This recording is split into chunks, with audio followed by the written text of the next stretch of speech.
hello. Oh, hello, hello. Can people hear me? Can people hear me? Okay, hello everyone. Welcome to the Art and Animation of Warframe panel. I'm joined here by the incredibly talented people you see here on stage who brought you 1999, Tekra, Encore, Isleweaver, and so much more with their teams, and some things you guys haven't seen yet. We'll get to that in a little bit, but we're going to start with some introductions. Carrie, hello. Hi, I'm Kerry Black. I'm the art director on Warframe, and I think it's really, really hard to follow a panel that had a mouse run through a bear all the way.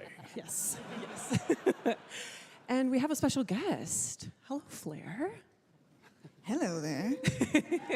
Hi, Kaz. Hi, Kaz. Hello. Hello. And we have Marco. Hi, I'm Marco, Associate Art Director with Warfare. And next to Marco, yes, yay, Marco. Next to Tim, or next to Tim, next to Marco. Hi, Tim. I'm beside myself.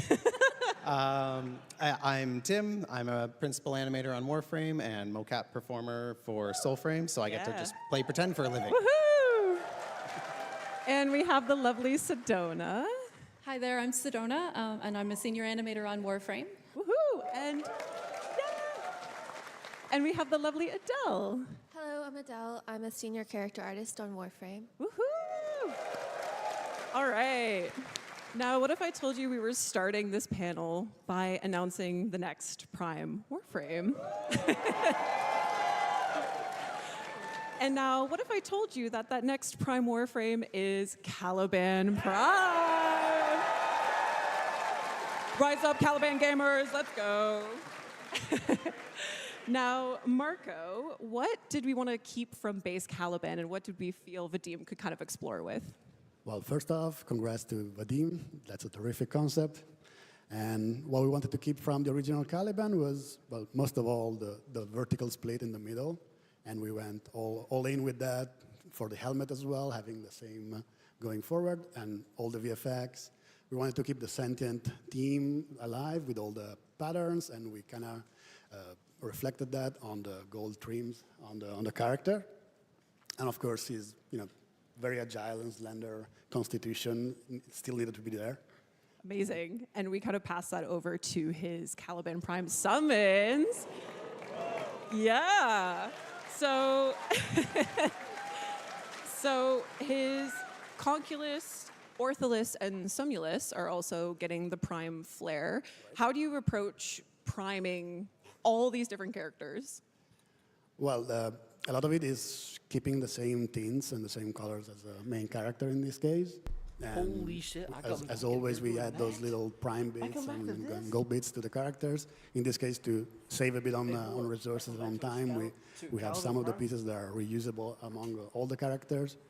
I knew it! All the same. They're triplets. Yeah. They're besties. All right, we also can't have Caliban Prime wandering around without his signature melee weapon. So the Venato Prime is also coming with his Prime access. And Kaz, the Venato already has a really fairly extreme look to it. How do you push that design even further? Well, we obviously wanted to keep that weird elbow in there. And it also rotates at the end, so we chose to emphasize that little rotating function at the end. And then the blade as well, that cool vertical blade. It's so unique for a scythe. Absolutely. And now we haven't had a Prime sniper rifle come out in a while. And so guess what? You're getting one. The Vidaria Prime sniper rifle. And I know, Kaz, that Vadim was particularly excited about this. So how did Vadim, marry Caliban Prime into this rifle? Well, first of all, he's been pitching a sentient sniper rifle to me for quite a while now. So we finally found a cool place to put it in. And I mean, it just so happened that he was also concepting the character. So he brought some of those elements in. Like you've got the golden rib cage kind of area on it. And if you look closely, there's a cute little sentient eye. Aw, look at that little guy. Yay, Vadim, you got your Prime sniper rifle. All right, now that we've gotten a little glimpse into our future, we're going to go to the past, to 1999, and more specifically to the Hex Quest. And Tim, a lot of mocap went into this quest, actually quite a bit. I'm curious how many hours and sessions. Yeah, so every time we do a mocap session, all the data gets recorded into a folder with that date on it. So we went and counted up the folders we had, and we had 14 folders, so that means 14 mocap shoots. Probably an average of about 2 hours per shoot, but we do mix in Soul Frame and Warframe in the same shoot, so it's very rough estimate, probably about 20 hours of working in the mocap studio on this. Incredible. Well, we've got a video here that shows you just a fraction of those 20 hours. Let's take a look. Not again!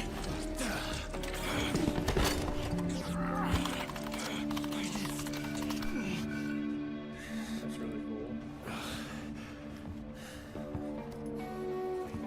Bastard! Didn't the bastard doctor warn you?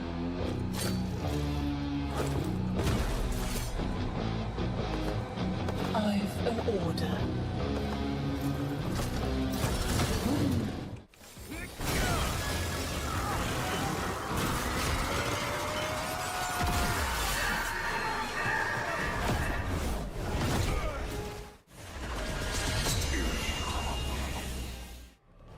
Master, my master, why hast thou abandoned me?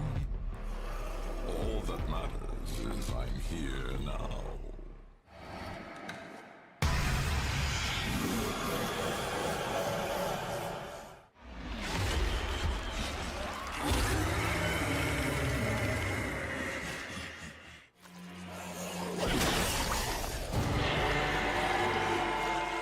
Oh yeah, making a whole new scene.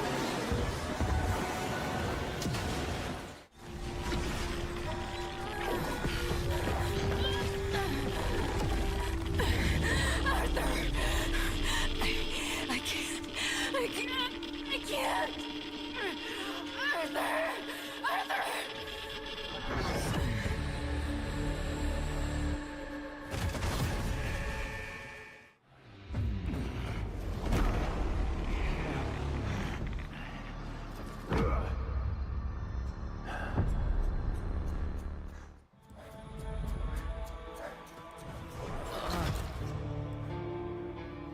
I was too slow. Give it up for animators. Yeah. Incredible. Incredible, Tim. Obviously, our quests are a labor of love. So what were some of the standout moments of working on the Hex? Yeah, so there's a lot of like dramatic Alright, moments. chat, I will say, so how this stream's gonna go is I'm just gonna be running it the whole time. There was a kind of a somewhat quiet And I'm just gonna be watching it where all the 6 of entire Hex were time. standing around Gonna be after keeping they it had just light. seen Hopefully I got Devin coming in soon with trying me to make their watch it plans for what with to do me. next. And it's a little bit more of a But- flex, but there's 6 characters in the scene. We only have 3 mocap actors. Yeah. So we each had to kind of run through the scene twice, playing 2 different characters, and we'd have like a little chair or stool standing in for the missing character, so we'd kind of know And I'm approximately gonna where be to just look sitting if here someone was eating, talking. yada yada. And we know have if audio's good in the too. mocap room we have 2 TVs set up like know if opposite of each audio's other, good. so we can kind of watch if there's any previs that has been made. We can listen to the recorded voice acting and pantomime to it, and sometimes we'll even put the waveform of the audio up on screen so we can kind of see when our cue is, so we don't miss it when the voice line comes in. And it was over 2 minutes. And it all went to one animator. Alex animated all of that. She got all their individual personalities in there. And yeah, Incredible. difficult, but very well done. Incredible work. And now, Adele, you worked on Eleanor's character model. What was it like watching her come to life in the quest? It was really great seeing how animation utilized all the extra time that was put into her for, like, for instance, the tongue. We weren't sure if there was going to be enough time for it to be rigged, but I made it anyways. Yeah. And then they just used it so amazingly to bring so much life to that character. And I love how cute and just adorable she is in the kissing scene. So She really is. We made time for tongue, y'all. Yippee.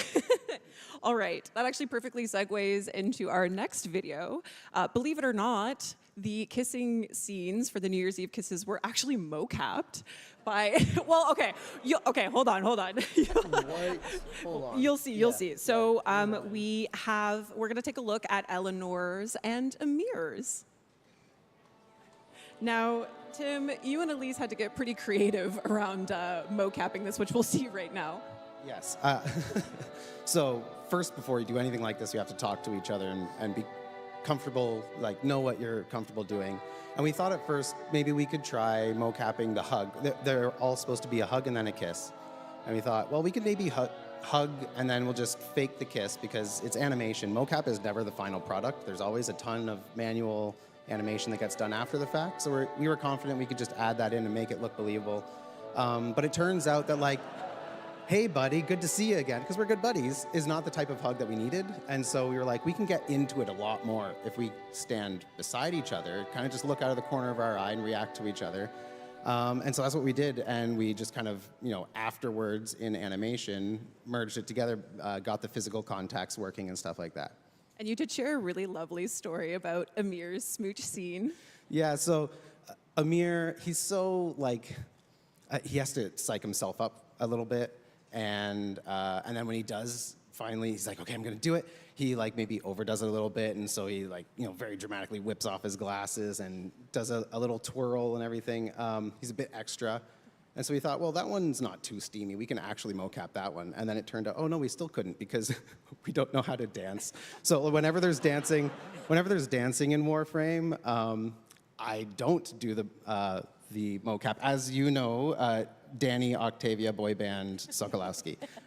So we don't know how to dance, and we were like, I'm not really sure how to do this without getting tangled up. But fortunately, there was a third animator in the room, Jason, who had just recently been married, and he was like, I got you. We learned a couple of fancy moves for the wedding so that we could dance. And he's like, I'll give you a quick little lesson. And so he taught us how to not get tangled up so that we could do a little spin. And so very happy, very approximate anniversary, Jason. And thanks for the tips. Congratulations, Jason.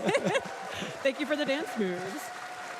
Now, for some of us who were successful in our Kim conversations, the romance continued in the back room. Now, Carrie, this looks very different from what we know the back rooms now. This was an early concept. How did it kind of transform from this point?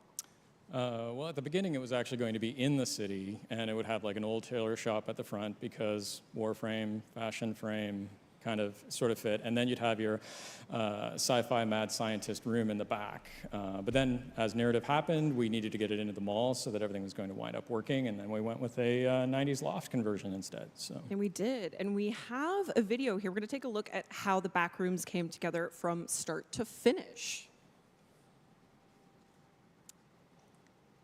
In a moment. Believe me, it's very cool. We shall see the building blocks. Actually, we should start talking about it. So when the pieces started coming together, Carrie, what were some of the kind of energies that you wanted to bring in the space, or kind of the player considerations that you had in mind? Well, I think one of the big ones we were looking for this was actually to do a space that is really cool. Everybody could, know what story we were telling, but then actually be able to strip it back so that somebody wanted to really be able to put their own thumbprint on it. Not all the way back to a simple box, but as close as you could, and still have the other version be able to tell the story. So it was kind of like consciously making sure that with all the decisions, there was the ability to pull them back and still have the floors, walls, and ceilings stay up. Absolutely. And I learned something really interesting about the helmet room, where actually when I was doing research, Carrie, I'm quoting you here, I'm sorry, but it was inspired, the chair that you sit in the helmet room was inspired by, and I quote, a creepy dentist chair, which feels appropriate for the room with lips on the wall. Absolutely. Marco really drove a lot of that with I think it was Corey and a couple of other people, And if you've ever had traumatic dental surgery when you're in your teens, you can all sit in that moment, right? So. Thank you, Carrie. I'm here for it, yep. And let's give a round of applause to our environment artists, programmers, level designers, lighting, material, and textures. These guys bring these worlds together. All right, now outside of the back room, roam the Skuldra. And we see here some of Minky's work, which was foundational to that faction. So, Carrie, can you tell us from Minky's work here what was kind of pulled in to create that faction? Well, I think it's amazing how many foundational things actually are. So, the Ephron, which was a big, how is it going to work? How are they going to be able to take on Infested when they're mere humans from 1999 and similar? So there's that. And then the playfulness that Minky had in his work was kind of key. So here you have bubble-wrapped enemies, and we're a third-person shooter. And, it's not quite as on the nose as we are right at that moment, but that came through the whole way. And I think that playfulness was a nice way to get this thing started. Absolutely. And then we see Michael brought it all together here with the final concepts. And Marco, when building up the Scaldra faction, what was the most important kind of features to help distinguish between one another? Well, leaning in a bit on the different silhouette changes. So you have one character that has a huge head or a huge top, and one with a big skirt, and try to help it with some of the emissive elements. That helps as well with the harsh sliding condition, try to make them more readable in every condition. And then you have game design and behavior as well going into that. So if you have a character running at you with two glowing sides, you can know what's going on. Yeah, you can kind of expect what's coming next. But speaking of, so the Scaldra move and attack in some really dynamic ways, which we're going to see here in this video. And Sedona, what were some of the kind of goals the team had for the Scaldra in relation to other enemy animations in Warframe?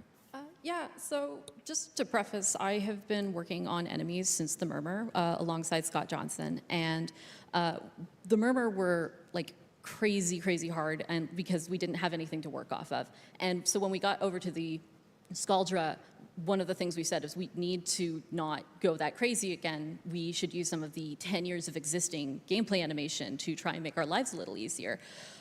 So working with that, we started making just like focusing on the idols and maybe a couple locomotion changes, but then the personalities of them got like crazier and crazier. And so we did end up making more work for ourselves in the end, but like I think they ended up coming out super charming. Absolutely. And speaking of charming, I know, speaking to Scott as well, obviously very talented animator, and he carried so much of that over into the H09 Fervon tank animations, and we're going to take a look at those as well. And Sedona, I know you have a particular affinity for the tank. Yes. Watching Scott work with like vehicles in general, like he's usually the vehicle guy, and we have a term that we use when we're giving notes, and one of the things is like give it a little Scott wiggle or Scott shake, because he adds it to everything. And so he of course added it to like the Scaldra, and he added it to the tank. And when we were having anim reviews, like everyone was sitting there going, "This is so cute," and I still agree with that. Like it's a very charming boss. And but yeah, it's talking to Scott. He said one of the things is like, he's like, I'm not working on a battle sim. I'm working on a weird sci-fi game. I'm going to have fun with this, and I'm so glad he did, because I think he came out great. Absolutely. I never thought I'd call a tank endearing and charming, but here we are. We also can't talk about the Scaldra without talking about Miss Major Nessie Rusalka. And yeah, yep. Now, Carrie, how does one begin to even ideate such a bold, standout character? I'm going to be completely honest. This one you largely leave to Rebecca and Liger, because, me asking for a V-neck that is quite that V is a very difficult thing for me to ask for. So they drove a lot on that one, and then of course the iconic performance and the great sculpt by Scars and everybody else. It really came together.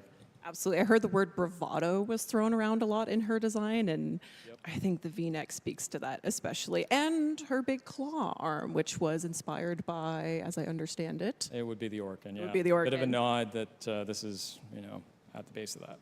Absolutely. And again, shout out again to Michael Skyers for the incredible character model, Rusalka here, as we know and love her. Yeah, absolutely.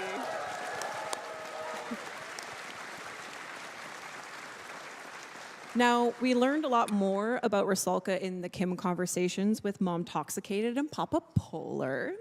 And two, of course, are proto frames that came out with Techrot Encore. And we're going to start to take a look at Minerva. And Adele, how did you start, looking at the potential stylings for Miss Minerva? Well, it wasn't really determined what her age was going to be yet, just that she was going to be older and possibly part of the Scaldra. And so that's what you see in this slide here is 2 different age ranges and a more Scaldra-looking version of Sarin. And then we ended up going a little bit different. We have a video here showing Minerva's directional shift, which is kind of more similar to what we know Sarin as. So in this video, you can see how once it took a different direction, it was more that she's 40s. And so I was like, well, what was cool in the 40s for what was cool in the late 90s for someone in their 40s, and I kind of referenced like the aunt that I had that I thought was the coolest, and my grandmother, and there's this movie Barbed Wire that I thought was awesome when I was younger. So it's a lot of influences from that to make her like a really fierce, badass lady. And you nailed it.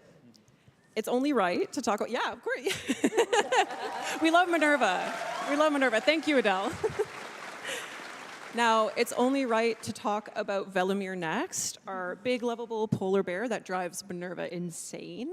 And it's Liger's pride and joy. And Marco, with Protoframes, obviously there's the goal of kind of maintaining the aesthetic of the original Warframe. So how was this achieved with Velimir? A bit of an easy win with them. I have a huge winter coat, and that's pretty obvious. From a player perspective, you still have most of the tech gear on his back, which when you play in the game, you kind of see constantly, so that helps. And the pretty straightforward palette with him. It's Absolutely. Blue and white. And I understand that Velimir's relationship with Minerva also affected some of his jewelry. Yeah, we had a pendant on the concept that Liger did that had a cross. So we wanted to, not force any religious connection there, and we were trying to find something else to go with it. And Adele had the good idea to have a reference to one of Minerva's pieces to go in there instead, and we went with that. That was great. So sweet. Now, our headlining Warframe and Protoframe in Techrot Encore was Temple. And this glam rock sentient guitar wielding superstar was actually your creation, Kaz, back in 2018. Yep. What was it like to have the opportunity to revisit this and actually have Temple come into the game? Yeah, so I think all of the artists have some little ideas for what kind of Warframe they want to make in the back of their heads, right? Right, guys? Everyone thinks about that stuff when you work on this game. So I was just thinking, what are my favorite themes? What have we not done yet before? Like, what would be the coolest thing that I could possibly do with all of my tastes? And I couldn't get like a rock star out of my head. Started out with like 80s rock and stuff. I've got like Slash from Guns N' Roses in there. I've got like the fringes and stuff. The one thing that didn't change from this concept would probably be the shoes. But this was the original concept. And then we have where it kind of transformed from there. So we're seeing obviously Temple and also Flair's, like Temple's Protoframe, Flair, and big shout out to Nathan who worked on the hair and the makeup as well. Yep. Really bringing the glam rock together there. And now, last but not least of our Techrot Encore crew is our temporal teenager and Nova Protoframe Kaya. And Kaya is so interesting because she has the most visible infestation out of the other Protoframes, particularly on her arm. So, Adele, how was this achieved? Well, the character team had been wanting like an update on the skin shader since the earliest Hex, and the programmers worked really hard and made it happen. And Nathan did a lot of fielding and testing on getting that to look right with the programmers, and you see the amazing results in just how awesome Kaya looks. Absolutely. So, and it set the foundation down for character artists to kind of work from that point. Yeah, now we can use emissives and have metalness, and it's so much easier to blend between skin and Warframe, and it opens up so many possibilities to the types of skins and coloring we can do in the future. Fantastic. Shout out to our programmers and Nathan for that. Thank you so much. All right, there we have it, our Techrot Encore Protoframes. We're gonna give a little round of applause for our character artists here as well who made them come to life.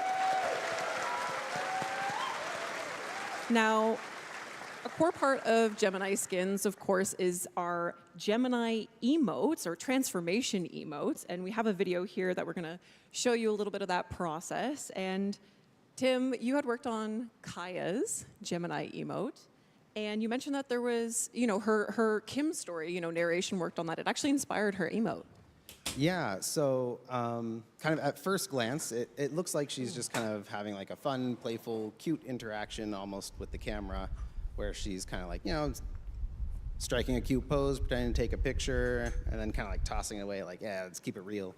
But like, for those of you who have taken the time to get to know her a little bit more, you might know her backstory, and what you might see is someone who's like taking their power back and she's kind of giving you a warning. She's like, I'm keeping my eye on you, and if you try anything funny, I will kick you to the curb so fast your head will spin. And she's not having any of it, and she's just very cool, and I'm glad that she's feeling that way now. I agree. And I know, Sedona, you had also worked not only on the Hex emotes, but also the Tekrot Encore emotes. And what was the kind of process of creating the Encore emotes?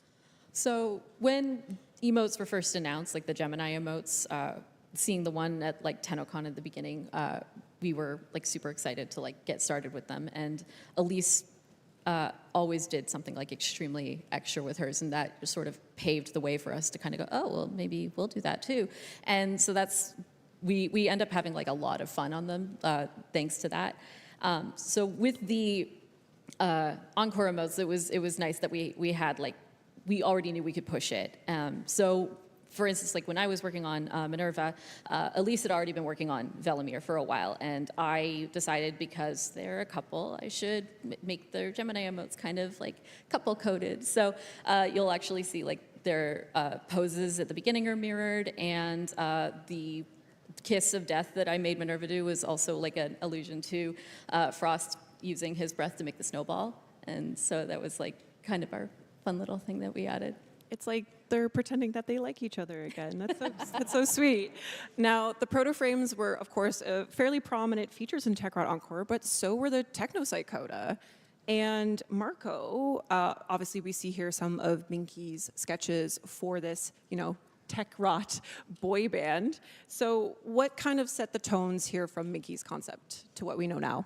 Well, he had those neat idea to have facial features be the prominent thing there, and we kept some of that, mixing it with the behavior and the characters of the original human boy band, and mix some of the 90s gadgets in there as well. So you have the frontman, which has a big mouth in the chest, kind of a big mouth in the head as well. Has a microphone stuck on the back of his head if you get close enough to look at it.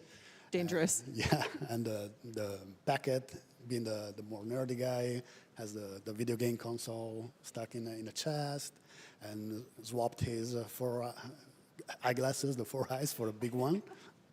Fabulous. And then, of course, from Minky's fantastic work, we had our character artists bring them to life. So thank you to our character artists for our beloved boy band online. We love them dearly. And then from there, the animation team got to work on these characters, giving each member some truly gruesome charm. We're going to have a look at them here now. Sedona, they obviously have such unique personalities. And how did you go about creating such diverse movesets between all characters? So I'm assuming like everyone's started to realize that like we're pretty 50-50 split in regards to when we're using keyframe and when we're using motion capture, and we try to find the path of least resistance in every case. With the boy band, because their setups were so diverse and there were things that just didn't seem really feasible to do, the whole boy band is completely keyframe animated. There's no mocap whatsoever, and just because like they're so absolutely out there, especially Zeke, as you can see. This was Jay Baker who worked on him. Zeke was initially supposed to float, and he wasn't supposed to have so many arms, and Elise requested a few more before being pulled off to go work on cinematics, and so Jay took over and did an absolutely fantastic job. I don't know how he does it. I need to ask him. He's fantastic. Yeah, he's fantastic. An actual magician. Now, from the Technocyte coda, the coda weapons were born. And Kaz, which of the coda weapons did the team have the most fun making? Well, that's easy. All of them are fun. It's always fun to work on infested stuff because they're their own little creatures. They're kind of characters in their own right. Absolutely, and I know you in particular worked on the Coda Motivire, which was kind of this amalgamation of vehicles and different parts. You want to speak a little bit more on that? Yeah, that one's based on a scooter. I had like 2 particular models in mind for it, and I approximated it here and there. And yeah, we wanted to get 3 different damage types visible on it, so we did 3 different heads, and there was a bunch of different ideas about like how we would do that. Like, is it going to be a scooter? Is it going to be a blender? Is it going to be a wild washing machine motor, like in the videos when they throw the rock in it and it just goes crazy? I ended up with Scooter because I guess I had motorcycles on the mind. Yeah. And then we ended up calling it the pizza cutter eventually. Yes. I like Bloodborne. Ooh. Hey, yeah, there you go. Shout out. Yep. And then, of course, our weapons artist took it all the way and created our fantastic set of our fantastic Coda weapons. Now, we had a little interim moment between Tekrot Encore and Isle Weaver, and that was our magical water girl, Ureli Prime. And we have a little behind the scenes of the Ureli Prime trailer that we're going to take a look at now. And now, okay, Tim, tell us how you guys made this happen. Yeah, so we knew with Ureli we would have to have K driving. So that meant it was going to have to be outdoors. And we knew she had an affiliation with Event Kids, so it was going to have to be the Orb Valis, and the Corpus were going to need to be the enemies. And we knew that she was kawaii, so we had to make it a little bit anime opening style. We got magical girl transformation, a little bit of like limited 2D animation and like lower frame rates, which was a fun challenge. It's more work to do less frames, believe it or not. Our engine wants to smooth everything out to like 60 frames a second or higher, and we had to kind of like force it to obey our faked lower frame rate. And thank you to the tech anim department who had to re-rig all the cloth for us to be able to hand animate just for specific shots in the cinematic, because in game it's all run with cloth simulation that runs at real time, and so it wouldn't obey our fake lower frame rate, so we had to keyframe it. So of course this happened on the character with the most skirts, fins, little bows and tassels and a bell, and like so many little cloth bits to move around. But they nailed it, and thank you for doing all the extra work so that we could do the trailer that we wanted to make. And yeah, so our direction for this one was kind of like, if you guys remember Grendel and Goss, it was like, go big, but go completely different, which was challenging. But with Grendel and Goss, we did something we'd never done before, which was kind of combine two into one. And so my sort of counterpart in the video marketing side, other Tim Nanasi, he had the pitch of basically, what if every Prime trailer from now on was completely unique and different from all the Prime trailers that preceded it? We kind of already did that with Grendel and Goss. I think Ureli worked based on the comments I've seen. It was pretty different and out there. And I've heard Tim's 10-second elevator pitch for the next one, and I think it's going to be totally different and amazing, so. Ooh, all right. All right, so after Ureli Prime, we jumped into Isle Weaver, and just a quick note, the next few slides will be showing images and videos of spider-like creatures, but we're going to talk about Araxia. And this spider-themed Warframe had been floating around in the community for a while. And how did we come about, finally making it a reality, Carrie? Well, this is one where, again, like another artist wanted to grab the theme and kind of really ran with it, actually. So Nikita did fabulous work here. Very interesting one to see how it started off with a lot of very, very disturbing reference. And then, the final character is kind of out of the park, really. So. Yeah, that whole thread was a little bit of a jump scare. It was, yeah, absolutely. It was fun to look back on. Yes.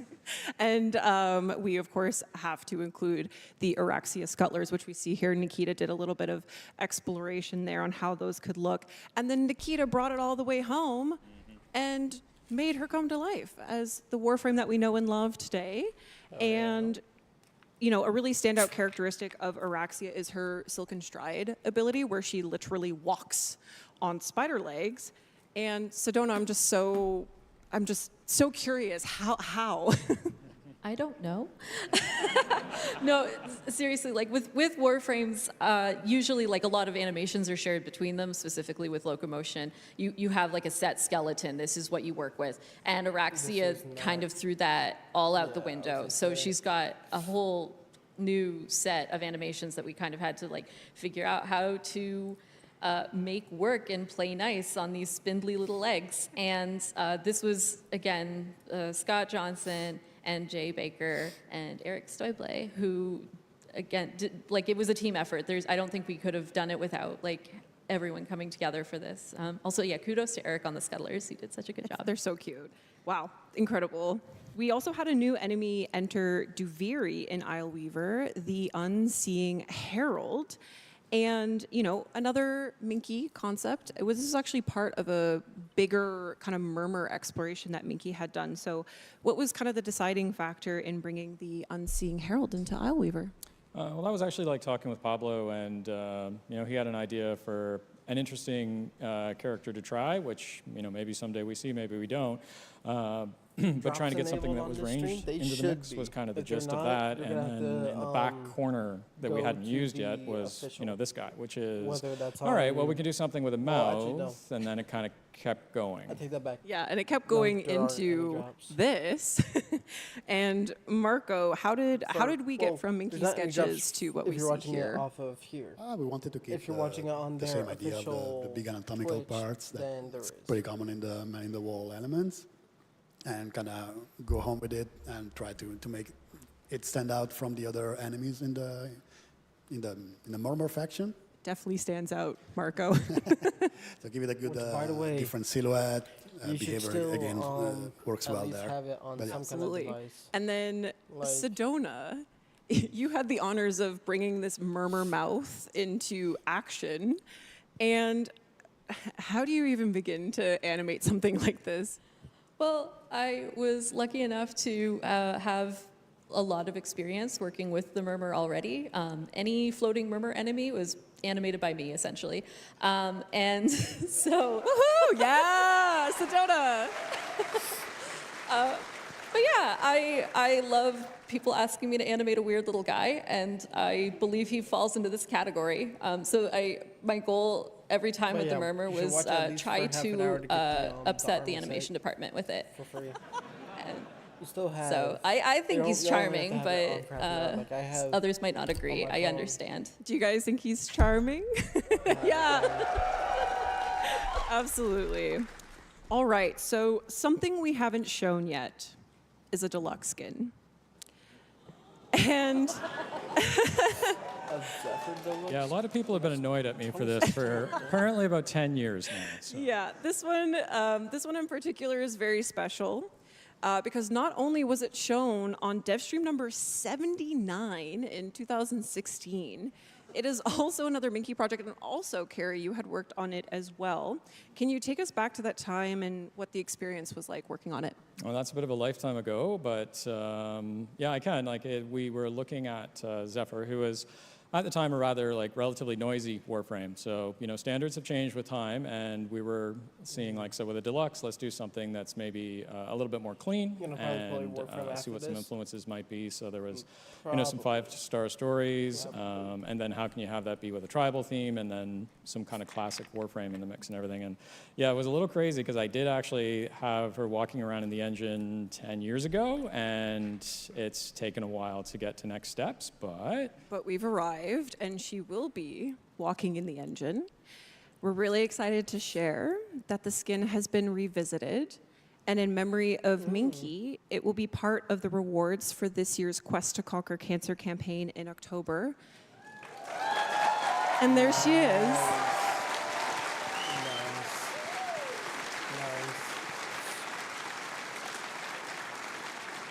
And she's absolutely stunning. We included some of those Conquera elements into her. And what was it like to revisit this blast from the past with Olina? It was interesting. It was maybe a little bit too personal at times because, of course, Minky was one of the most important people I've ever worked with, and you know, a bit of a mentor. So actually, happily, Marco was able to work with Elena and do a lot of the Conquera elements in the end. And it's a very cool piece in a lot of ways because you have people that were touching Warframe things 20 years ago, if you look at some of the early sketches from Minky, and then, you know, me kind of in that middle part, and then somebody who is really, really young relative to me, who almost hasn't had Warframe in their life, or not had Warframe in their life. So it's a lot of interesting hands having touched this piece. Absolutely, which makes it that much more special. Absolutely, yep. And another thing we haven't shown yet is a new Warframe. And Minky's influence continues with the Devil Warframe. The what?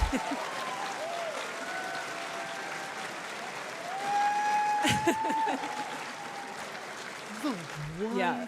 This is obviously a layout of, Mickey's exploration into this theme. And can you tell us a little bit more about how we kind of are entering the territory of a Devil Warframe? I guess actually right off the top, he wasn't apparently super comfortable with having his sketches often seen, which is something I didn't know until relatively really recently, cool. which is a bummer because there's a lot of them. But I mean, there's just so much Jake, energy. if you're still in here, in man, his did pieces. I? There's actually 2 did I miss pages of anything these. super And, crazy? yeah, Rebecca and I got to have conversations with him, several times a year, sort of thing, and have him do really big, impactful pitches. Like a Warframe was a part of it, but a lot of the kickoff to get us towards 1999 as well. So can't really say enough there. But yeah, I mean, it's just a great, exciting theme. A little ironic for like the nicest person that you could ever hope to meet to have this be their last Warframe. But it's really cool, and it's turned out super, super well. Yeah, and from that absolutely.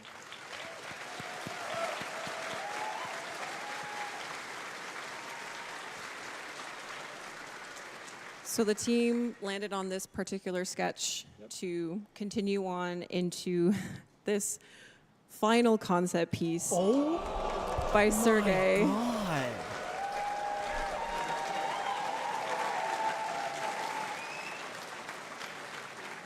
And Marco, I know that the team wanted to dude, maintain as much as Minky's original design as much as possible. And tell us a little bit more about the process of working with Sergey on this.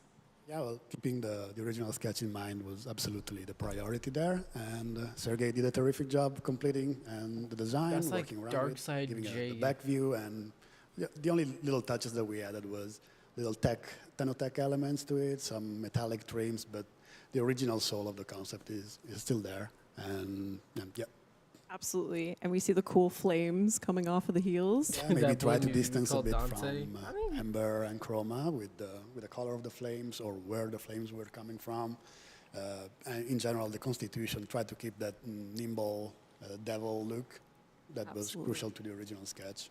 Absolutely. So, for clarification, this isn't our next Warframe. It is a new Warframe to come. I know. Don't worry, that means that there's another one. It'll be worth it, guys. All right, so we've arrived.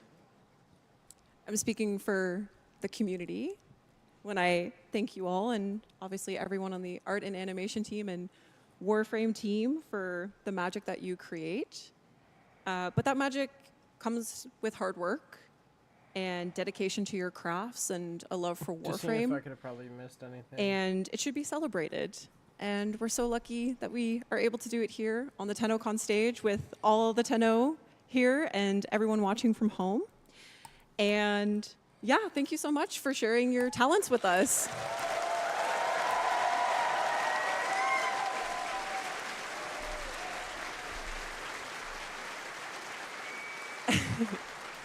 Now, there is an article up at warframe.com, or there should be, with bonus panel content, as well as some write-ups from the artists that you saw featured here today on their work. Check it out. Shout out DE Sam for all your work on the panel with me. Next up, we have the Sounds of the System panel with Zach and the sound team. You won't want to miss it. But before we head off, there's one final thing we would like to show you. And it involves Tim being way too close in proximity to Jeff throwing things around in the mocap room. So we're going to take a look at that. But thank you guys so much for watching. Enjoy the rest of Tennocon. Thank you again.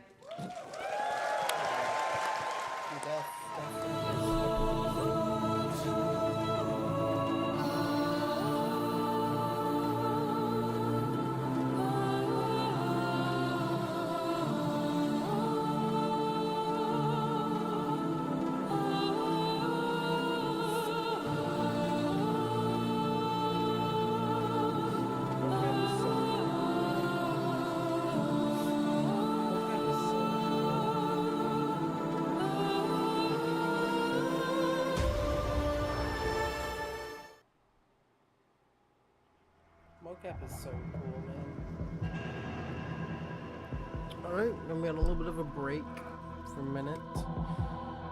I'm just really trying to check if I miss anything. Warframe had been Zeke, as you can see.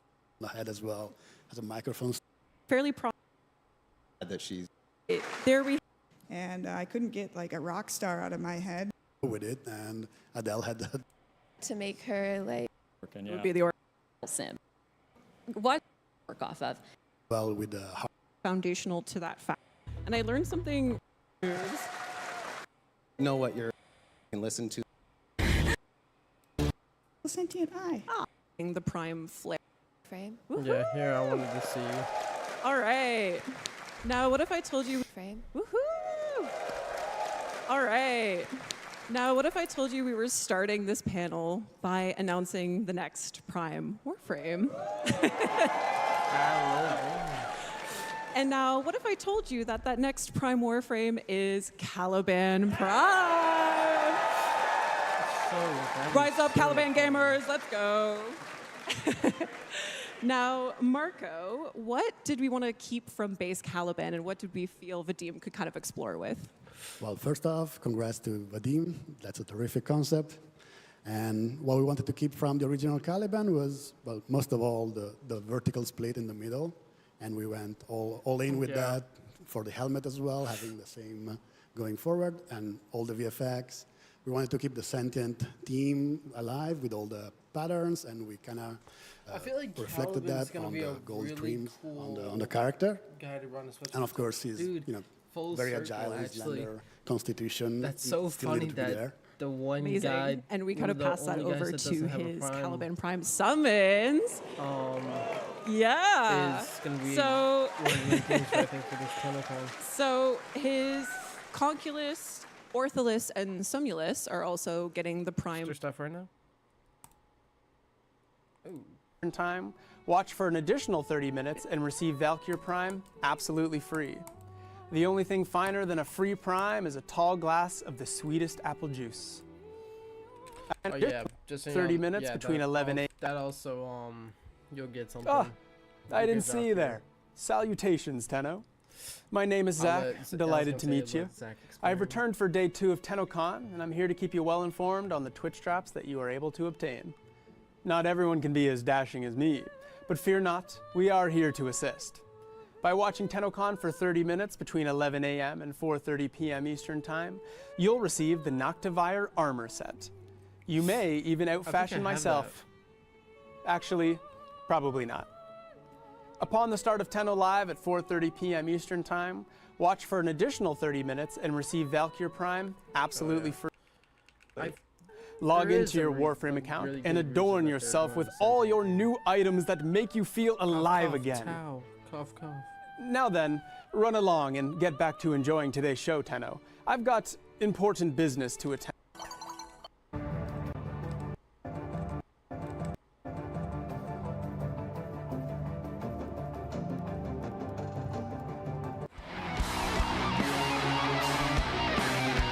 Yeah, apparently I missed that yesterday.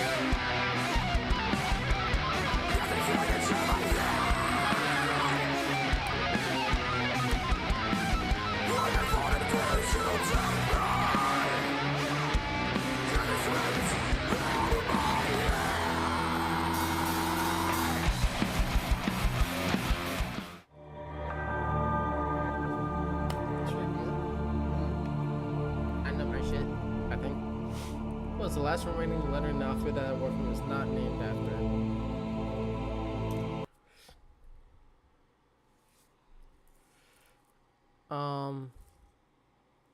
Oh my god. It's you, right?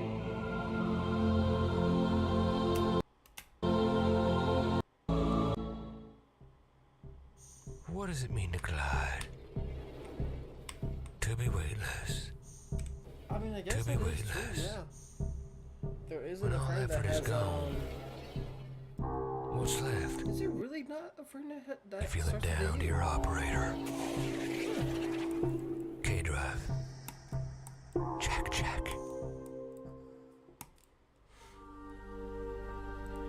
Community art. That's super cool. I want that.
Welcome back to Tennocon 2025, and welcome to this year's Sounds of the System panel. We've got an amazing showcase of all the amazing work that these panelists have been working on in the past year, but before I get started, it's my pleasure to introduce these amazing faces on the couch today. Starting at the end with a face and voice you know and love, please give a warm welcome back to Matt Chalmers. Hey, how's it going? I like that guy. Next up, Sound design. also a member of our returning cast, a big hello to audio lead for Warframe, Eric Preston. Hey everybody, how's everyone doing? What's up? Can I get a Clem in chat? Can I get a Clem in chat? Spam Clem. It's already there. Clem.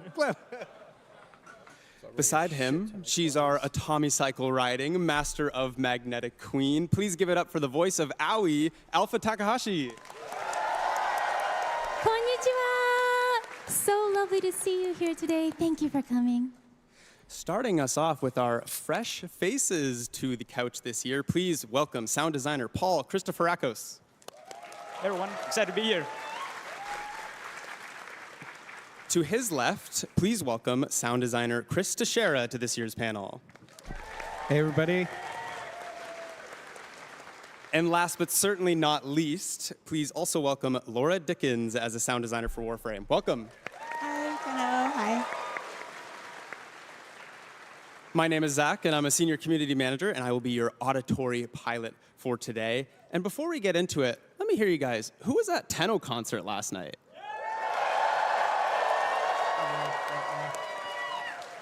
I was also there, and that's why my voice is almost gone. So you'll have to bear with me here. But what a perfect segue into our first topic of today, the music of 1999. Matt, the last time we chatted, we had only teased some 1999 songs. Now we have over 20 original songs in 3 albums across 1999 and TechRot Encore, the most we've ever done for a single update. Tell us a bit about that process. Where did it all start? Well, it started a couple years ago with See in the Flesh, where we played that in 2023 at Tennocon. And yeah, that just started with Eric being like, hey, we're getting started on this 1999 thing. And you gave me some references, and I started to figure out what that sound would be, and while still sounding like Warframe. And then, yeah, we just did basically every genre after that. Love it. I absolutely loved hearing them at the Tenno concert last night. It was a rager. What was it, your first time at an arena? Tell us about that. Yeah, first time at an arena, first time as a singer on stage. Yeah, it was weird. Yeah, usually my main instrument is drums, so I'm usually just behind, just chilling. I don't have to think about how I'm moving. So yeah, that was a lot of new stuff for me. It was absolutely spectacular. Eric, we travel across so many different vibes in each of the songs, some even lending themselves to a proto-frame. How does each personality form through the songs? Yeah, it's a really fun process, actually. We take a lot of time, like Matt and I will listen to a lot of references, like you said. And usually what it comes down to is just trying to create an interesting, like, diverse playlist of all the tracks. We don't really ever want 2 things to sound the same. You probably notice that across a lot of our updates, too, how we're always kind of changing the musical style up. So there's, like, a real conscious effort there to try and keep things fresh and to try new things.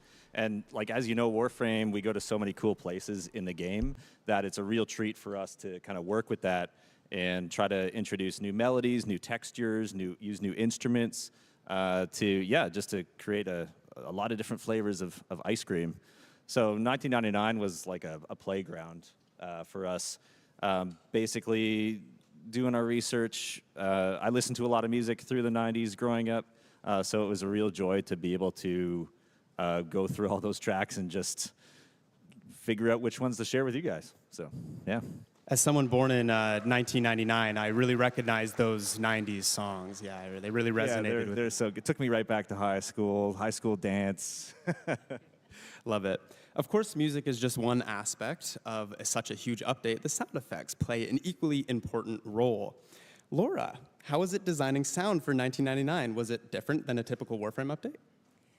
Yeah, for sure it's different. So I worked on the ambience for 1999, kind of creating the sounds of the environment across 4 different seasons.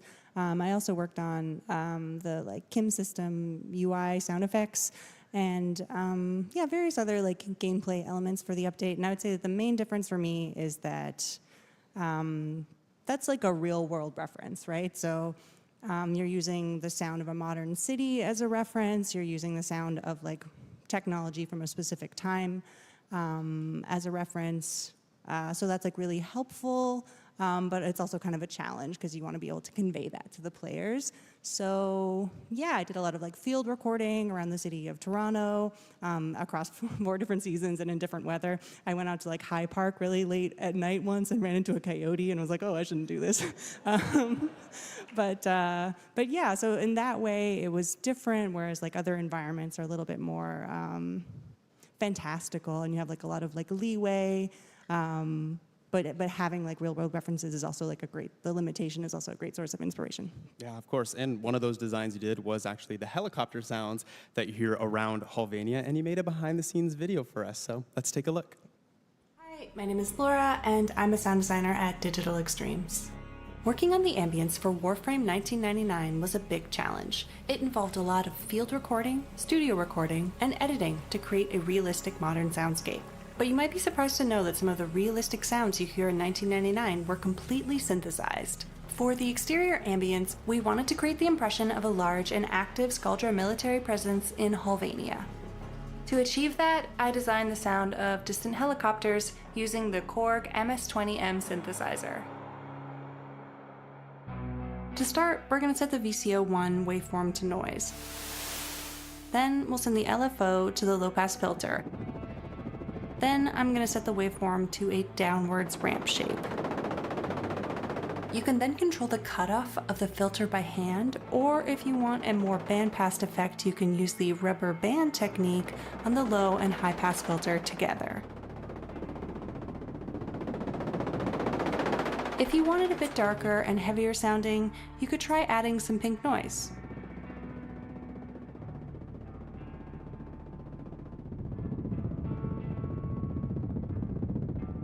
In Reaper, I also added and automated an EQ, comb filter, distortion, and a chorus to add some more movement to the sound.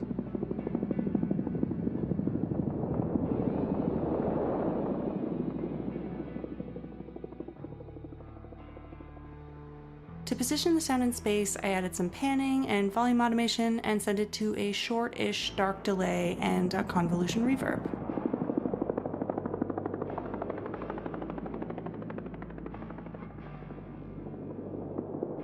And as you probably noticed, you can also hear a noise sweep layered in.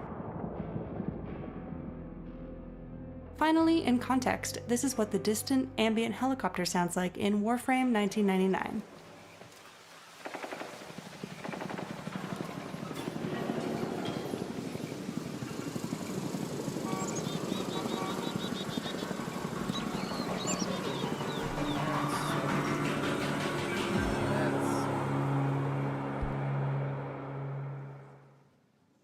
Incredible. Well done. Man, I love analog sound design. Where did you pick up that skill? Yeah, so in my 20s, I used to work at a boutique synthesizer store, and one of the perks of that job is that you could take home equipment to use and learn with, just overnight. So I learned a lot of principles of sound design there, and I also got to meet a lot of great artists and instrument designers, and that was kind of a formative job for me. Yeah. That's so cool. Thanks, Laura. Not only did we get great music and masterful sound effects, we also had incredible performances from our latest cast, the Hex. Alpha, you are our second proto-frame to be introduced to us back in May 2024. Time flies. How was your introduction to the Warframe community? The experience has been extraordinary. I just want to take a moment and say that Warframe and last year's Tennocon, especially in particular, has changed my life. So much of my life, I've been afraid of human communication. Meeting new people, just the idea of it terrifies me. I was frightened to come to any event, and I've never said okay to any appearances, but working with DE staff, by that time it's been almost a year, when they asked me, I was like, okay. And then I actually came here, and there was so much love from the community, the people who have attended, and also online streaming, and support from DE staff, and also the long-lasting friendship with our voice actors. So thank you, each and every one of you who are here today attending the Tennocon and also watching on stream.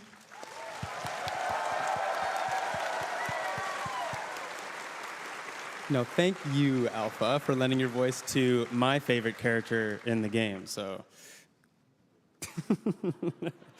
you've also lent your talents to other games as well. But how was it recording for Warframe? Do you have a favorite line? Ooh. Well, I believe that the human body is also an instrument, and the text, the words that we see on screen and dialogues, those are kind of like notes to us in a score.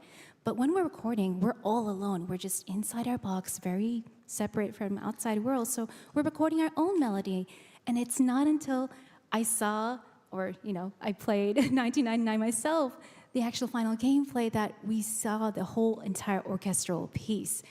And that was eye-opening. It was a lovely experience for me too.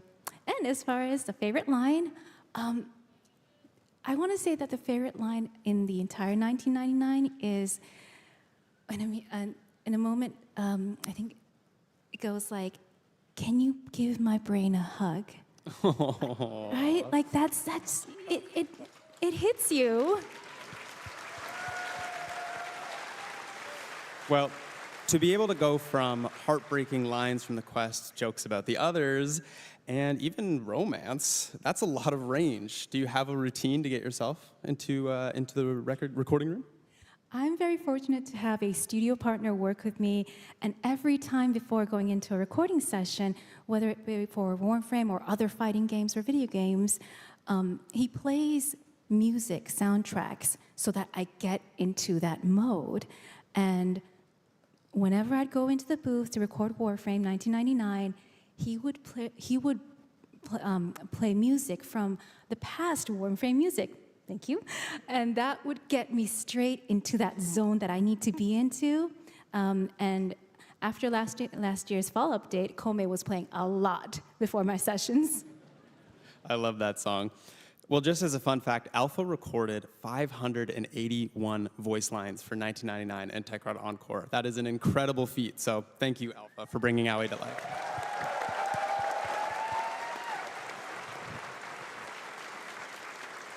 Of course, 1999 brought with us two polar opposites, the Tekrot and the Skuldra. Not only unique in their looks, they're also accompanied by masterful sound design. Paul, you worked on both these factions. Tell us a bit about step one with the sound design for these guys. Yeah, so every time we work on a new faction, our first step is establishing their voice. We always find that's the most important aspect because not only is it the most recognizable one, it then kind of dictates how all their abilities will sound. So with the Tekrot, we obviously had a lot of their voices established because of the whispers in the wall quest. One of our sound designers, Giovanni, he really kind of pioneered that sound. So when it was time to work on 1999 properly, it was just about kind of following that blueprint that he had laid down. We used everything for the voices, our own voices, any device from the 90s that would produce a sound, like a pager or a cell phone ringtone, dial-up modem, arcade jingles, all that kind of stuff. So yeah, and as a fun fact, when I was working on the Babao, it was obviously our mini-boss of that faction. It was very hulking, it was very intimidating. And I was like, hey, Eric, let's check it out. And I was like, I think I got to a pretty good spot. And you were like, it's missing something. And you were like, how about you try using James's amazing Ollie lines into the Babao's vocals and just kind of distort them and blend them in. And yeah, I was like, all right, I'll give that one a try. Let's see how it goes. So yeah, whenever you kind of fight the Babao, now you can kind of hear the occasional in there. So yeah. Yeah, it was really cool, yeah. That's awesome. Yeah. Well, we've worked with enemy factions before, obviously, but this has quite the military touch. Is it easy to work on things that are closer to our timeline? I think so. It depends on how you look at it. It depends how much creative liberty you have. If you're trying to go like real milsim and kind of like really emulate our own world, it can be quite difficult. But with the Sculptor, we had full kind of creative liberties. So as a good example of that is when we were working on the RPG that you use in the quest, and by extension in the Assassinate game mode, you know, it sounded like an RPG, it exploded like an RPG, and Eric and I were chatting, we're like, okay, how do we make this thing feel like a threat to the tank? And you were like, you got hit with inspiration. You were like, add a Stuka siren on that bad boy. So every time that projectile kind of flies, you can hear the Stuka siren in there just kind of eliciting that fear and terror as it's about to damage the tank. So yeah, depends on how you look at it, how much creative liberty you have. I love that. Well, same question for yourself, Laura. As you mentioned, you worked on the ambiance of the city. What were some important factors to consider when making Halvania come to life? Yeah, so I feel like when you work on an environment, what you're really doing is telling a story, and we're kind of trying to tell this story that took place over the course of a year across 4 seasons. So really the focus was always like, okay, what's the narrative? What's the most narratively important sounds in this environment? So that includes the Skuldra military and how active it is across different seasons, how alive the city is across the different seasons. Are the Tekrot out and about in different seasons? So those elements were always the main kind of focus, and that's how we kind of brought the story and Halvania to life across the course of a year. That's so cool. It feels like a true city, and it was so interesting seeing it come to life for the first time of something we've never seen before, but it also felt like home. And you mentioned you recorded sounds in Toronto in the park, so that's pretty cool. So. Yeah, I did, but it's like kind of a challenge to like find places in a city that are like kind of removed from the main action. So I'd like go in alleyways and like parks at night, and it was a little dangerous. Yes. Sound design is a dangerous line of work. You're going in alleyways. You'll find us in strange places all the time. Swimming pools and alleyways is the slogan for the sound team this year. Of course, that's not the only group we met this year. Let's chat about our Infested Kings online. Chris, you worked on... Yeah,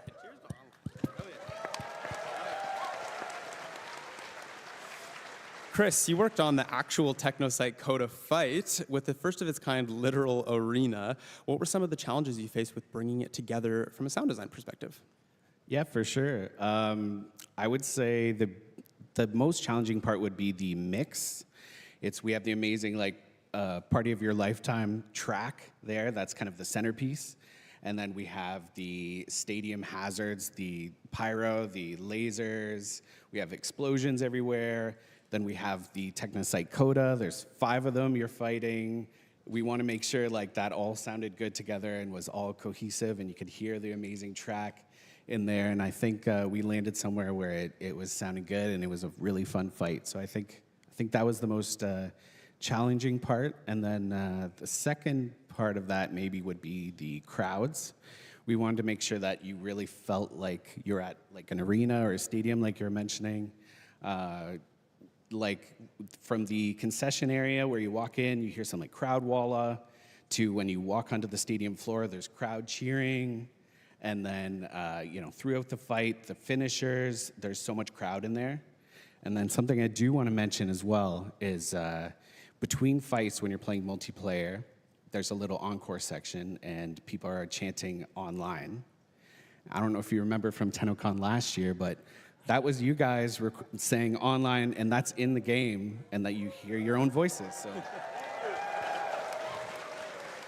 think that's pretty cool. I love that. I love that you guys added that in, so thank you for implementing that. And I wanted to shout out Jeff, my partner in crime, working on the Technosite Coda. He did an amazing job, and I think we are really proud of our work on those enemies. Incredible job. But the real question is, do you have a favorite member? That's tough.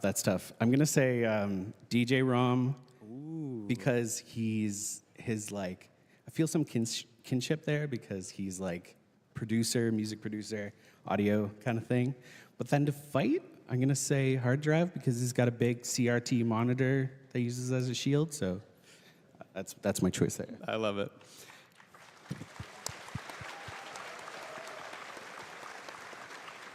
Well, Matt, you worked on these songs with online. How was it seeing mesh into the gameplay?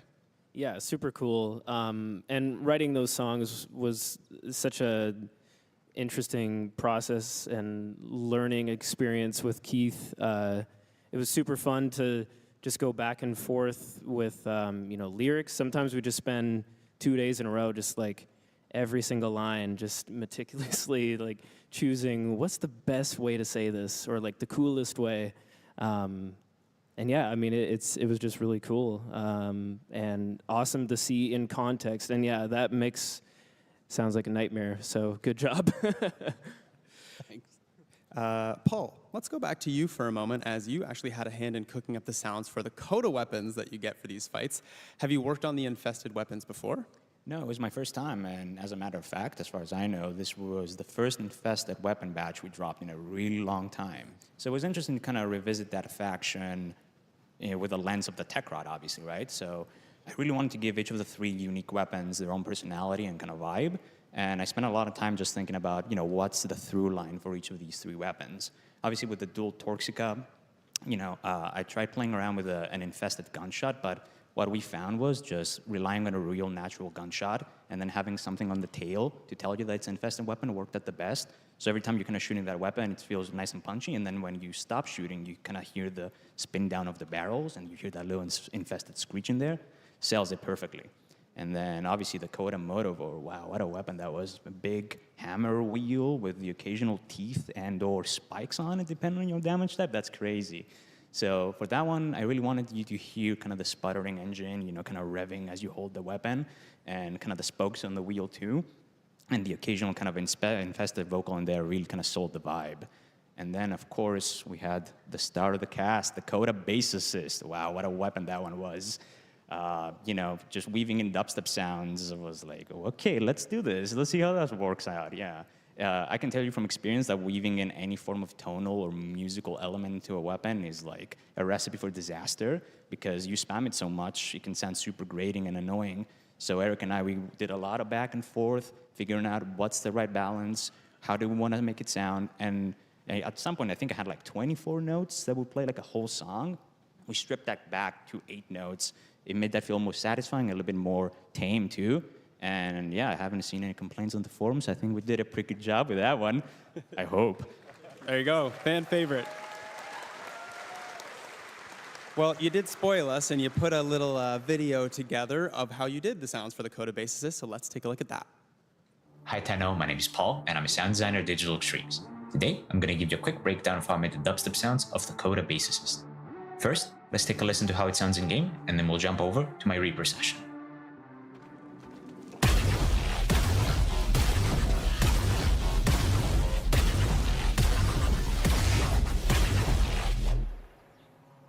Alright, and now we are in Reaper.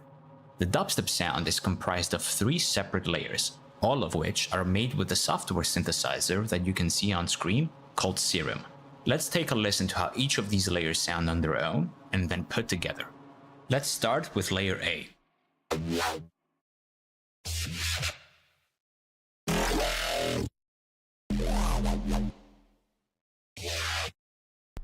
And now everything in layer A combined. Let's move on to layer B.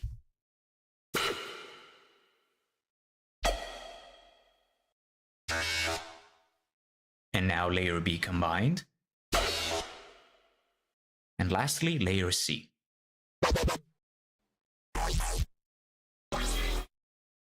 And everything in layer C combined. And here's all 3 layers combined with the processing used to create the final sound asset that goes in game.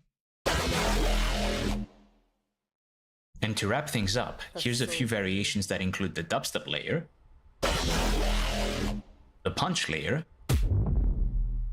the shot layer, and the mech layer. All these sounds put together create the final result you hear in game.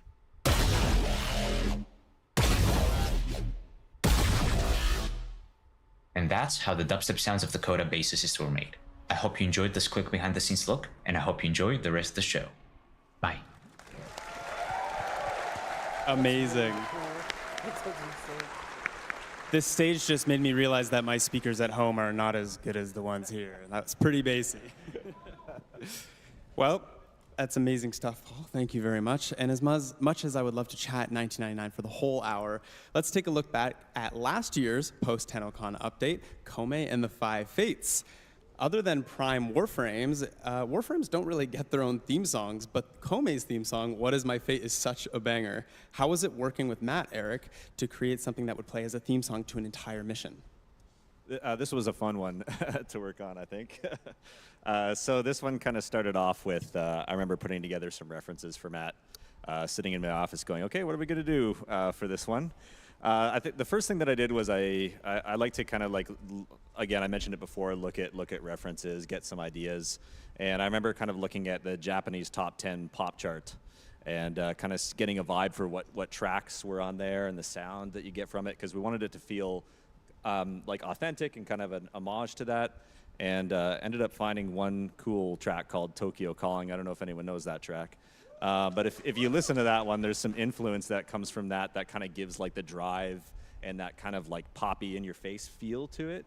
And then, yeah, I mean, Matt masterfully wove that in with other themes and elements, different instruments that are inspired by kind of the visuals and the vibe of the update.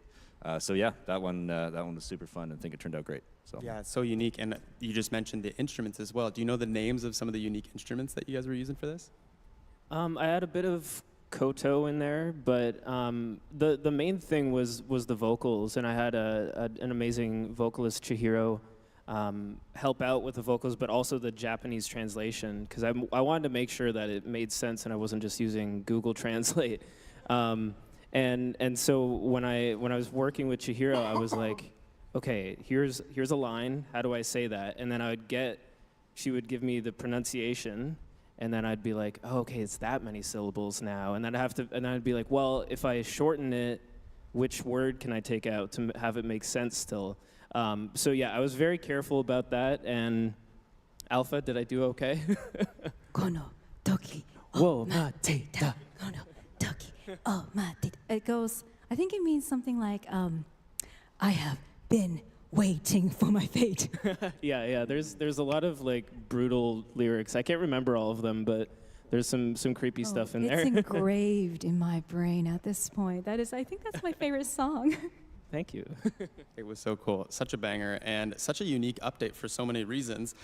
Chris, you had a hand in bringing the Kome Warframe to life. Tell us a bit about that. Yeah, absolutely.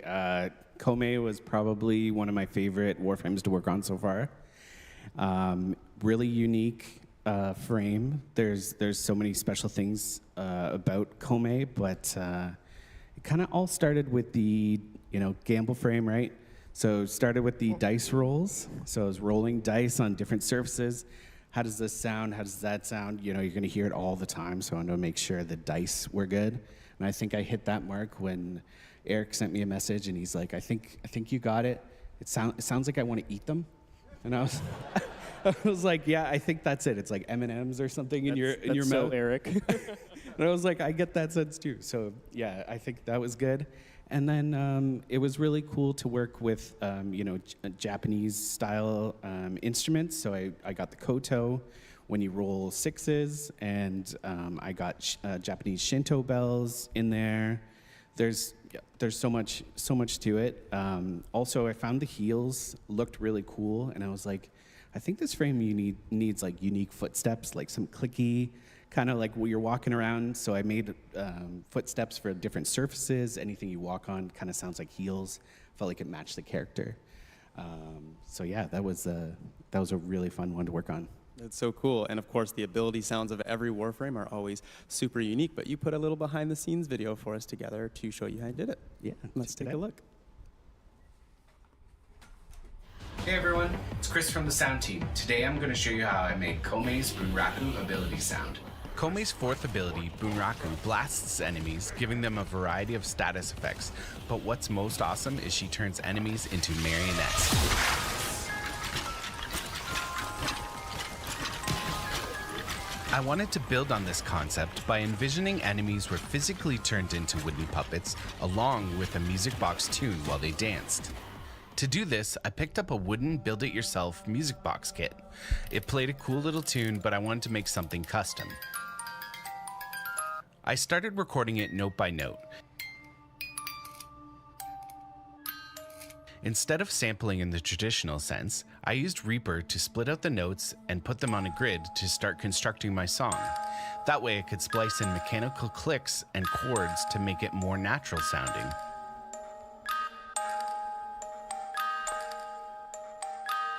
After experimenting a bit, I came up with 2 unique loops that can play on puppeted enemies.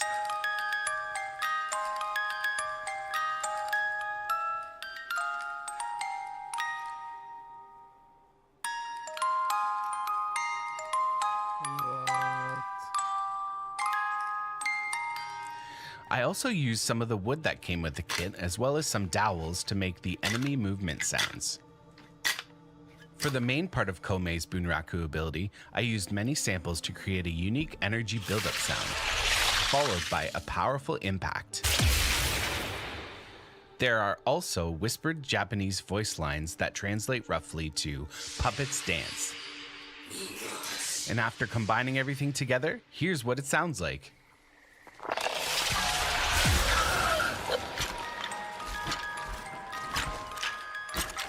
Thanks for watching. Enjoy the rest of Tennocon.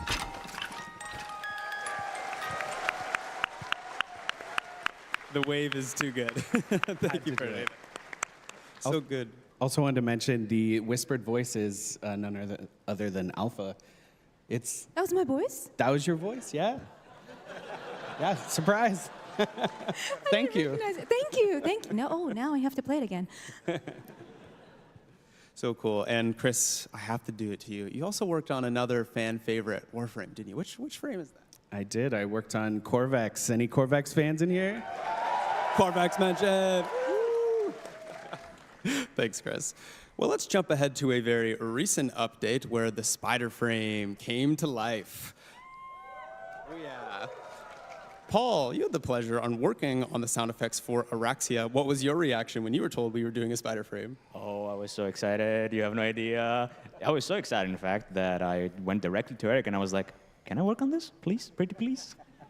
And yeah, first come, first serve. Yeah, exactly. Yeah, and usually we're on rotation too. So because I did Side 09 back in December, I wouldn't have worked on a new Warframe for a few more months. But yeah, I kind of cut the line with that one. It was too cool. It was too cool. Yeah. I love it.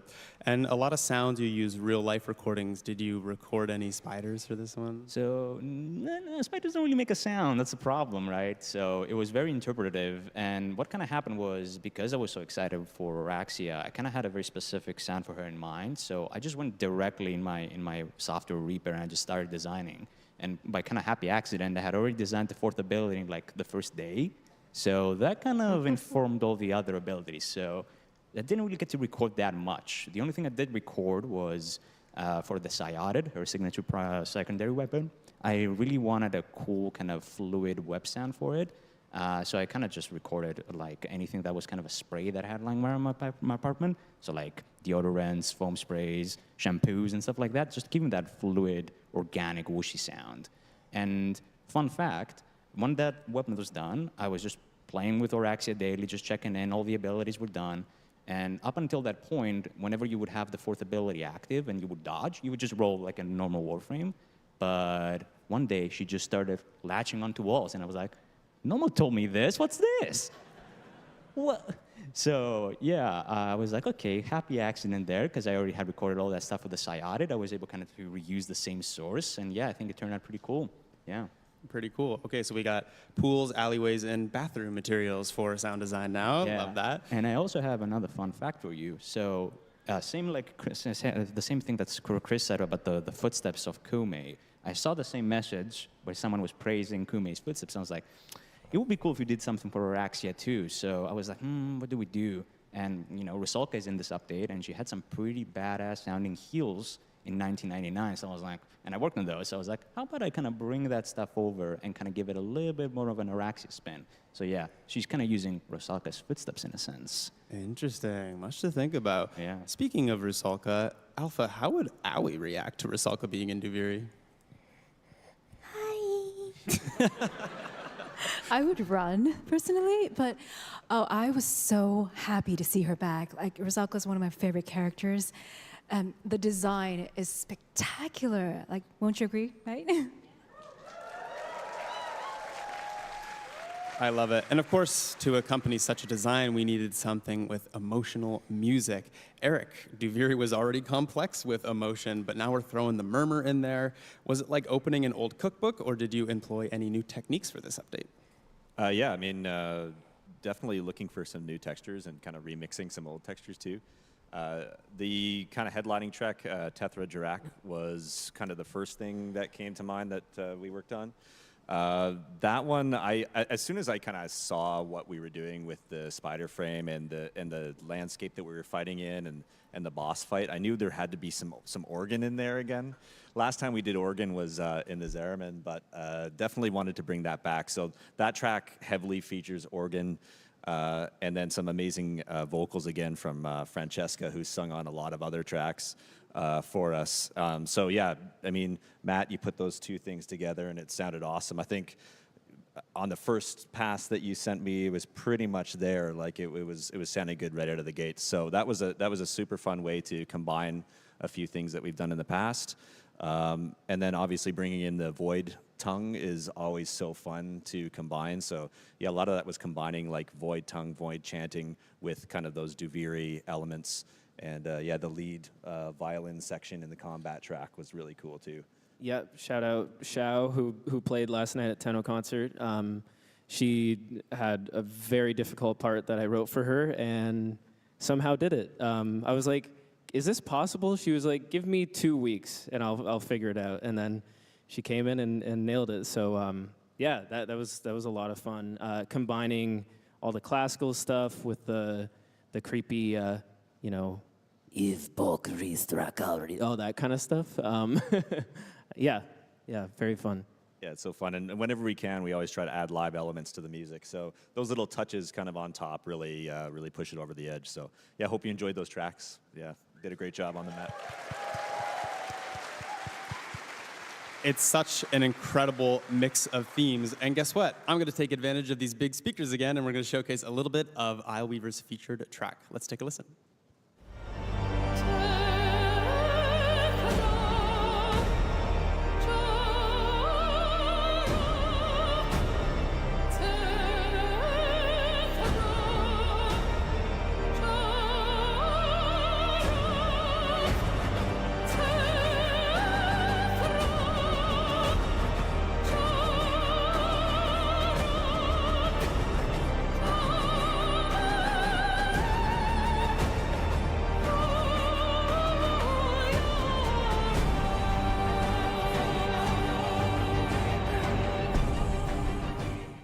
Oh, chills. Yeah, incredible. Fran. Shout out, Fran. Dude, I'm such a fan of this goddamn Now, game. as you know, we are Jesus. celebrating our 10th Tennocon, so I thought, what better time to look back and reminisce? So I've got a question for everyone here. We'll start with you, Matt. How have you evolved your craft over the years? I think in the last couple years especially, songwriting has been a more featured element in Warframe. Even when we're doing in-game music like this, I'm starting to think more verse, pre-chorus, chorus than I was before. You know, usually with instrumental music, I would just kind of think like section A, section B, section C, and make sure it loops nicely and all of that. But now that we're adding more vocals to everything, it feels like an opportunity to make things a little bit more catchy and listenable outside of the game. So I think I'm you know, approaching things differently in that sense. And yeah, it's been a lot of fun. That's great. Remind me, what was your first Warframe track that you worked on? Ooh, I think it was for the new war, and I think it was a cutscene with Cal, I believe. It's just a short little thing that Keith gave me. And yeah, that was the first thing I did. That's super Rest cool. is history. Yeah. Well, same question to you, Eric. You've been around DE for a while. How have you evolved your craft? Yeah, I mean, Warframe's such a complex game with a lot of combat and a lot of things happening all the time. So I think one thing that I've been striving for and continue to strive for is simplicity and trying to distill things down to kind of only the pieces that you need. doing that not just with how many sounds are playing and things like that, but distilling emotion down in sound effects and music, and just trying to make things as digestible and readable as possible. It's a big hill to climb, and I'll probably always be climbing it. I love that simplicity. Alpha, same question for you. I've been learning that staying true to yourself can be sometimes very, very powerful. I've been with DE since 2023, and even the course of just the Always dialogues, I've seen the progression of the writing, and it's become sort of closer to what I'd actually say, you know, even in the truck scene. I'm not going to say it right now. Very memeable. And it came as an approval to me, saying it's okay to be yourself and showing that to the outside world. And that can sometimes affect others too. So, yay! I love that. Great answer. Paul, how have you evolved your craft? I have to echo Eric's sentiment. Sometimes less is more, and that's something I found like it to be true all the time. I have a really good example for you. When I was working, spoilers for the Jade Shadows quest. If you haven't played it, go play it, please. So when I was working the cinematic sequence when Stalker is about to escape and he is ambushed by Zito in the Corpus, you know, it's a very chaotic sequence. Bullets are flying, you know, Stalker is grunting and he's parrying, and then eventually he gets shot in the leg and he kind of just kneels and falls. Initially, that sequence was like, it had full sound coverage, everything kept going, but, you know, we removed everything, and the only thing you hear as he falls is just one bass hit. Boom. And then everything just kind of muffles. And then the emotional uncertainty kicks in. And there's nothing there but the music and then the baby cry. Super powerful moment, and in my opinion, one of the kind of apex moments of that quest. And I think one of the big reasons why it's such a memorable and emotional sequence is because of how little we put into it, in a way. Wow, that's super interesting. Thank you for sharing.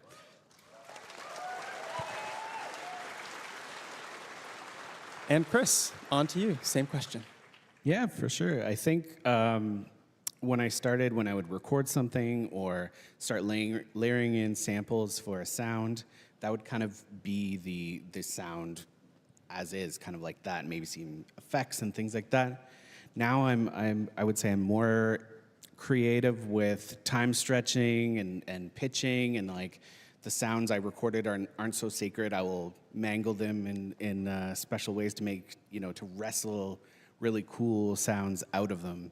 One example would be Stalker's ship. I took some of his weapon sounds and his voice, and I pitch shifted it, and it turned into this like crazy sci-fi ship sound just from his voice and his weapon sounds, pitch shifted, stretched out, like just, you know, as simple as that. So. Wow, that's super. It's almost like molding with clay, but for sound. That's super interesting. Thanks, Chris.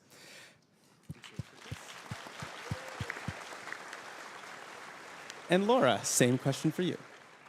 Yeah, so I'd say the biggest way in which my craft has improved, I also started in like 2023, would be just working with a team, with an incredible team, getting their insight, getting their feedback, getting to like experience their work and see how the sausage is made. That has been the most impactful on my craft. So working with others. I love that. And a huge shout out to Laura for making a fan favorite, the Palm 2 music that you hear for the Kim Chat. This is Laura's specialty. So.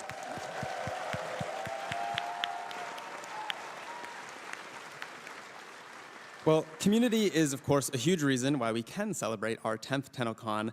And I just have to say, under every comment section of the videos that we post, you guys are giving our amazing sound team such huge praise. My favorite comment is that DE is just a music studio that makes games on the side.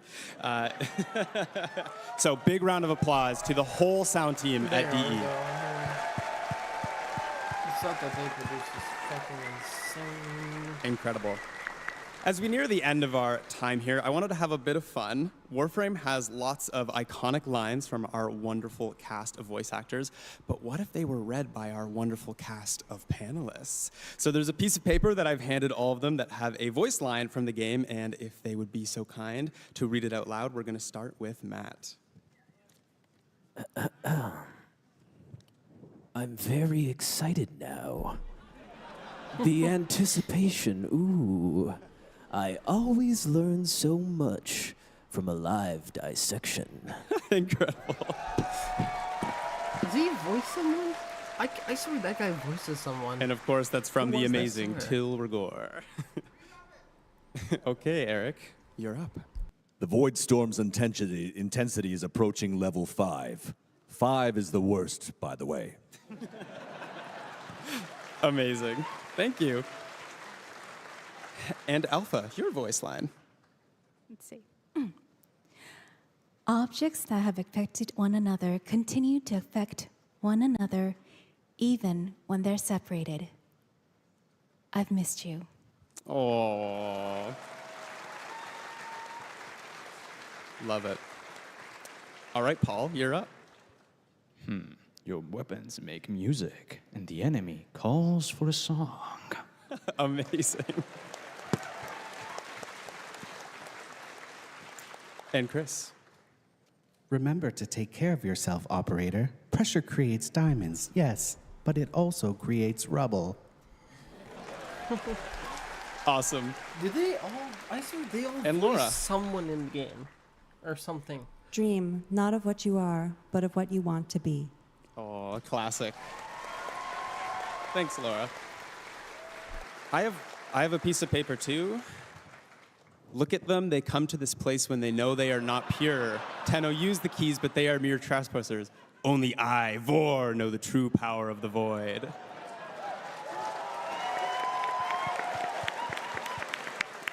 Thank you all. That was fantastic. Now, I can't just end the panel without one more thing. We're just 2 hours away from learning about the next chapter of Warframe, but how do you guys feel about a little bit of a tease? Yeah, baby. Give it to me. Well, Eric, Come what are on. we about to show? No spoilers, of course. Well, this is where we're headed musically with Warframe. We've just come off some Ooh. crazy If grunge it's a new 99 track tracks. that they've And been we teasing, wanted to go that sounds almost the exact opposite direction. So this time we pulled out all the stops. This is the first time we've recorded a 50-piece orchestra for the Hashtag score. Tao, baby. Tao. So yeah, here's a little behind-the-scenes look of what's to come. All right, let's take a look. Oh my god, it is it.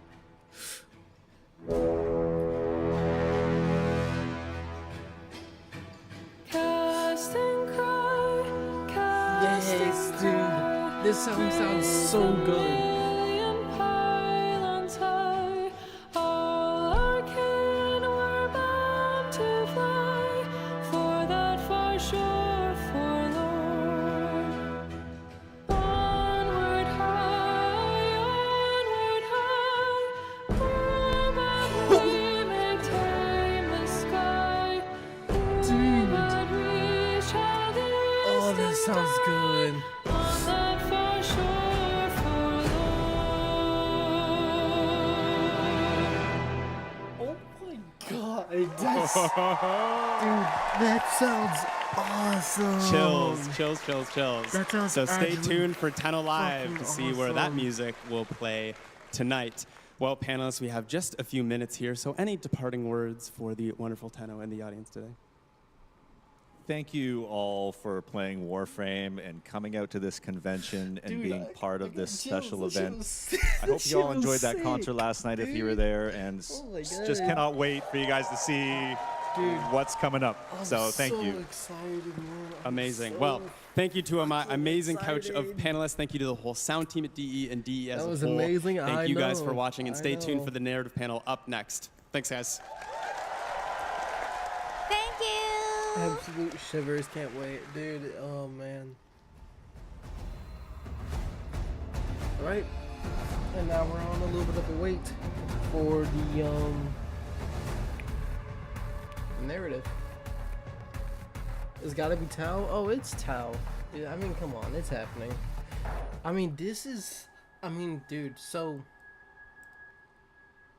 I know I always said like the 1999 was gonna be always my next wanted thing, but like, dude, oh my god, like as someone who actually has like sat down and read a bunch of like books and articles and stuff about like the Warframe lore and all that, yes, I'm a nerd, go fuck yourself.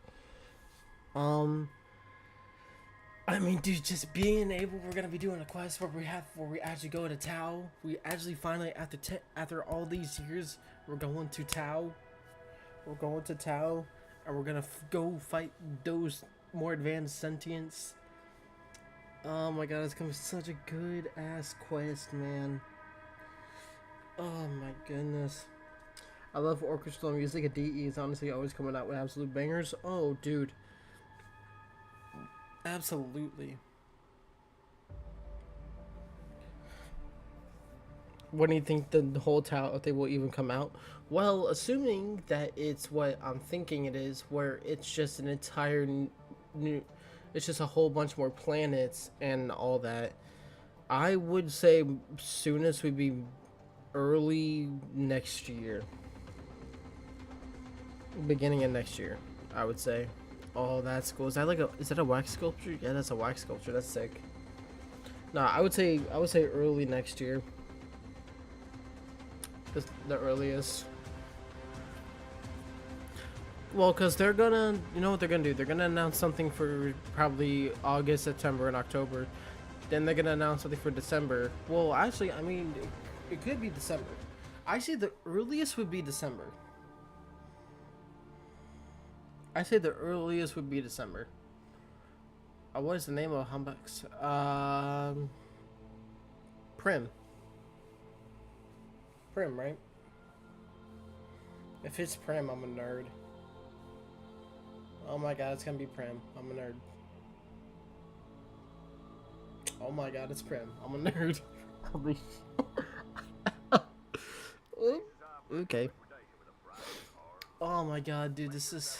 I'm so excited, man. I don't even know really what to expect.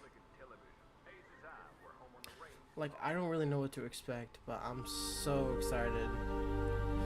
I'm so excited.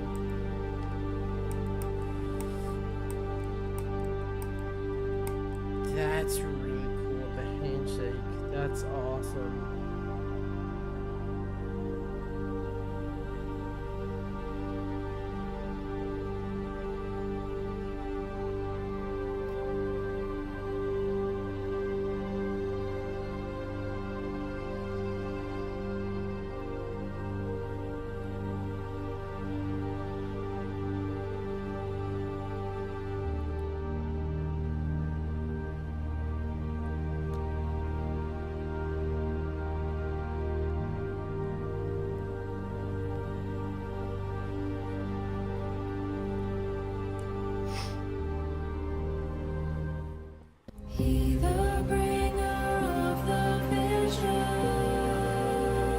What I say about the music? It's you answer to his call.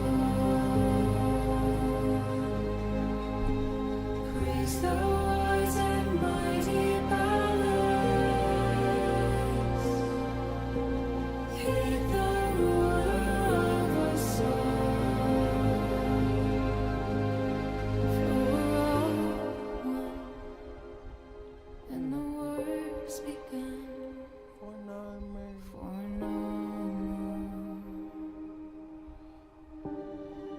Oh, hell yeah. God. Dude, I think this might be one of the most excited I am. Because, like, again, when they announced 1999 in 2023, I was really excited because I knew that was going to be a lot of the backstory of the frames and their human versions. That part I'm still kind of trying to study because I know, like, the originals got infected and then they became warriors and then they died, but then we ended up making copies of them and those are our warframes, yada yada yada. And I still gotta do a little bit of studying, but dude, this Tau that's about to come out, hopefully, well, I mean, it definitely is. I mean, this I have studied. This I, from when they were going over there to try to colonize it and all that. I remember watching like a 3-hour YouTube audiobook about the fight for Tau in the battle and all that in the old war and all that while working at my job.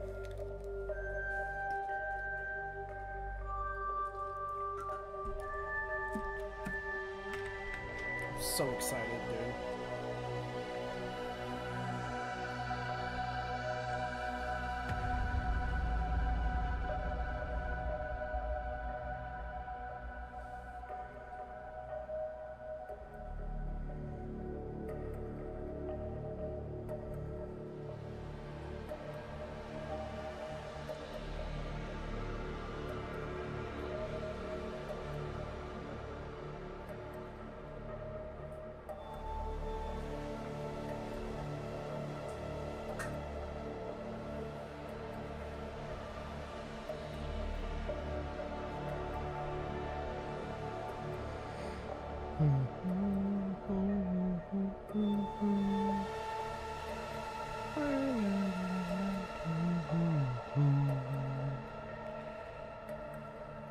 So what they announced for I didn't go on with the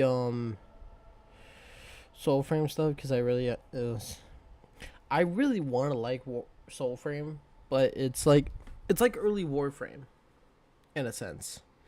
It's gonna be good, but it just needs the time.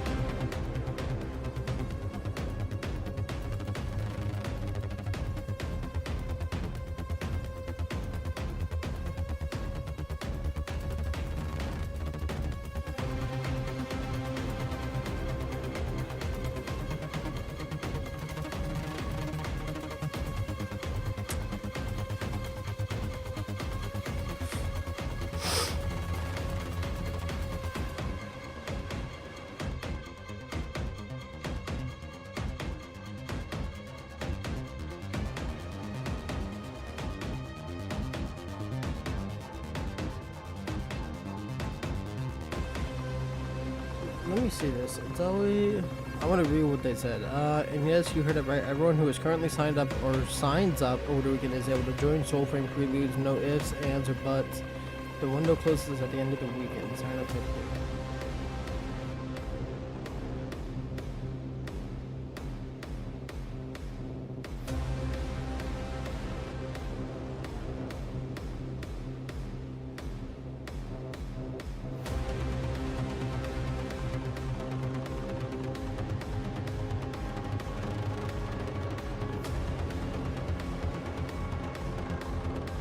Oh, so they actually did announce a decent amount for it.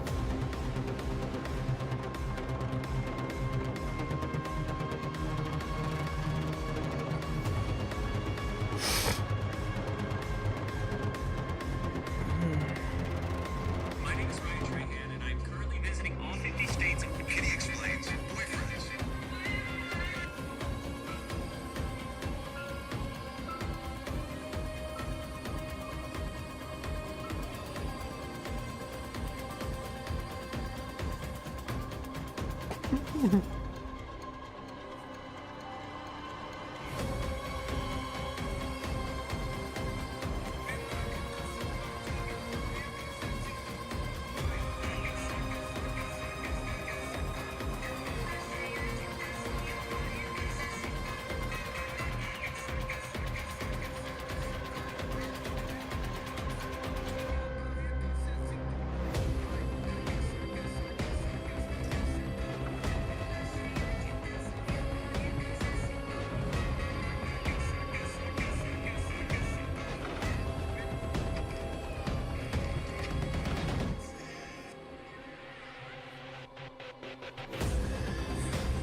Oh, here we go.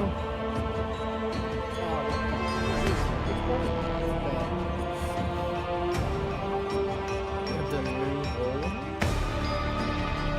Oh, Rhino Dallas, what I see him. Rhino Dallas, what I see him.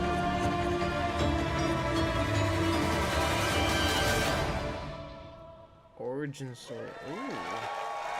Hello, Tenno, here, there, everywhere. Those of you joining us in London, those of you watching online across the globe, welcome to the first of its kind, first main stage Warframe narrative panel. Can we pop off for that? Yeah, we can do a little pop off. Interesting. My name is Corey Van Den Hoogenband. I'm a community manager here at DE. Today I'm your host / moderator for a 50-ish minute presentation going over the lore of Warframe, the universe, the quests, the characters. But let's be real, you're not here for me, you're here for the panelists. This is the dream group of people. If you were going to be talking Warframe, you'd want this couch. So without further ado, let me introduce them to you. I am joined by Warframe's lead writer, the keeper of knowledge, the void tongue specialist, Adrian Bott. Hey, Tenno.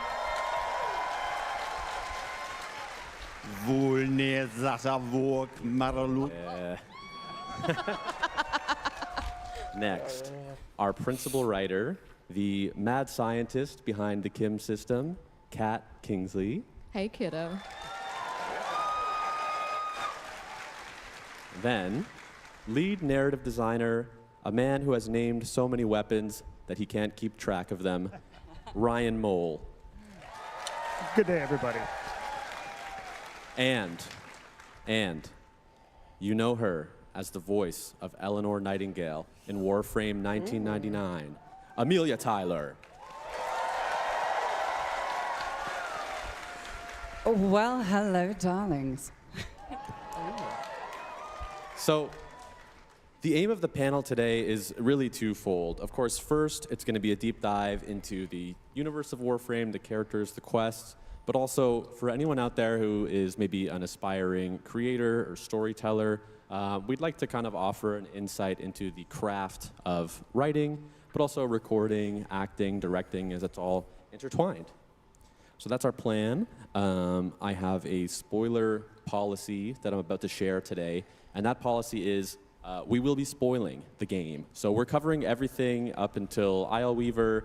We're going to be big chatting. Let's see. I'm going to start by asking you about characters. And because we have Amelia here, of course, I want to talk about Warframe 1999. We debuted the Hex at Tennocon 2024. And that update had the largest kind of cast of ensemble characters we ever brought to a Warframe update. So I just want to ask in general, what was it like delivering that cast? Frankly, amazing. But one of the things that we wanted to make sure of was that when the player arrives on the scene, the sort of status quo between the members of the Hex is very much established and intense. So we did a lot of work into setting up the relationships, the grudges, the attitudes, all of that kind of history that they had between them, so that when the player kind of turns up on the scene, there was a kind of powder keg ready to explode. But we did a lot of that kind of detailing of who the characters were by using a technique that I picked up from a guy called Andrew Ellard, who is an advisor on scripts in the UK. He worked as a Red Dwarf consultant, amongst other things. And love Red Dwarf, Smeg. Yep. But one of the things that you do, which seems kind of counterintuitive, is you don't kind of start out by detailing who is the character in themselves. You describe them from the point of view of the other characters. So it's not like necessarily who is Arthur, but what does Owie have to say about Arthur? What does Quincy have to say about Arthur? And because of that, you get away from this idea that there is any kind of a sort of single objective view, and instead you build up this kind of subjective web of relationships between the characters that is incredibly fruitful. And that really, really helped us. I mean, the design of who the Hex were going to be kind of began at the concept art level with the astounding art that we saw. We didn't initially know which Warframes are going to be proto-framed. And so we kind of learned as we went along, and their background kind of filled itself in as well. But it really also helped intensely when they were cast. I mean, I remember when Arthur was first introduced, Reb and I had a discussion about him and came up with the kind of key phrase of a paladin in Kevlar. And he existed as a concept, but then when we heard Ben Starr delivering the dialogue from Whispers in the Walls, and we heard that sort of gritty warmth and exhaustion come through. I instantly knew a lot more about the guy, what he'd been through, and all of that. Well, we also have, yeah.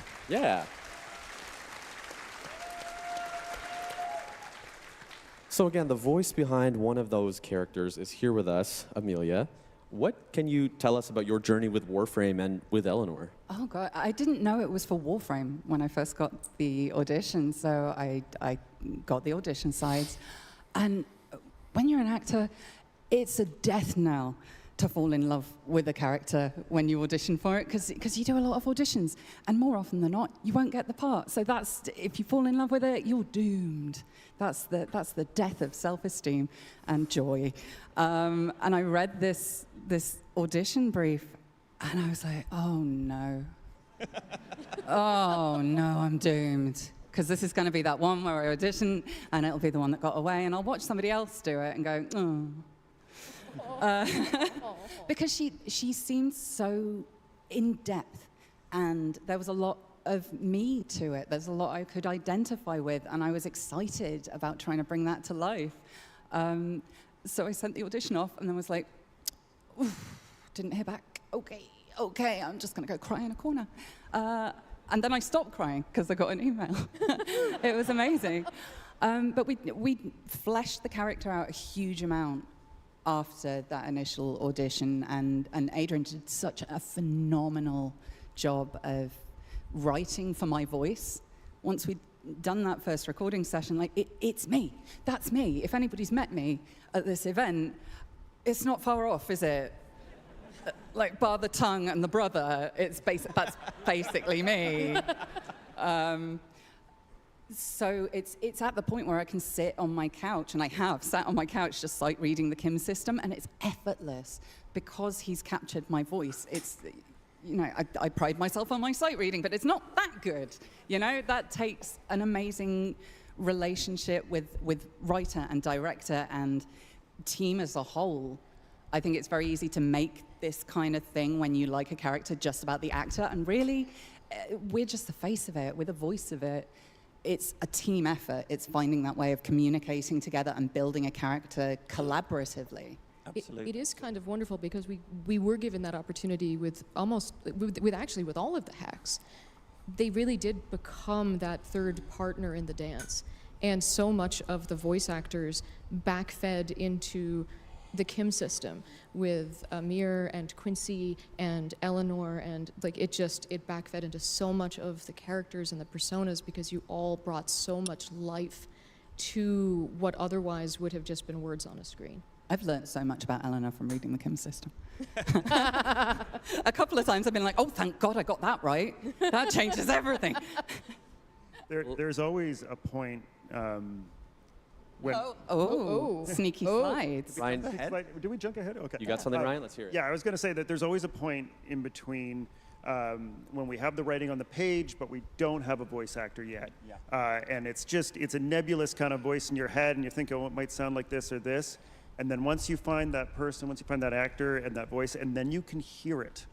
And so when we have the auditions, and then maybe we'll do our first voice session, and from that point on, the writing changes. It becomes so much easier because you can hear that person talking to you.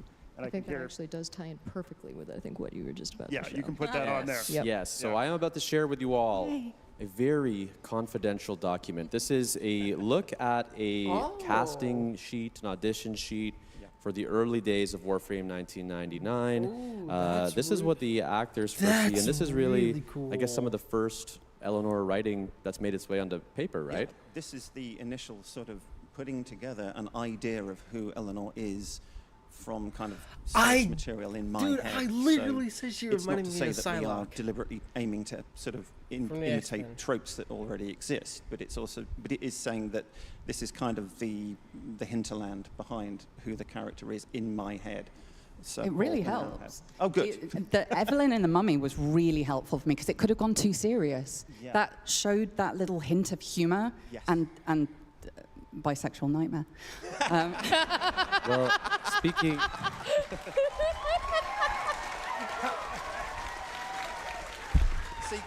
You've all watched it, I see. Speaking of humor, I'm going to need somebody to explain this next slide to me. Oops, actually, this is a sweet slide. There's one more. Oh, yeah. That's the one where this never made it into the final game because it's just a prototype. But when we're putting together what we call the casting sheet, it's the first time we ever get to write dialogue for that specific character as opposed to just thinking about what they might be like. And so we knew that the Kim system was going to be a thing, that there was going to be romance in the game. And so one of the first things I tried to tackle, which I thought we were going to have to hear from the various different candidates for Eleanor from, was how a telepath approaches becoming intimate with another person, and what that might look like, and what a sort of declaration from that person saying, yes, me too, I'm on board with this. So, anybody that wants to use this for fan fiction, Please.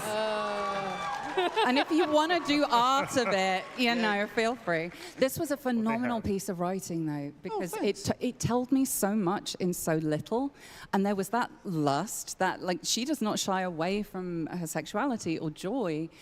But there's a vulnerability to this of, yes, I want this, I want you, but I have seen this go wrong before. I can see all the ways that you could say you're fine with this and then not be fine with this, so I need to know.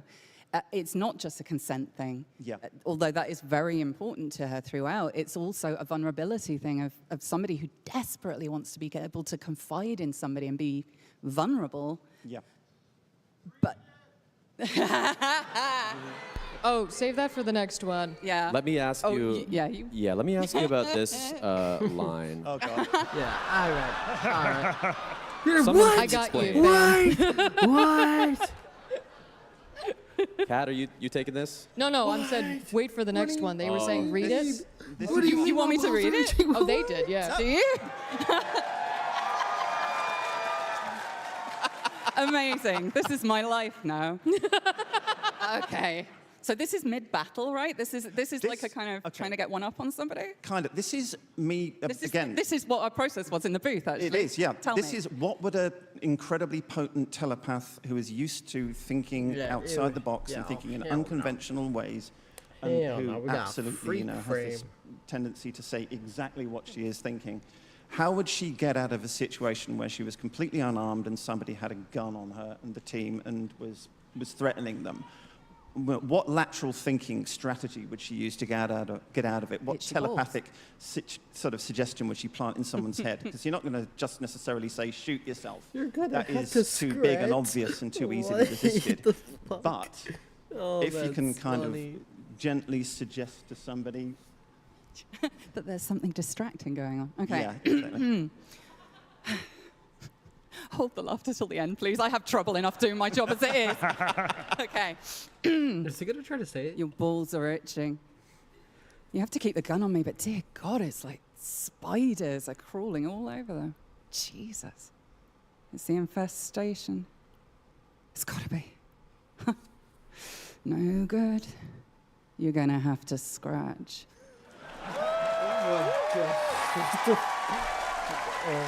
Yeah.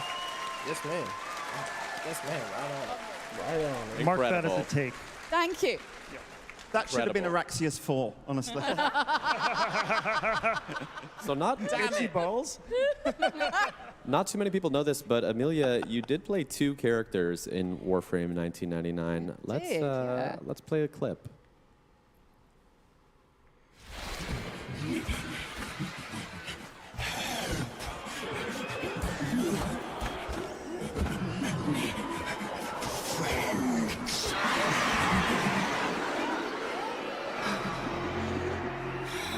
Many friends.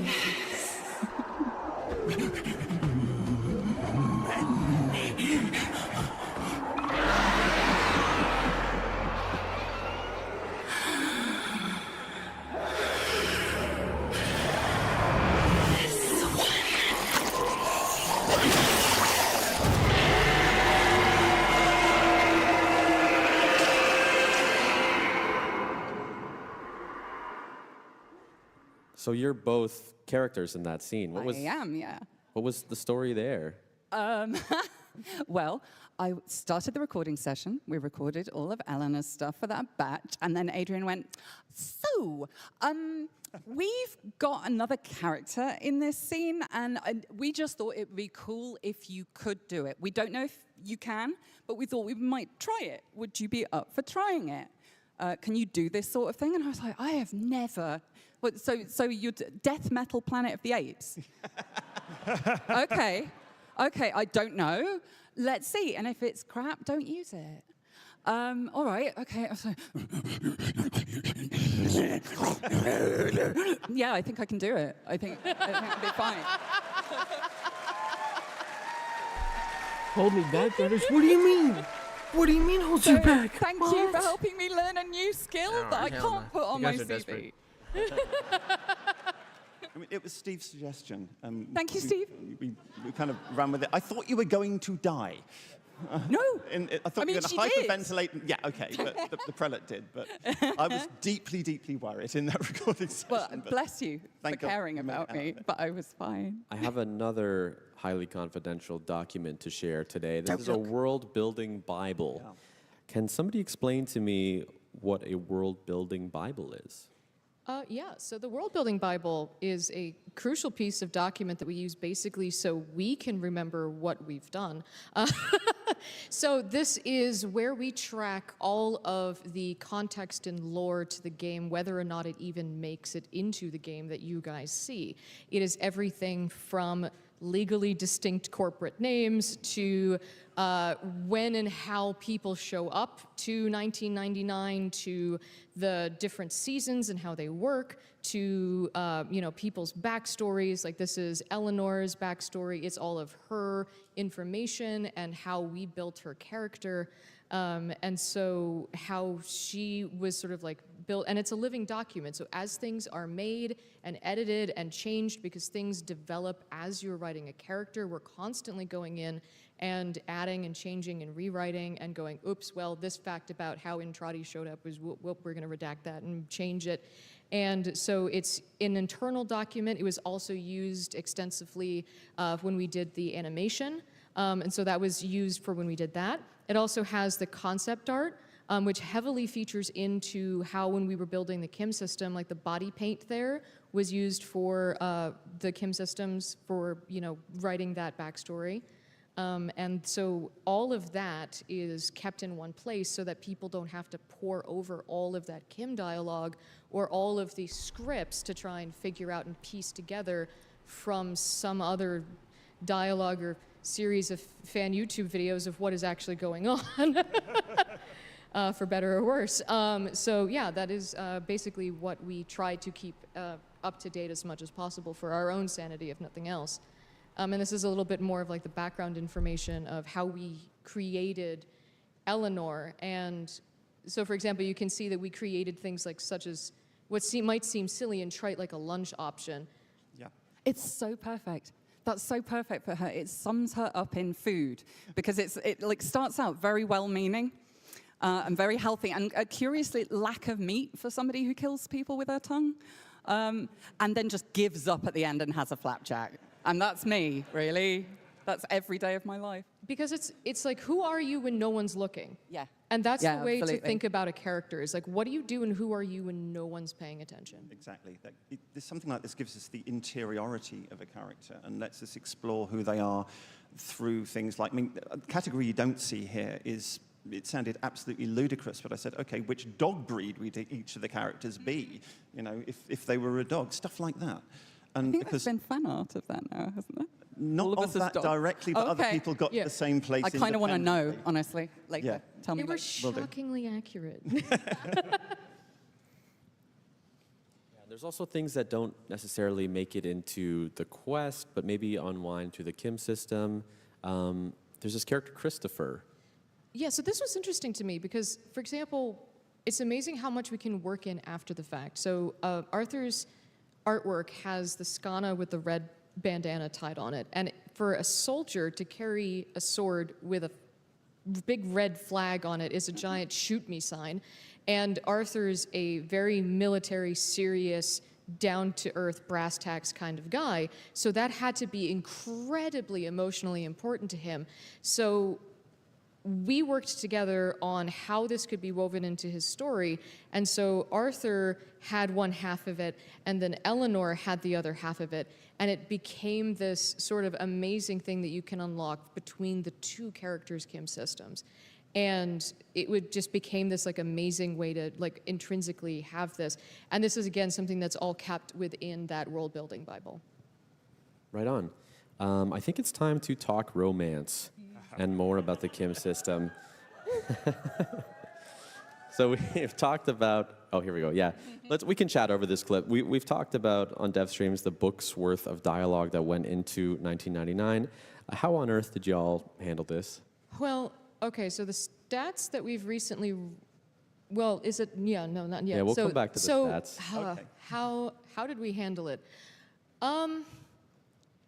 One spaghetti noodle at a time. So branching dialogue is a lot. It is a exponential curve, and it is so much fun though. And I think about it as sort of unwrapping an onion. People are like an onion. You know them in layers. And it was interesting because Warframe's syndicate system was very easy to sort of piggyback off of and automatically think about it as, okay, so every time you rank up with these characters, you're getting a little bit deeper into their personality, and you're getting deeper into the groove with them, and you're sort of going further into their stories. But the characters are just so deep and rich and interesting. And as we got to work more with the voice actors, and they brought so much life to it, they were just so rich and interesting and amazing to work with. And I'm just so honored to be able to have like brought so much life to them. Well, I think it was also, Kat, you were new to the team when you started. Like, you were brought on to do the Kim system, and you hadn't played Warframe up until that point. So you were going through Warframe, learning how to do it, and I remember having all these questions about the lore and all the history of the game, and you really took that into the Kim system. You put yourself in the sometimes in the shoes of the Hex characters, wondering what the Drifter did, and tell me about this origin system and what it's like in the future, and then vice versa for the Drifter in 1999. And you had those characters interrogate each other so that you could learn about Warframe. There was a lot of self-teaching. But it ended up bringing out so much new information about our game and about our world and our lore, and I think it clarified a lot of stuff for people that we couldn't do in the kind of storytelling we do normally in our quests and with our vendors and things like that. Yeah, so it really brought a new dimension to Warframe. I think it's fair to say that Warframe has a lot of unreliable narrators of one kind or another. But one of the glorious things about how Kat handled the Kim system was that the Drifter has no need to be an unreliable narrator. The Drifter is trying to explain to the Hex, who are from a completely different time and background, what they have been through. And so in that extremely kind of distilled and human exposition of all this outlandish stuff that Warframe has to offer, it essentially functioned as a way for players who might have been a little bit more alienated from the lore and the backstory than we would wish to catch up with that. And I was seeing people come out of the Kim system knowing a lot more about the system and their particular role in it and what was going on than they had hitherto done. And that was just an amazing and unexpected kind of secondary consequence of this. The whole thing was just phenomenal, and such beautiful levels of detail that as actors we don't tend to get very often. And that really helps flesh out my understanding of who Eleanor is and why she does what she does, even if we never address it. Yeah. Even if it's never in the script. I want to show a visualization that we put together to give you a sense of just how much dialogue was there. We have a short clip. Yeah. And Kat, do you remember the stats? I do. And it's the reason why this video is glitchy is because this is a manual zoom out in Illustrator because every other software crashed.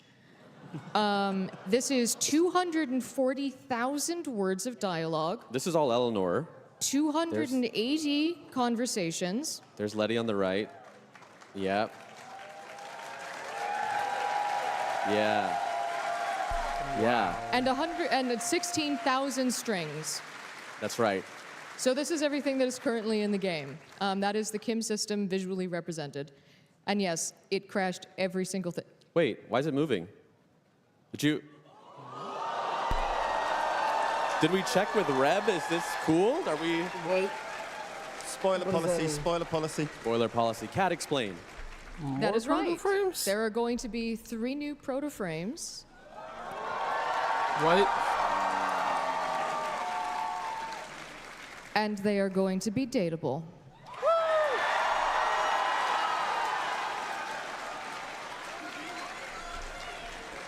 Pause. And you're going to meet 2 of them tonight. Oh. Shit, okay. Type shit. Wow. Type shit. Incredible. We are, we're going to move on to Quest, but I know, Kat, you wanted to say one last thing about the Kim system before we move on to Quests. So I was hired on to do this primarily. I joke that I was Deus Ex Rebecca into this job via the weirdest LinkedIn message of my life. And when this was announced at last year's Tennocon, I was sitting in the audience, and no one knew who I was or why I was here. And I lurked the Reddit like a champ, and I watched all of the commentary, and it was mostly jokes, and 15% like, please, dear God, don't do this, and a bunch of people being like, let them cook. And when it came out, though, the community embraced it with an open mind and met it on an open playing field. And I do not know of another games community that would have ever done that. And I'm sorry, I'm tearing up. I do not know. I cannot explain how humbled and how honored I am to write for a group of people that embraces something like this in a freaking Space Ninja game. Yeah.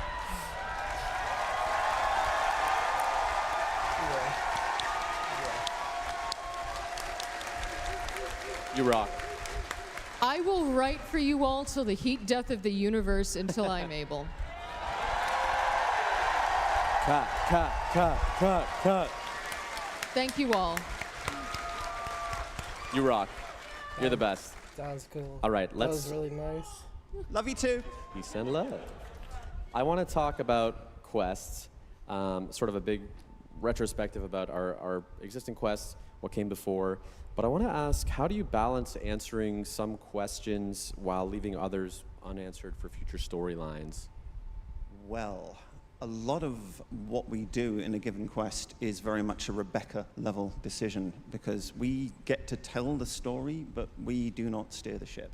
So how much is revealed is, kind of fundamentally down to the creative director to say. That said, I think it's fair to say that we always need to leave the players, certainly on something like a main quest chunk, knowing more when they come out than they did when they went in. We've always got to keep incrementally kind of pushing the knowledge boat up the river. Yeah. But if we're going to keep on writing to the heat death of the universe, which we are, we're going to need to leave some stuff unanswered for a while. And it's so much more interesting playing a character like that, where there are still questions, where you don't get to the end and go, and that's the thing about me.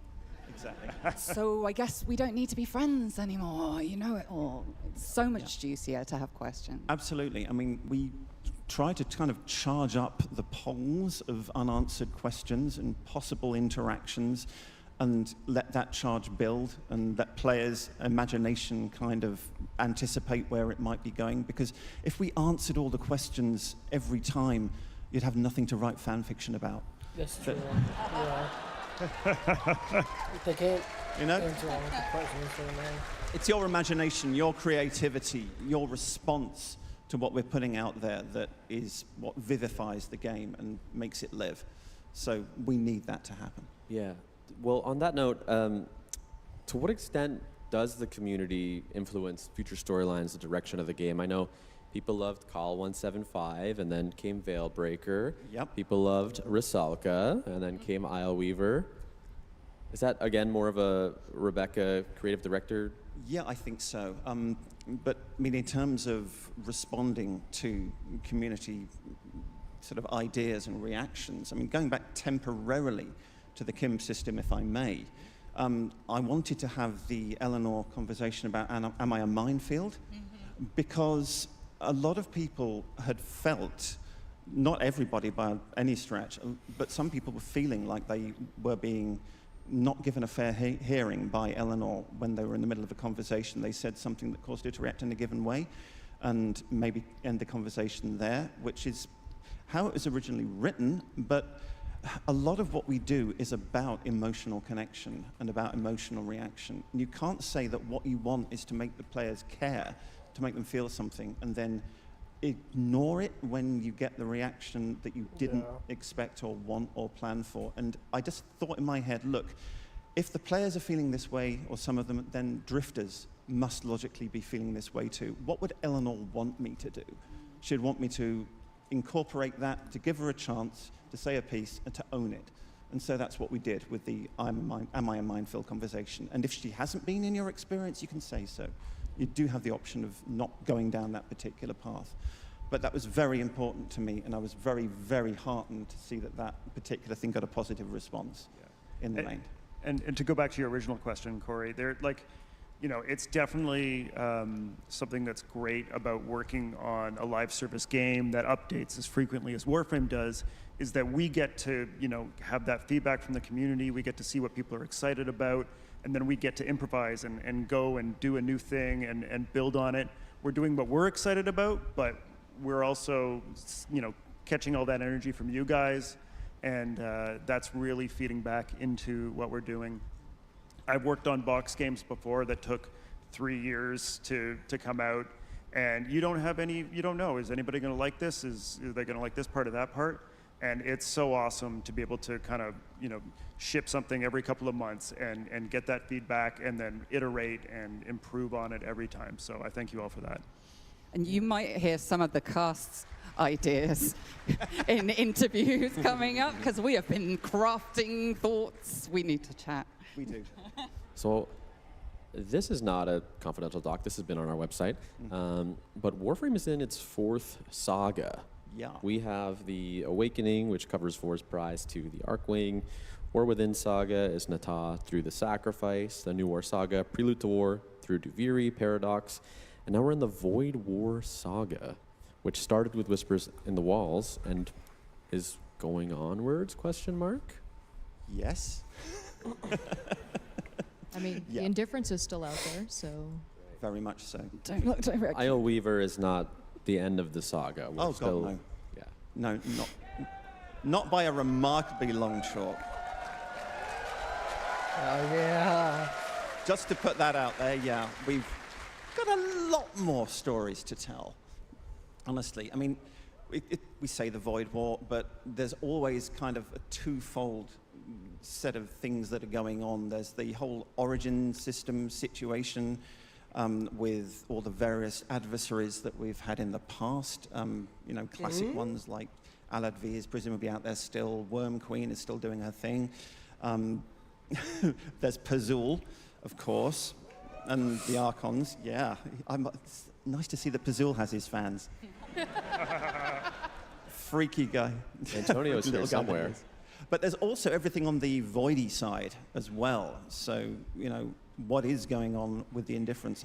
It was brilliant in Isle Weaver to be able to show something which is pretty darned unique, which is the indifference working through a living human agent. Because it can imitate, it can mimic. I'm not going to give away too much detail about exactly what the indifference is and does, God forbid. But Nessie's situation is kind of unlike others. We've seen the indifference mimic other people, as I say, including our own operator, including Entrati, including Lloyd. But Nessie still exists as an individual. And I think it's allowable to say that despite Eleanor's fingers mentally having gone through Nessie's skull like wet chipboard, I think Love that line. Thank you. She is still there somewhere, I think personally. Right on. So you sort of answered this already, but the Void War Saga is ongoing. Listen, I'm not here to get anybody in trouble. But is whatever we see at Slow down, Tenno Corey. Live a continuation of the Void War Saga, a new arc? Possibly speak to how it fits in, but it will, I think, seem like a natural and obvious continuation. Cool. He said awkwardly. Is there any one quest or bit of story that you think is like important table setting for where we're going next? I don't know that I can say, okay, in the next hour and a half, rush out, play these particular quests, and come back, because people wouldn't necessarily have time to do that. No, again, I can't really give anything away about that, but I would say maybe brush up on old lore. Hun Hao's line, "We severed worlds," and the implication thereof. There you go. We got something. Do I keep my job? That's Tao, baby. All will be revealed. Yes. I mean, he just Anything confirmed else? it. I He know we're in said- like he said the next hour and dangerous a half, territory, so I get can caught move up on on if we don't wanna old talk, lore. Any more quests? We can go talk about universe. Let's talk about universe. Let's do it. Yes, dude. So I want to ask, Yes. what are the core principles, key tenets of writing for Warframe? So I'll give an example. I work on the Tennocon program, and we have this line, Cass has this line, which is weird first, cool second. Do you have any similar philosophy? Weird first, cool second. Yeah.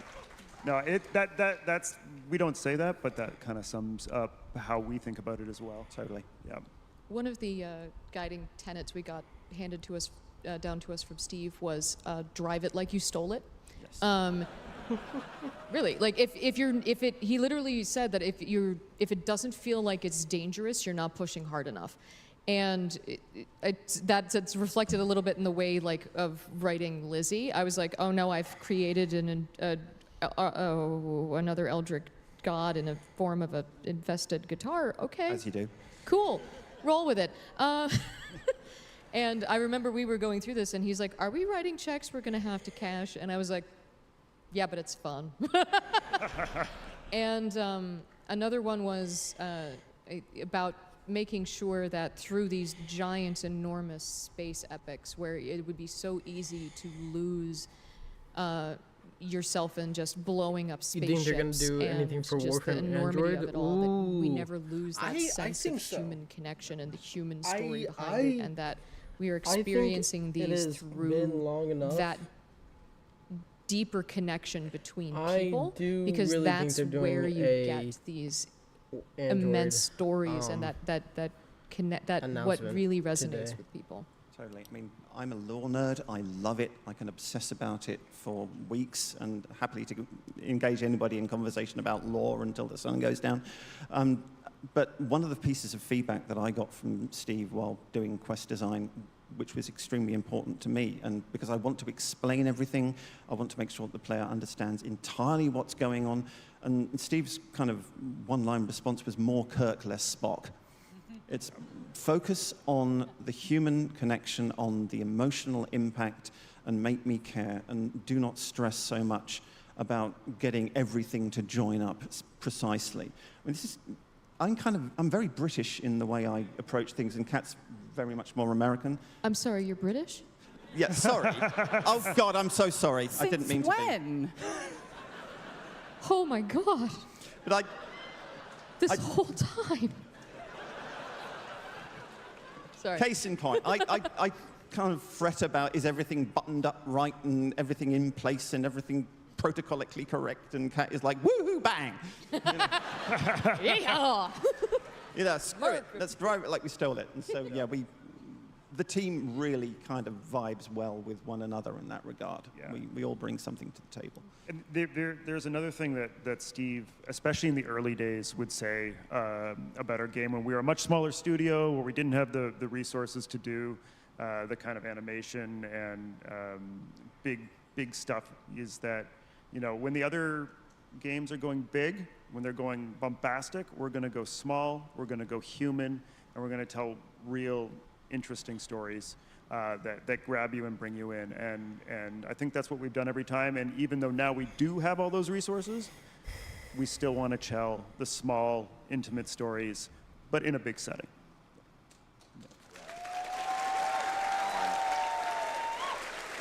Well, Adrian, one thing you told me last week that had me cracking up is you said when Reb reads a draft and she comes to you and she says, "I hate you," as a compliment, that's mission complete. I hate you brackets positive in one of the quest scripts that I handled recently.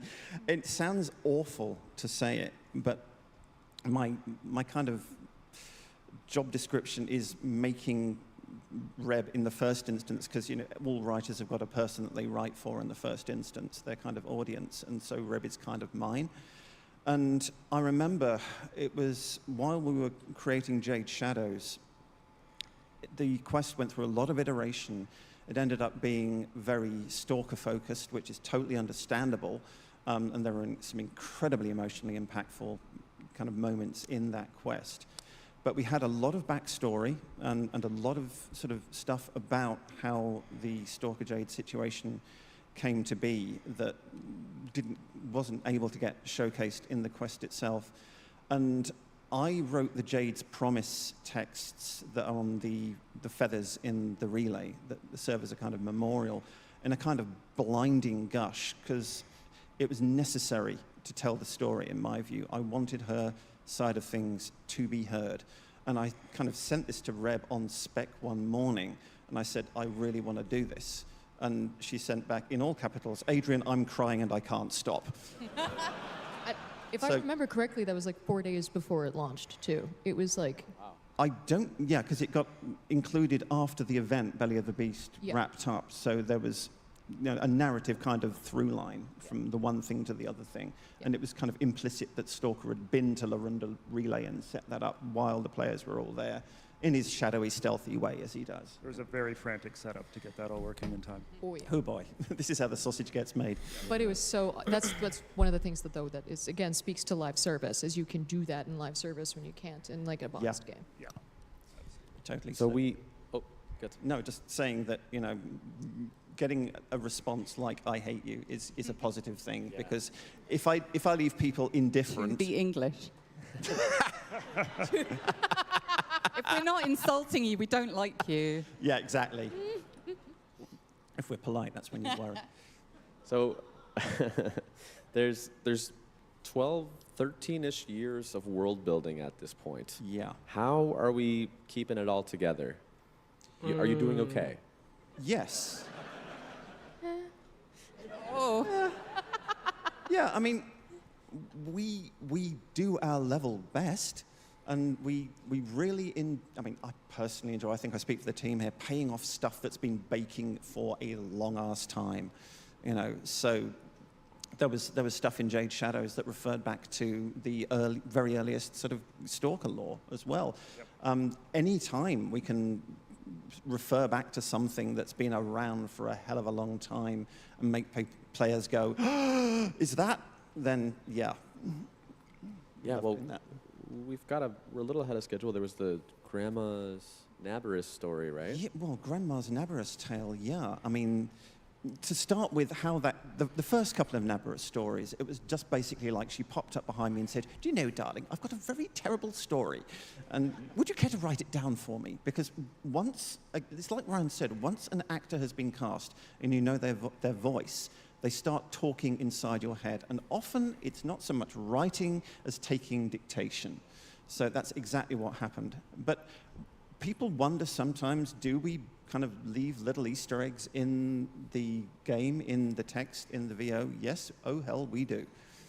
Lots of it. And one of my favorite little points is in the very first Nabarus spooky story, where grandmother is talking about the silent girl and says, with a little laugh, she skated away.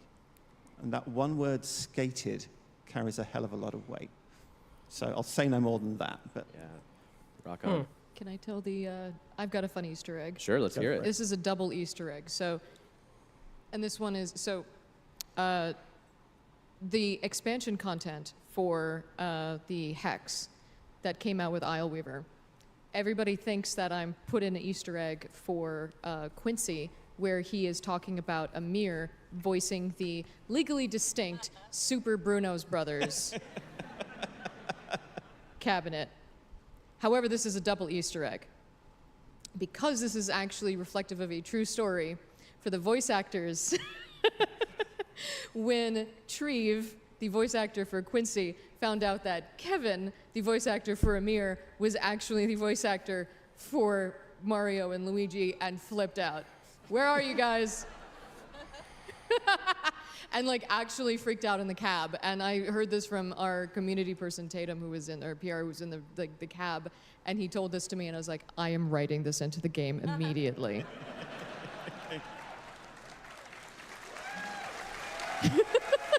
Nice. Because that was just so, like, they've become like brothers to me in my head, and like being able to write that arc for them of just like the two, because Quincy was just, I was so terrified to write him at first because, I mean, look at me, and oh, the fear.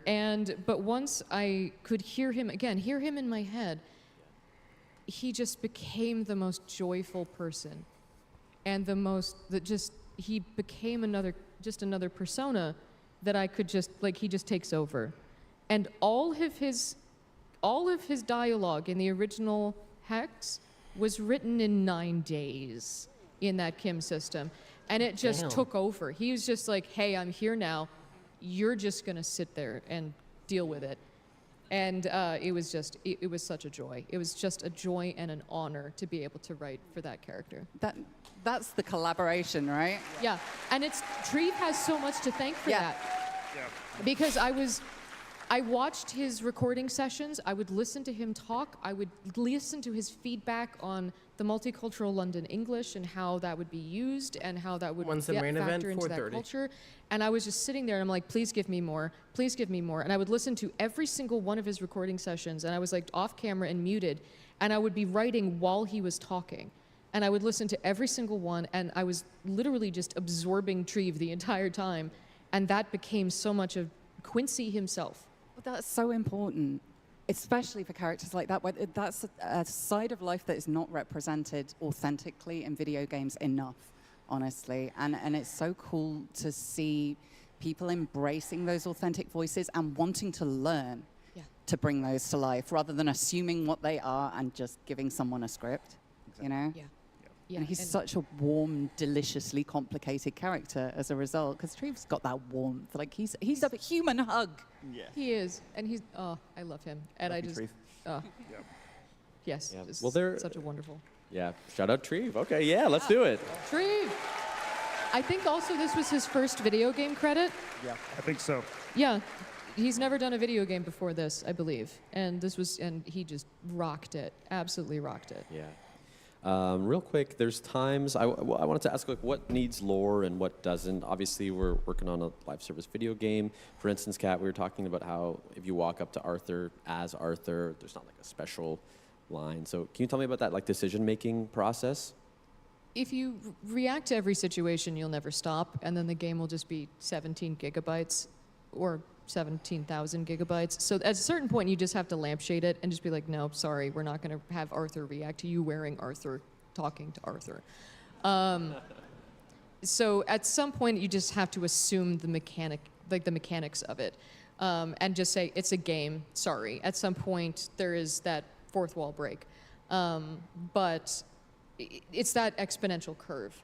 When there's a point of diminishing return, and you just have to sort of decide where that percentage point is from just a mechanical standpoint, and decide where we can just sort of go, there.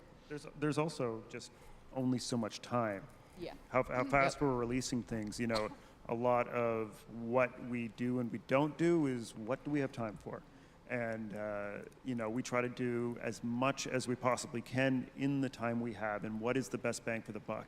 Yeah. And sometimes those little tiny Easter eggs, it's like, that would be cool, but it's not going to move the needle the way doing something, you know, that's going to be, everybody's going to see. It's going to do it. Speaking of time, we do have to wrap very, very soon. Ryan, I know you had something you wanted to say. Yeah, I really just want to say, I think from the bottom of my heart, and from probably everybody else at DE, I just want to thank all the Tenno here and at home for your support on this game over the last 13 years. We couldn't make this weird and wonderful game and keep on making it weirder and different and better without you guys. As long as you're here, we're here. So please, thank you. Thank you so much. Thank you. Thank you so much. I wonder what might, yeah, you got this, Adrian. What might, well. Just to close, what do you think Eleanor would say to the Tenno here assembled if she was here in person?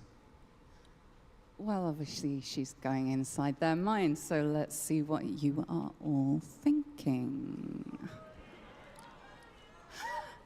I can hear one word reverberating through all your minds about where you're going. What? What? So maybe you should think about where you've been. Ooh. That's our panel. Thank you so much, Tenno. We have to wrap. See you at Tenno Live. Think about where we're thinking about where we're going, but we need to think about more of where we've already been. What does that mean? Oh, and now we're gonna be at a very long break. Half an hour. I mean, it's about time, everybody. It's about time.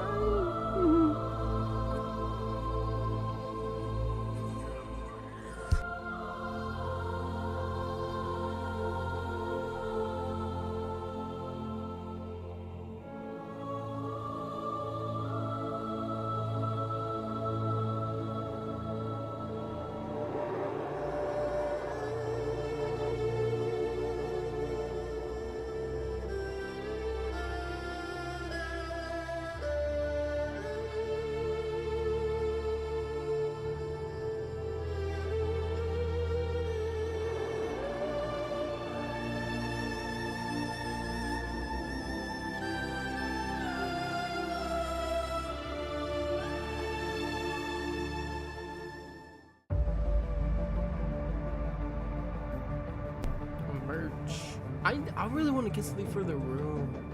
Guitar picks? They sell guitar picks? Oh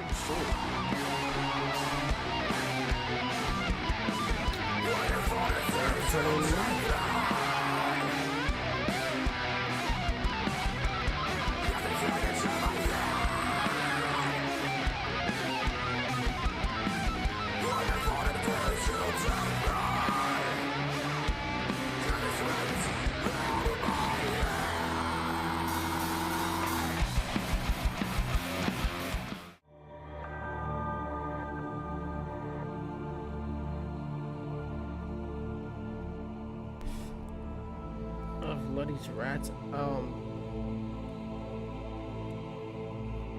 Nina.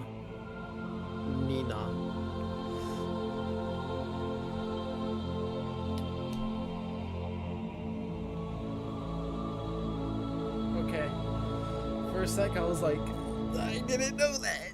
There they are! Tons and tons of buildings and structures. The largest collection of architecture featuring small walls, big walls, huge walls. With this special TV presentation, you'll receive not one, but 4 DVDs of all your favorite walled buildings ready to enjoy in your walled living room.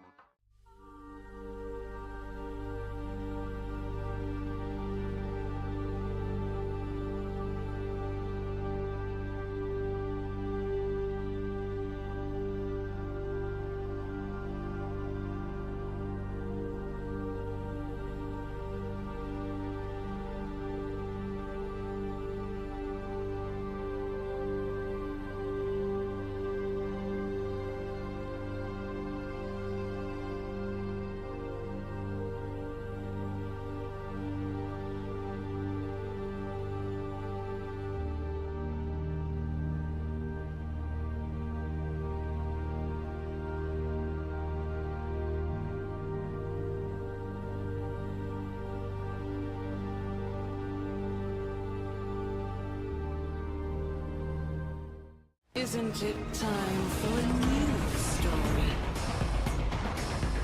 You'll never control me.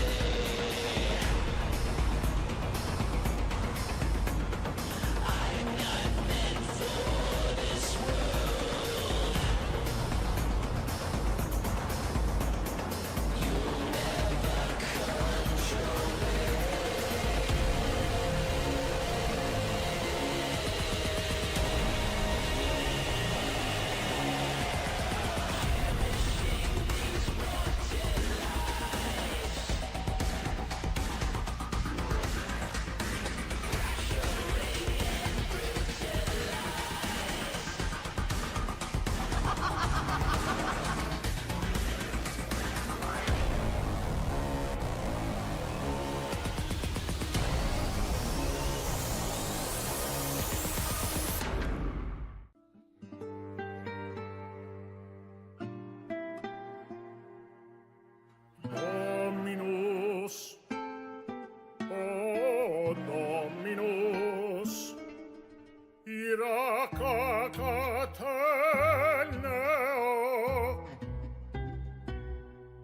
curse upon you.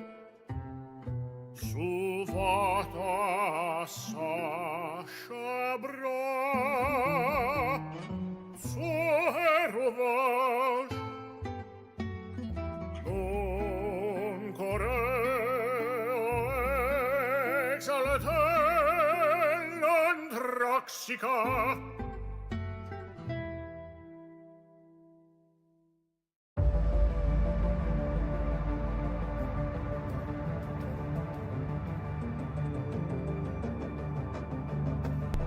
I want that.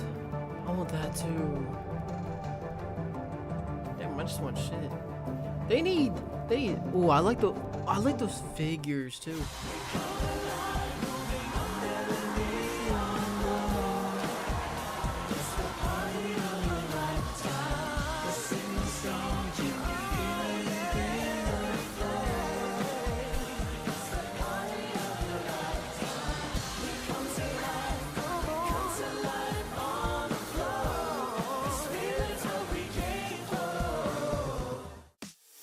Everybody knows there's nothing like a delicious slice of Big Bites pizza. And it's perfect just before online hits the stage. My favorite bite? Pepperoni with extra cheese, of course. What's yours? Let's connect over a slice of Big Bites pizza.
flowing hard, the land we call our home. Push to keep the dark from coming. Feel the weight of what we owe. This, the song of sons and daughters, hide the heart of who we are.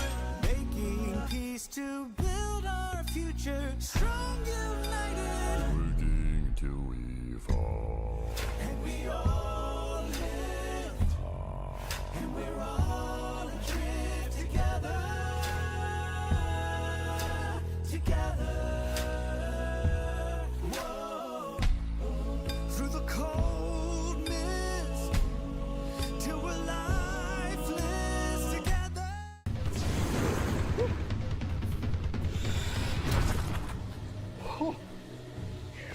Oh.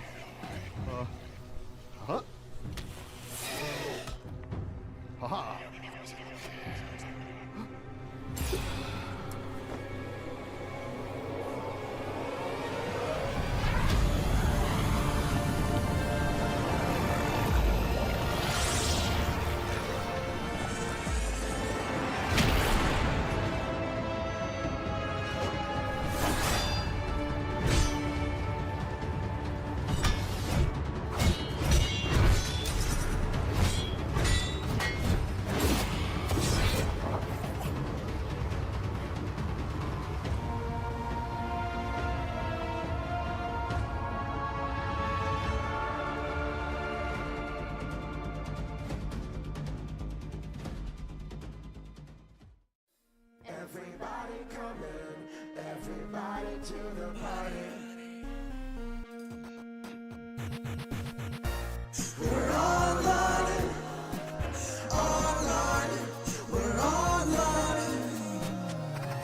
Step into the night where all the stars are bright. We're back again to do this, and we're gonna do it right. Something wild's in the air, I just know it. And now we're moving quicker, keep it on track. And once we hit the scene, there's no turning back. Gotta bring that feeling, gonna feel the heat. Our line is in town and we can't be beat. We come alive, moving under the neon glow. It's the party of your lifetime. The signal strong, and we feel it in the flow. It's the party of your lifetime. Now that you can see there ain't no stopping me. The city's on 11, it's 2,000 degrees. Haji Marisina, Naricado de Cayocan. Neon lights flicker, pinchados de ella está. Sincronizados todos ya no hay vuelta atrás. Join the stand, turn up the heat. Everybody sing together on the 1, 2, 3. We come alive, moving under the neon glow. It's the party of your lifetime. The signal's strong, and we're feeling it in the flow. It's the party of your lifetime. Going higher as the stars align. Here on the edge of 1999. All systems go in this moment like you never know. Join us, embrace us. Don't ever erase us. Join us, embrace us. Don't ever erase us. Join us, embrace us. Don't ever erase us. Join us, embrace us. Don't ever erase us. All nights in the house to bring the party of your lifetime. We come alive, moving under the neon glow. It's the party of your lifetime. The signal's strong, can you feel it in the flow? It's the party of your lifetime. We come to life on the floor. This feeling's all we came for. The beat is strong, we can feel it in the flow. Party of your lifetime. Party of your lifetime.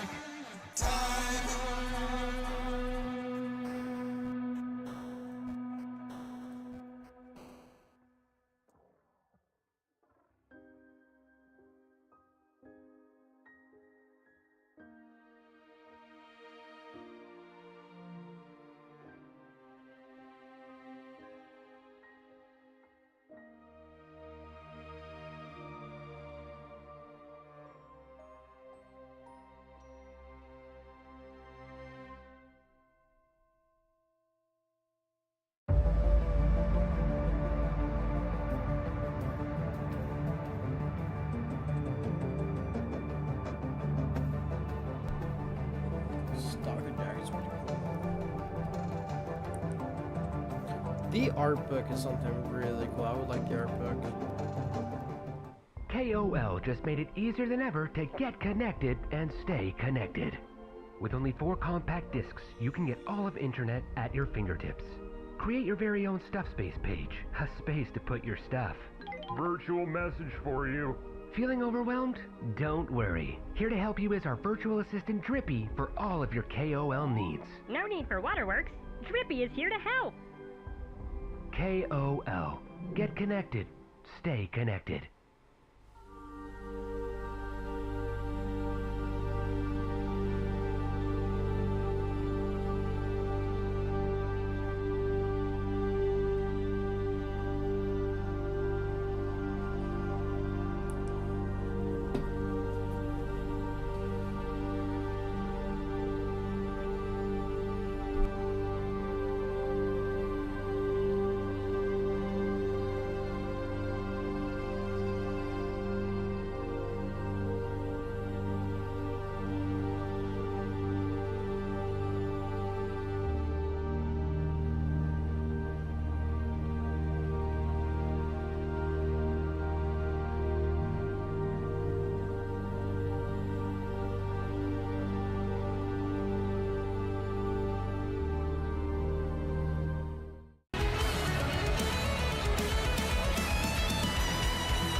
what is relaxation? It's a choice. Diverse commerce. Tenno-loving and pet-friendly. It's kicking back. It's sun-kissed meat slabs. Drums of unnerving milky fruit. Unusually big doors. Large mutant birds. Friendly faces. And plenty of rugs. It's sitting in the fresh air on the beachfront. So what is relaxation? Well, come see us in Cetus. Call 1-800-555-CETUS for your free vacation planning DVD. That's 1-800-555-CETUS. Call today.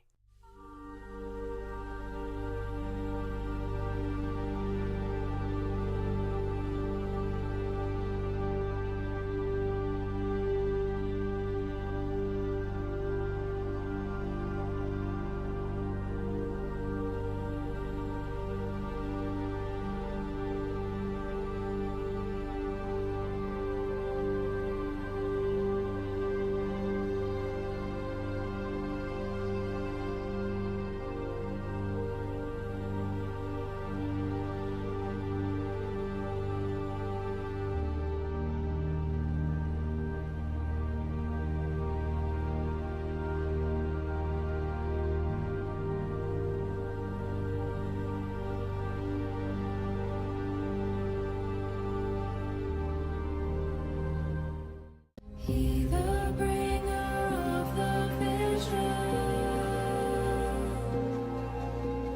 bids you answer to his call. Praise the wise and mighty ballads. Heed the ruler of us all. For all and the works begun for no more.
Dude, I'm hoping my power doesn't go out from all the rain.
So it's into the void, now me girls and me boys, from mother's hands we go. We'll be sailing to the sun till the voyage is done, then we'll be sleeping in the cold below. Sisters below, below, we're going where the winds don't blow. Yes, we're all bound down to the deep, and we'll all be sleeping in the cold below. You're not gonna do the in-game? There's an in-game? I thought I saw something about that. Let me see. We roll our load and go. There's a living to be made, or there's hell to pay when you're sleeping in the cold below. Sisters below, below, we're going where the winds I can definitely look and see what We're all happens. bound down to the deep, and we'll all be sleeping in the cold below. You are right. I think I do remember seeing like the system, or not the system, but the I guess it's like a relay. If the audio's good, we will sit at the relay.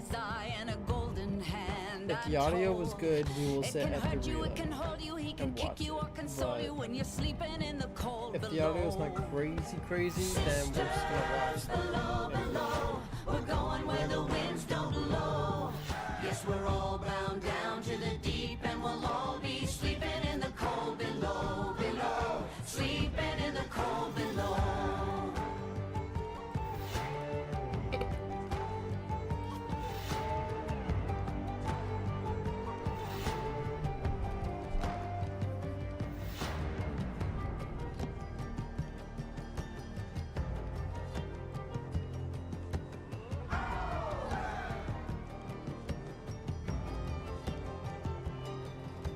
Sisters, you so wise and true, when it's my time to go, won't you lay me down under granite crowns, and I'll be sleeping in the cold. Oh, well, there's the armor. Why don't I have game audio? Sisters below, below, we're going where the winds don't blow. Yes, we're all bound down to the deep, and we'll all be sleeping in the cold. Whoa, there's not even the sun's not even there. That is really cool. I don't think we're gonna be able to watch it because my audio is weird. We're definitely gonna see how it looks like.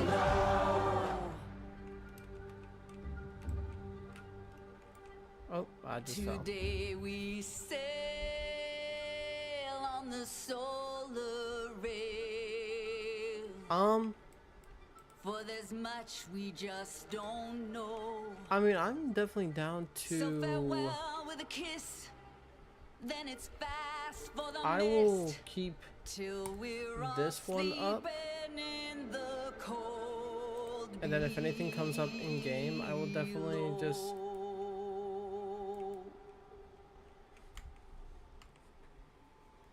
I don't know why I don't have game audio.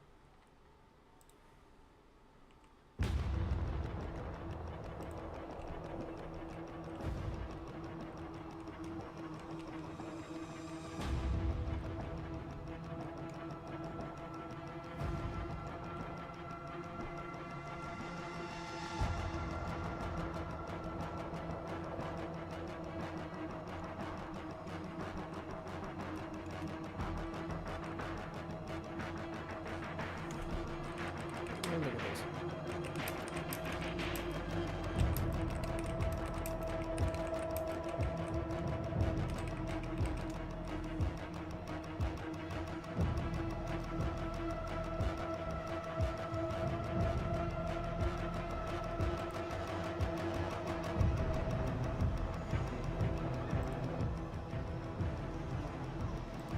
You can see, so and then check the sum of 45. I will just here divide.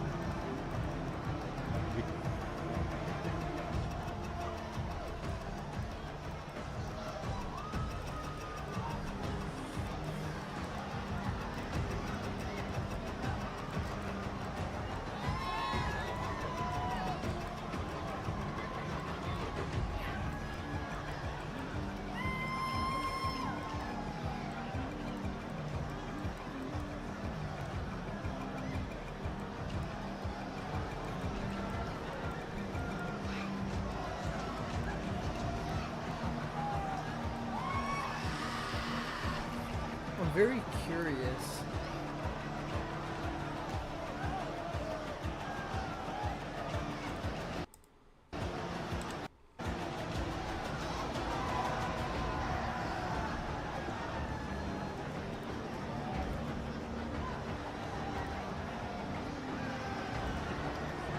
Oh.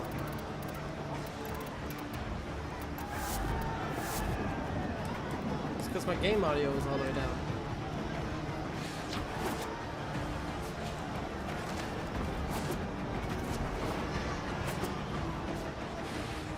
Is there a way you can have both? I don't know.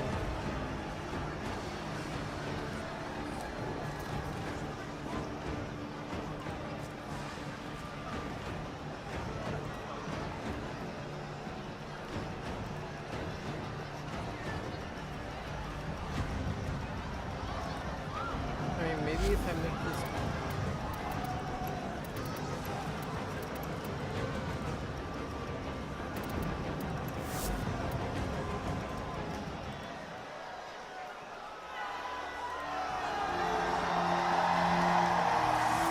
Okay, we're just gonna watch. Welcome to Tenno Live, live to you from Tennocon, the first ever event of its kind.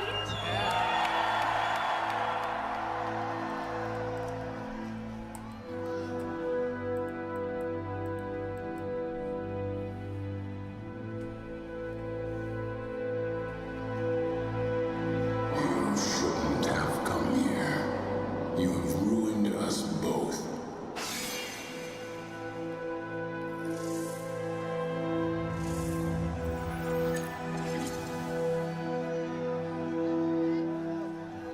This is the Plains of Eidolon.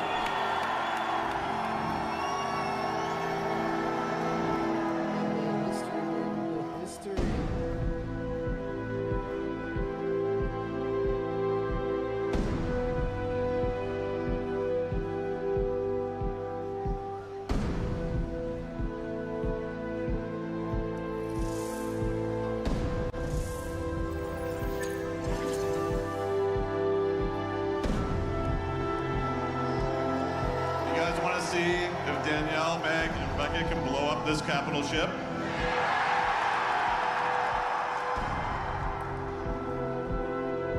Thank you. We're excited to bring this game to a whole new audience, and for you faithful, this is a whole new way for you to play it wherever you are with what you have with you.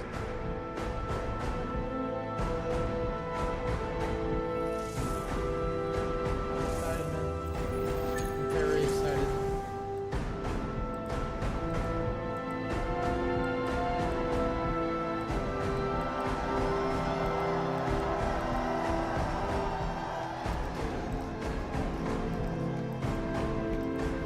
So I think we should invite last year's space team up to the stage. Oh yeah!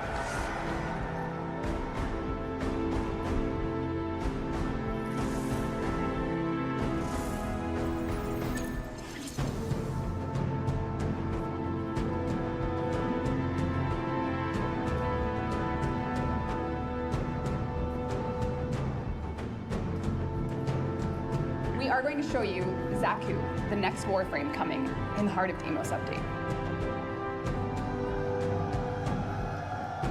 It's what makes you special. You know that, right?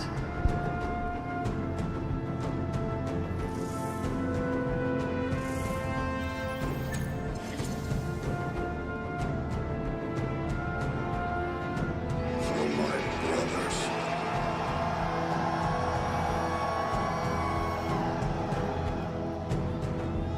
So not only do we have Warframe, the full experience on mobile, but cross-play as well.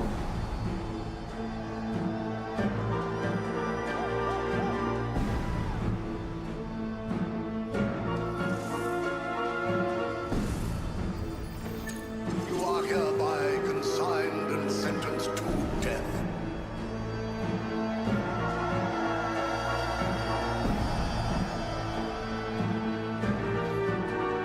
Today we launched Core Prime.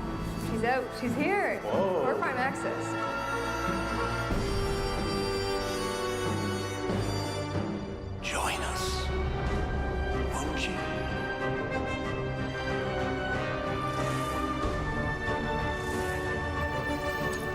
For the first time in Tennocon history. No.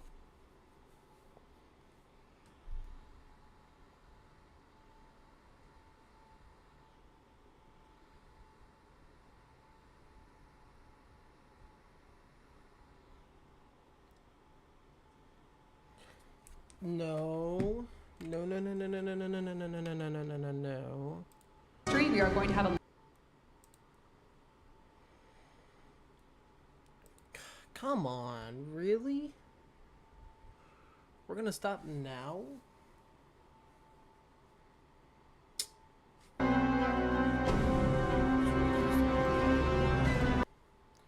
Close out of in-game, won't be anything crazy. Alright. I'm gonna hate you guys if it is something crazy. Settle up. Let's ride the devil down.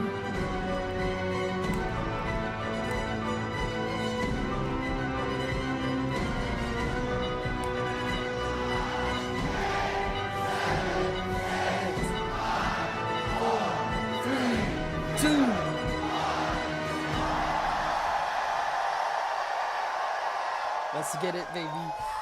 This is what we've been waiting for. Come on. Come on. Come on.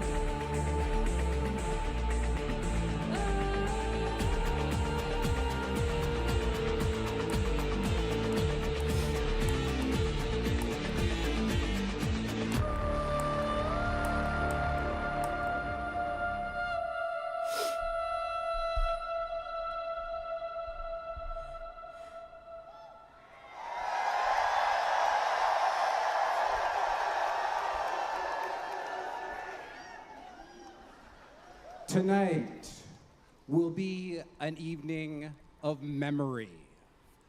Tonight will be an evening with a glimpse of the future.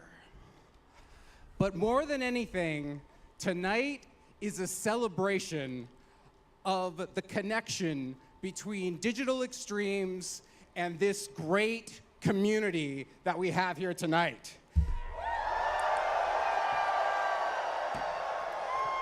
And not only that, it is a celebration of 10 years of that community.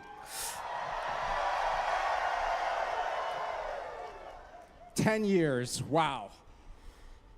My name is Sheldon Carter. I am the president of Digital Extremes, and we are so happy to greet all of you here in the audience today and for people streaming all around the world to come to our beautiful town of London, Ontario to celebrate 10 years of Tennocon.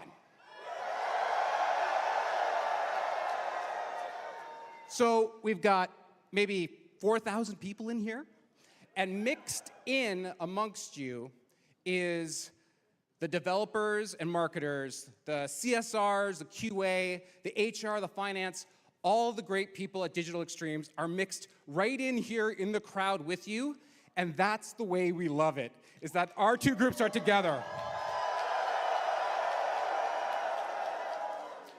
So normally we start these things with music. We usually have a performance, but last night we did that anyways. What did you guys think of the concert? I want to say thank you to the entire Warframe band, wherever they may be, and oh, there they are over there, and all the people, who made that great. It was a fantastic night, and something that I will never forget for sure. It also makes my job a little tricky, because I don't know how I'm going to follow up that type of energy, but we're going to try. So. It's going to be a little harder than last year, okay? So what we're going to do is a little call and response. I'm going to say a few words, and then you guys are going to see my gesture. You can see it from here. I'm going to do a gesture, and you guys are going to say, "We're Tenno, we believe." Okay? So let's just try that real quick. Awesome. Okay. So one, if you can't say anything, that's okay. You can just wave the baton. And if you're at home and you don't want to do it, you can feel it in your heart. That's okay. Okay? The other part is, to make it added difficulty, we're gonna treat my arm like it's a volume knob, okay? So the first time we do it, we're gonna start down at a whisper, and we're gonna grow over time until we get to 11, and at 11, we might say it a few times, okay? You guys with me? All right, let's try. 10 years ago, we had a game called Warframe. We wondered if we could have a convention that people would come and connect and get to know the game, but we weren't sure if anyone would show up. A couple years later, we had Cetus and the Ostron, and we saw that great place. And as Rebecca walked up to those blast doors, we wondered, what will they think when we open? A few years later, we had COVID, and we couldn't do Tennocon the way we wanted to. We thought, would we even have a Tennocon? But then we thought, okay, you know what? Let's try it. Let's try it online. But will anybody actually show up to watch? Last year, on this stage, we showed you guys 1999. We showed proto frames. We showed an infested boy band. We showed a dating sim. And we thought, will these people come along for the ride? And tonight, 10 years of Tennocon have come. We sit, DE, on our sweaty hands, being nervous about the demo we're about to present. But we know one group will give us the courage to press play. Oh my god, that is... Yes! Jeez, Thank you, Tenno! Jesus. Not gonna lie. And your belief, Actual chills. well, I have no better group than the one I'm about to introduce right now to make that belief come true. I'm gonna start with the beginning with the director of Warframe's design, Mr. Pablo Alonso.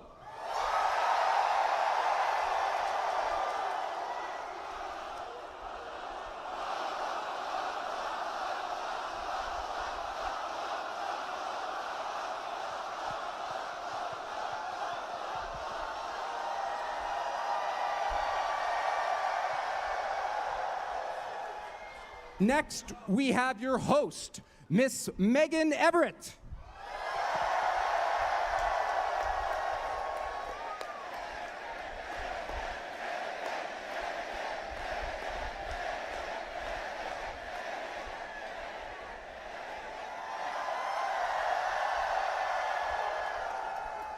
Next, we have the tastemaker, Mr. Jeff Crooks.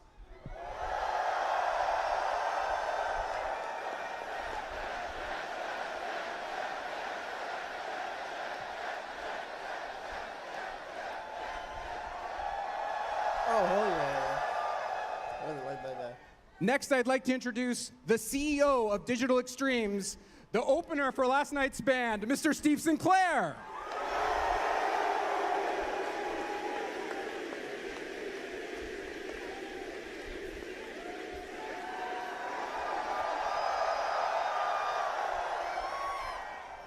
And last, I have the bassist from the Warframe band, the creative director of Warframe, Miss Rebecca Ford.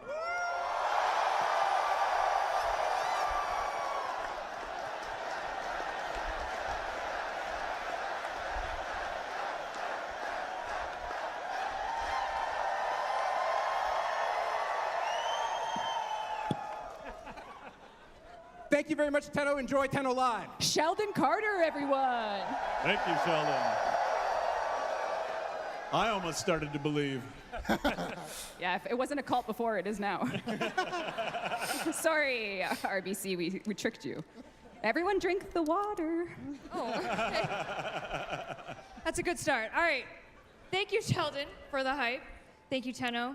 10 years of Tennocon. We keep saying it. We're going to keep saying it all damn year because it's not a baby and it's 10 years old. Tennocon is. It's 9 years old. I've Pablo- tried to explain this like 1,000 times. It's 9 years old. It's not a baby. It's a fence post error. It's a programmer joke. We had some trouble. If Programmer Second Dream is 10 years old but 2015 and Tennocon is 10 years old but it was 2016, how does that work? You all know, right? Because you're smarter than us. It took us a long time. Can we say it with me? Yeah. It's not a baby. You don't. Yeah, this is actually ruining the show. So. No, we're just all learning math and timelines because it's very confusing. That explains our balance, am I right? Ouch. Ow. Jeez. These people are like way nicer than you are.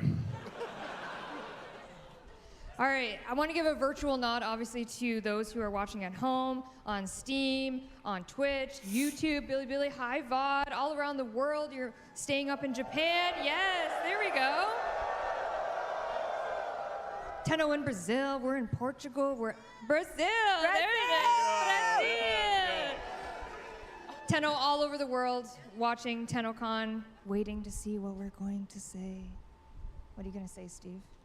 I'm just happy to be here, and I'm glad that you're watching and you still care about the game. Thank you.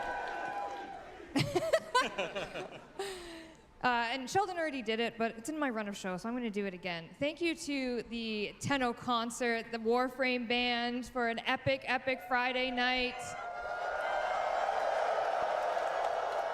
And thank you everyone here for being there. I am told that the Hilton Watch Party is actually in this room. So now we have everybody in this room, which is great.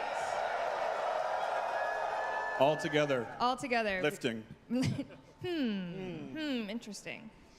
All right, I'm going to do a little bit of housekeeping. If you listen to the opening keynote, this is probably repetitive, but we're going to do it anyways because I appreciate all of you for being here and having time with us. So, of course, Digital Extremes is a charity event at the end of the day. And again, thank you to everyone for allowing us to donate $100,000 to Make-A-Wish and $100,000 to Canadian Mental Health Association.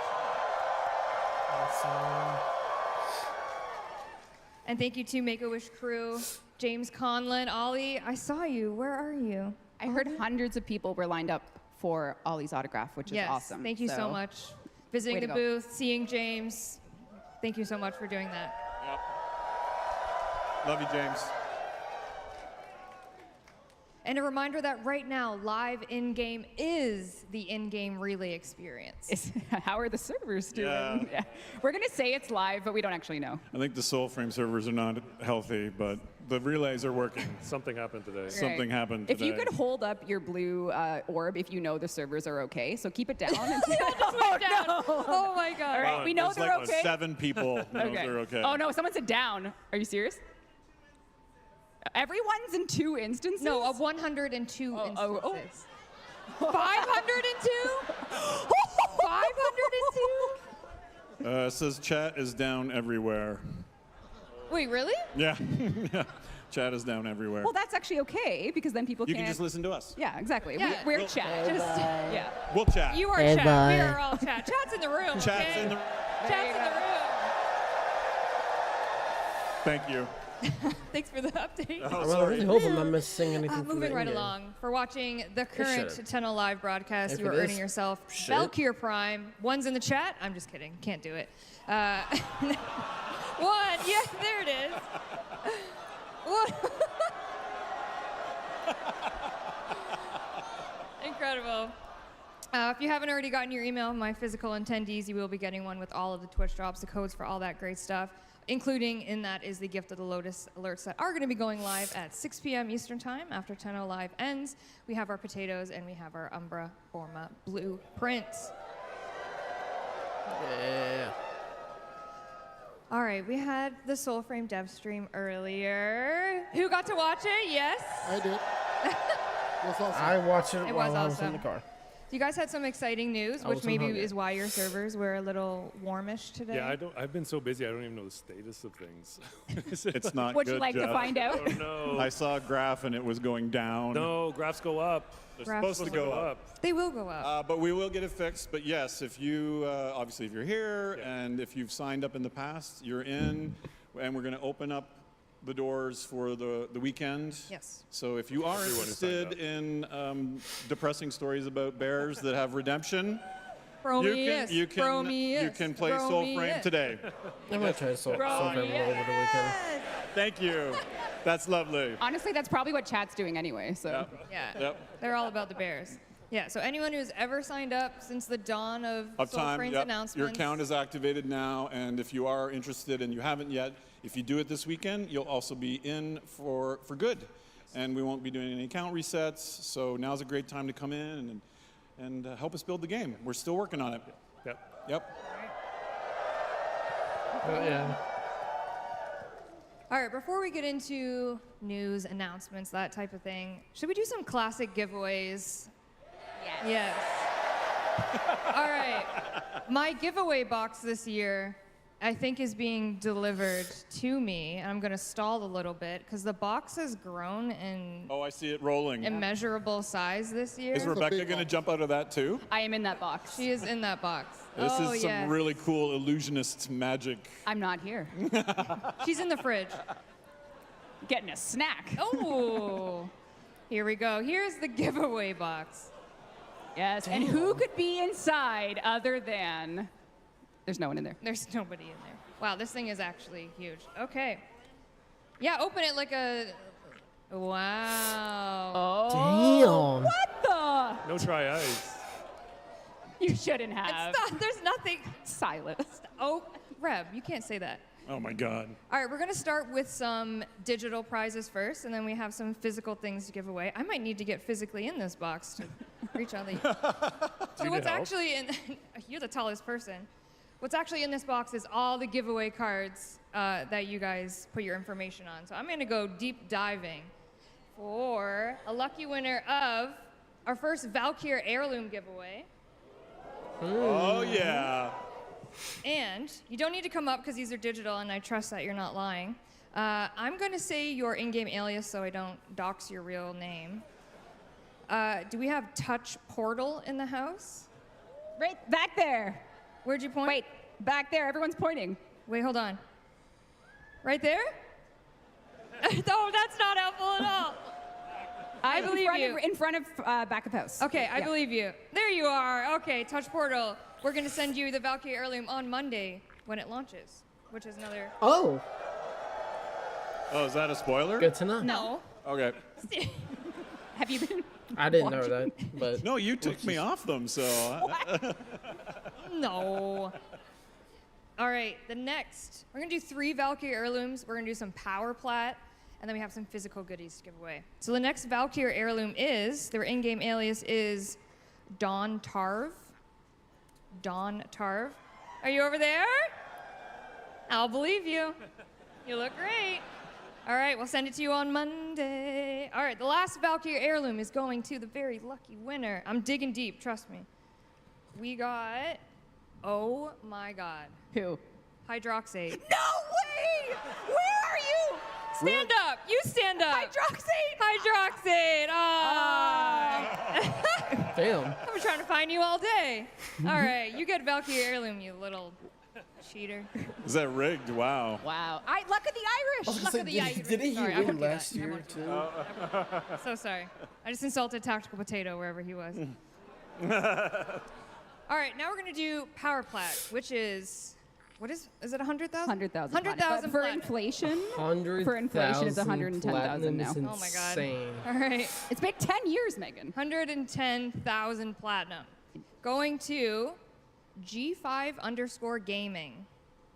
G5_gaming. In the house? Not Silence. Oh no. You have 10 seconds. 10, 9, Ding, 8, ding, ding, G5 ding, Gaming, ding, 6. ding. Does someone know where they are?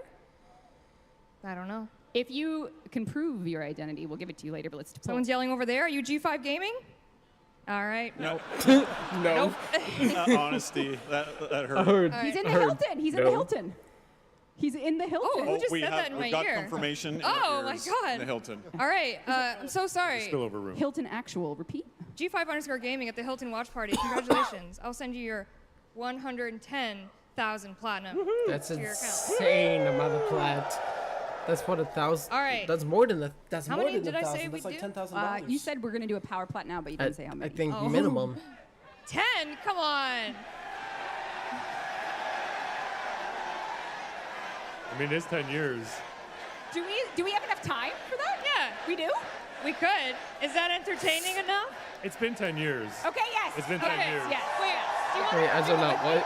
What's happening? Okay. We'll speed run it. We'll Okay, speed run it. Next 110,000. Wait, it's me. Okay, next 110,000 platinum going to Slicer 1231. Slicer. Yep. Over there? Yep. Slicer? Oh my God. All right, I'll send it to you. Okay, our next winner, this is also going to feel rigged, of 110,000 platinum is Akret Dewey _ MC. What? Yep. Really? Yep. I'm serious. Where are you? Thank you for coming. Rush for life. I was gonna say that's. So unfortunately, this one that I just pulled out does not have an in-game alias.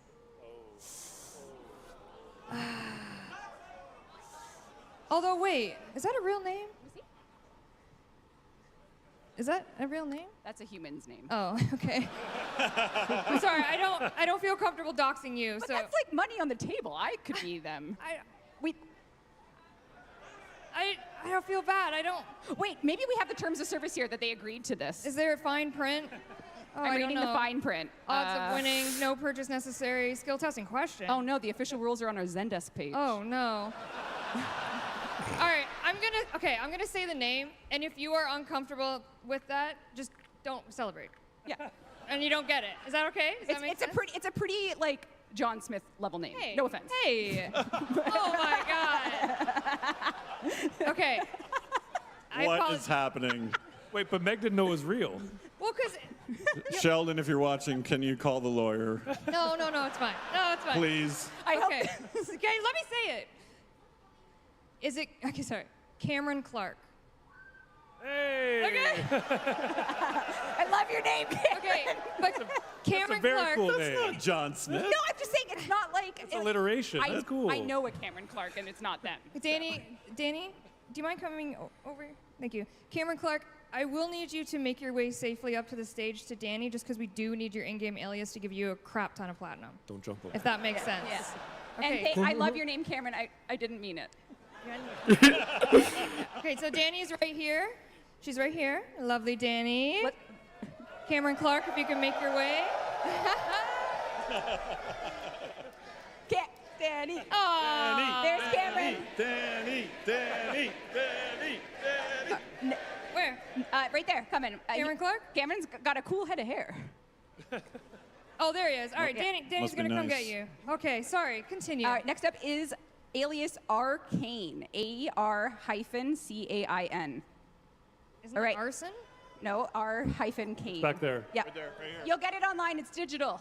You don't need to come up here. Don't worry. Unless you have a cool haircut. Yeah. Yeah, haircut. We'll confirm. Okay, next, 110,000 platinum.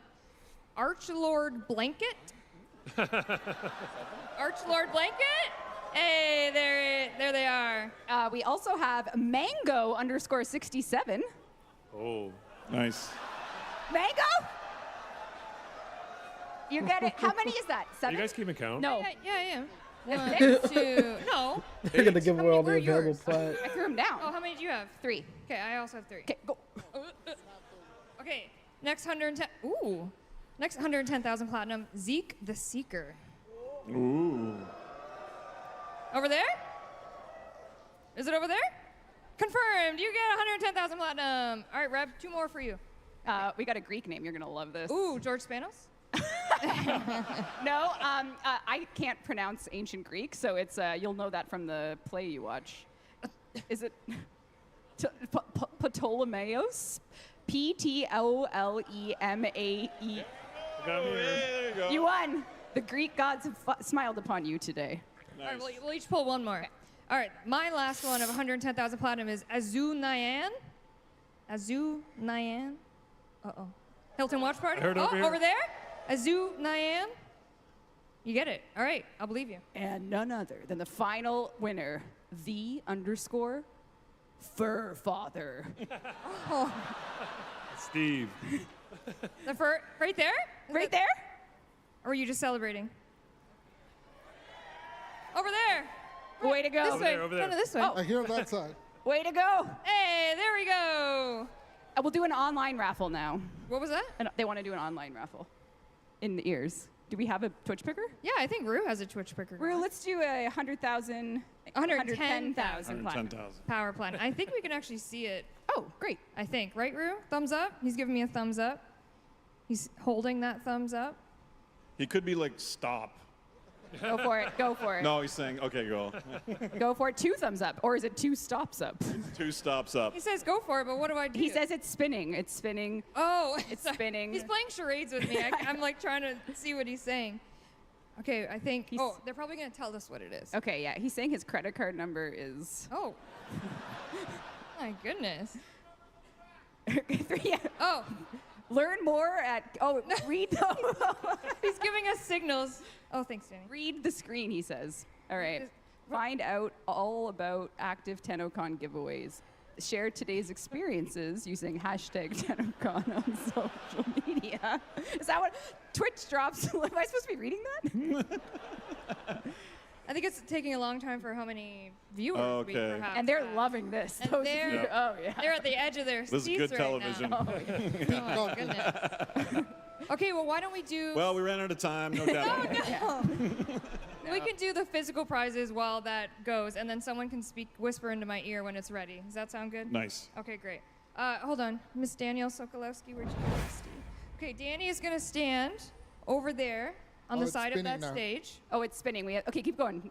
Oh, there it is. oh my God! I'm real Dante. Wow. Congrats on Twitch. I'm Real Dante. Watching at home, that's yours. Message the Twitch page. We'll know you're the real Dante, and please, we'll give you your prize. That's awesome. Incredible. Okay, we're going to do our physical giveaways now. So you're going to pull the name. Okay. And they're going to come up to Danny here, and Danny's going to hand them their prize. The first prize we have is the pool noodle from the fridge.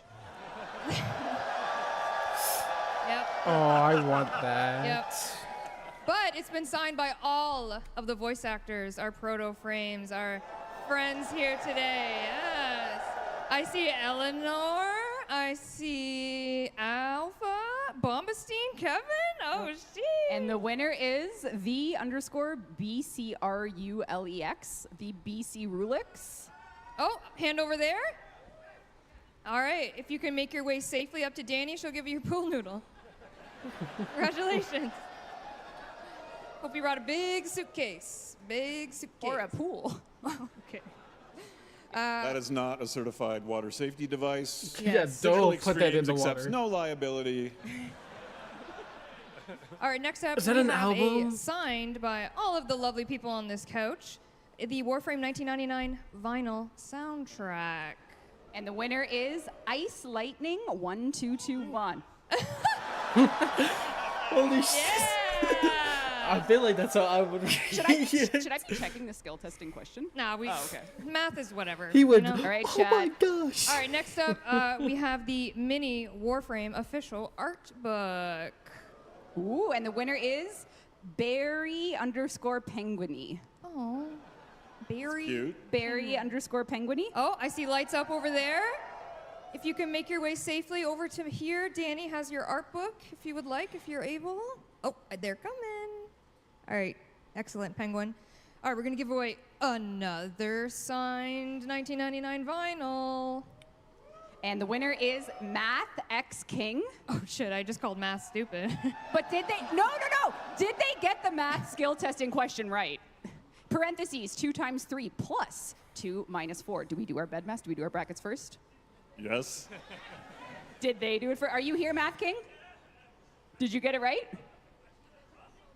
Yeah, you got it right. All right, next up, we are going to do the pair of Arthur and Owie Floof, and this one is specifically pretty caked up, Arthur. All right. This one has cheeks, yes. And the winner is Mook hyphen. Mook. Perhaps a Hiltoner. In the house. If they're a Hiltoner, whisper in my ear. Oh, no. No word. No word. Okay, maybe we can pause this one. Maybe we'll hear word. They're okay. Okay. We'll save that prize. Maybe I don't know. Yeah, we'll wait and see if we can hear back. Mook hyphen. It could be yours. Another signed 1999 vinyl. Ooh. For EQU1, so EQ_N0X, Equinox, but with a underscore. Oh, I see a. Hey, You there right go, there. Right in the middle. Come on down. Danny's got your vinyl. Okay, we're going to give away the last signed 1999 vinyl. Last one. None other than Freddie Caps underscore. Where are you at, Freddie! Freddie Caps? Where are you, Freddie? Freddie. Oh, there you are. Freddie! Here you go, Danny. Thank you. Hell yeah, Freddie. Hell yeah. Way to go, Freddie. All right, any word about our Mook or- friend? No word? Nothing. Nothing, okay. Okay, we're gonna move on to, it would be, should I unwrap it? I should, hold on. Jeff, can you help me? I can't do it. Help me. This is one of the limited edition, can you help me further? Yeah, thank you. This is the, oh, thank you. This is the right one. Then what's that one? What's that one? Oh, it's fake. It's unsigned. Oh, placeholder. Okay, sorry. PH. We have the limited edition Tenno concert printed print, and this number is 4 out of 500. So this is the 4th one printed here in Canada. Very proud. And we have the entire Warframe band that signed it. Yeah. And is this the last prize? If we can't give the floofies All right, away, well, yeah. this prize is going to someone that has supported the dev team the whole time. The name, Caffeine Lich. Caffeine Lich. Where are you, Caffeine you? Lich? Thank you, Danny. Right there. There you go. Caffeine Lich. Oh, there they are. Excellent. Okay, we'll rerun the floofs. If we hear back from Mook, I'll mail you something. All right. The last prize winner then is Voluminescence. Voluminescence. Yep. Where are you? Yep. Voluminescence. Over there? Yep. Excellent. All right, please make your way to Danny for your floof. Way to go, Voluminescence. All right. We're done with giveaways. We're done. Can someone take the giant box back? Kick it off stage. Oh, goodness.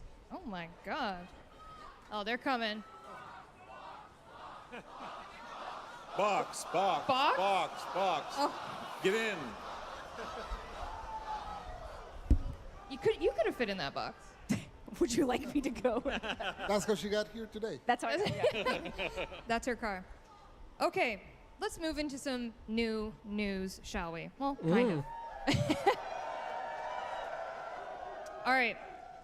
We put a lot of love and energy into this space, into Tennocon, Tenno Concert. It means the world to us that you come here to visit us, you watch us online, and from all over the world, you're watching, you're paying attention. But we do have some Tenno VIPs on the schedule for 2025. Any guesses where we're going? Well, I can see the list. You can't cheat. Stop looking. Okay, you can't answer, Jeff. I don't know. Nicaragua. Oh. Okay. Sorry to all that. We're not going there. But we are doing a little bit of a tour. We're going to London, UK. And then we're training to Cologne, Germany. We're coming back to Gamescom, that's right. And then we're going to Tokyo, yet again, seeing our friends in Japan. And then if you're a Calgarian, saddle up. We're coming to Calgary.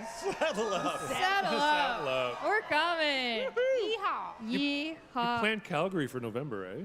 I am terrified of how cold. Can anyone validate how cold it is in Calgary in November? Really cold, incredibly cold. Yep, All right, be ready. cool. That's why we're sending Pablo there alone. I think I'll be in Nicaragua at the time. True. It's just Pablo. All right.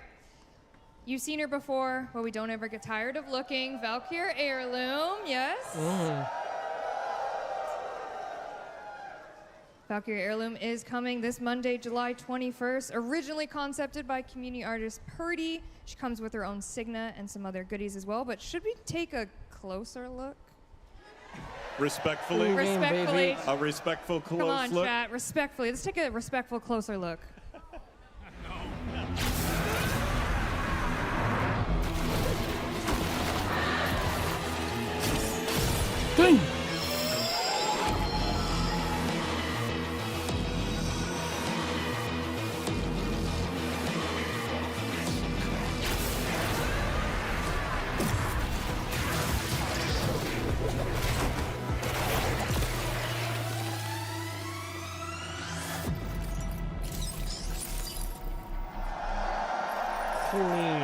clean.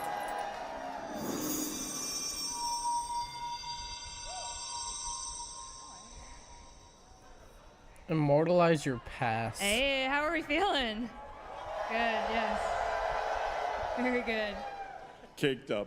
Okay, you didn't have to say that. All right, after that, let's cool down a bit. As we know, Dog Days is coming August 6th with hell the yeah. Noodletron. Who's got the noodle again? Can I see the noodle? There it is. There it is. Oh my God. I don't think Massive. that's What? No. Come on. It's intermodal. Yeah. Okay. So the Noodletron? The Noodletron is coming. You can whack your friends with the noodle. Lob Lobs still exist as well. Also in August, alongside this, we're doing Double Affinity every weekend. Yes, so if you're new to the game, new to the community, or if you're just a veteran that has a lot of Umbra Forma to burn, you can run weekends with your friends, and yeah, you'll make the affinity gain double. Correct. That's correct math. We had the fridge over there. I hope everyone got to see some fridge pics for fridge talk. So we did have the fridge up there. We also did have Android demo stations here at Tennocon. If you got to play it, yes, amazing. We obviously greatly appreciate any feedback you had on that build and just that experience in general, because we are getting ready for a closed beta that is going to be happening this fall 2025. We will be opening that up, the closed beta. Fuck Steve, yes. any Android thoughts? Any tech thoughts? What's your vibe? What's your? Oh, I could bore you for I know hours you with tech could. thoughts. I but know. yeah, some of the stuff that the team has learned from iOS and reducing latency, reducing the heat and the thermals, and improving the performance, all of those things have made the Android build so much better. And I'm excited for the closed beta. Android win until it comes out. Closed beta in the fall. All right, the whispering in the ear is driving me kind of crazy because someone is telling me that we have a caller. Like we don't take Q&A. We don't take Q&A. Like we have a caller question. What the fuck? Is that Ben Starr on the fridge? Hi everyone. Hi Ben. Everyone say hi Ben. What the fucking bro on the fridge? How's Tennocon going? Tennocon's great. How are you? Yeah, sorry I couldn't be there. I uploaded my consciousness to this fridge. Thank you. Yes, thank you very much. Reb, what do you have? It's an honor to be a fridge frame. So I'm going to roll a dice here, Ben, just to maybe make use of your time here. If you guys don't mind if I roll this 20-sided dice. Ben's got one too. Ben's got one too. Should we roll to see if we can announce Yeah, let's something do really it. cool? 7. I got a 9. Together we make 16. And that's a great news, isn't it? Anyway, thank you. Bye. Don't leave us, Ben. Don't leave us, Ben. We miss you too. But what was your number? A 7. No, combined. 16. A lucky number 16, Ben. What do you have for everyone here, perhaps? Well, everyone, with a lucky number 16, I get to tell everyone the good news. Paizo and Digital Extremes are teaming up to bring Warframe to Starfinder. And would you believe it that...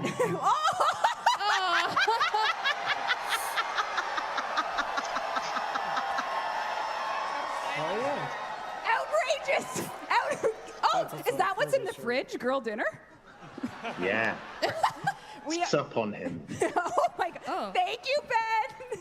You're welcome. Thank you. I love you all. Sorry I can't be there. When I get out of this fridge, I'll come and join you. We are, this is like an organic collaboration that happened with the team at Paizo. They reached out for, I would say 15 years ago, we played Pathfinder as like one of the first team TTRPGs we played. And it was crazy, and out of nowhere, we just had this chance to join the Starfinder mythos with a standalone Warframe adventure with the characters of some of the proto-frames will be there, and you can enjoy this later this year. It will be available to test a tiny, tiny bit if you're going to Gen Con, but otherwise, it will launch, and you and your friends can play an official Warframe TTRPG thanks to the Starfinder and the Paizo team. Amazing. Thank you, So Ben. exciting. Bye, Ben. Thank you, Ben. Ben's gone. Ben's gone. Ben's gone. All right. Who's ready to hear about one of our next updates? All right. An announced one or? Well, hold on to your seats. Oh. For the legally nondescript but ever familiar sounding unannounced fall 2025 update. Yes. Great naming convention. Yes, we're really creative over here. Reb, talk to me about this update. Perhaps there could be a deluxe skin coming? Oh, yes. Many of folks have been asking for a very sneaky, snaky frame to get a deluxe. Lavos Deluxe is coming in the unannounced fall update. There he is. So good. Wait, isn't it so good? So good. So good. It's giving mad scientist. It's it's a beautiful mechanical looking guy. Incredible. Our friends at Sumo helped us out with this one, as well as Right. Nikita on our team, who had this in the folder for quite some time. So Beautiful. Year of the Snake. Also coming, perhaps for the longest, not longest of time, but definitely most recently, we just had the Valkyr rework. We did. We just had the Valkyr rework. Could there be another one in the mix that players really want? Uh-oh. That's the first one I heard. Auburn is getting a rework.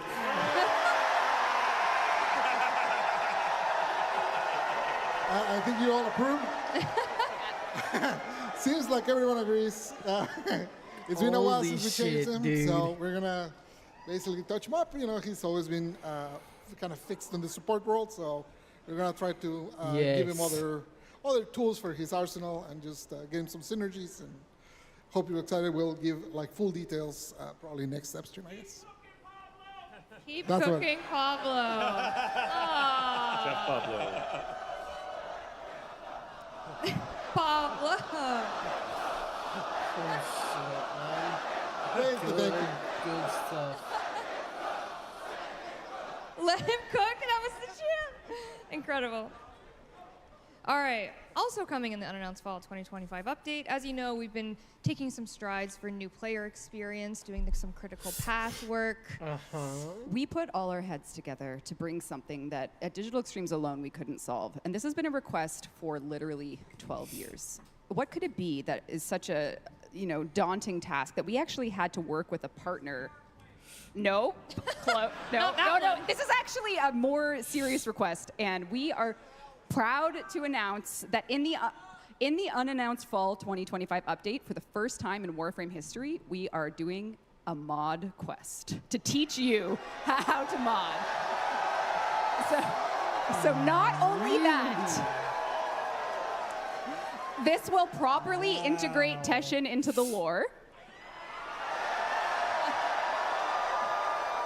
with cinematics and everything that you would hope, and it's going to be something that comes right after Vor's Prize. So if you're a new player and you just don't understand modding, we have a new quest called The Teacher. It will be launching in the unannounced fall update, and our friends at Sumo, who we worked with for years now, we had to outsource this because we couldn't figure it out. So thanks, Sumo. That's so cool. But we work it together on it. It's a team effort. That's not like Nice.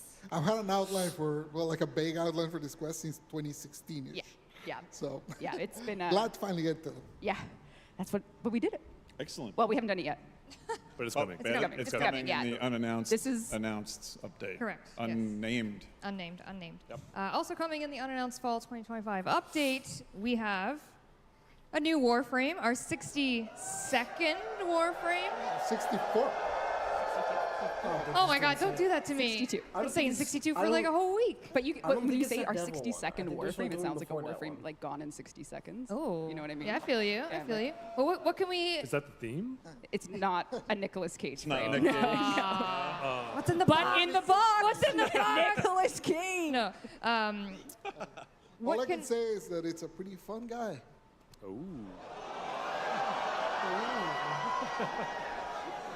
And that's all we'll say on that for now. We'll have more Let him cook. No, we'll have more information about this fun guy Warframe, as you said, on a later date.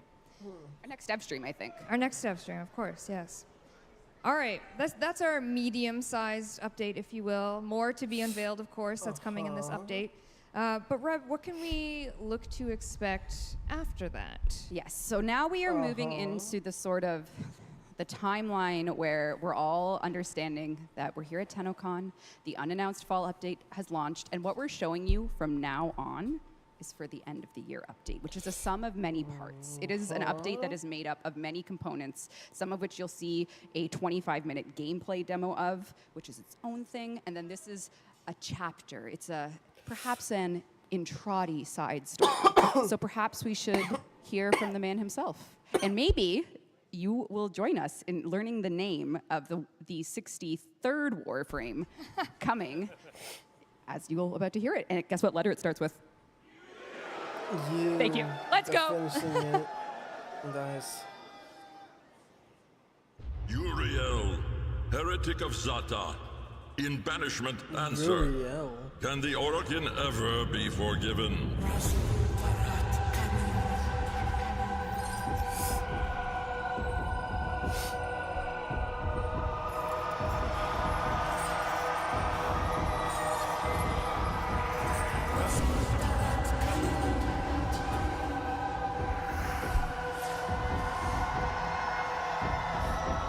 Are these the new promo?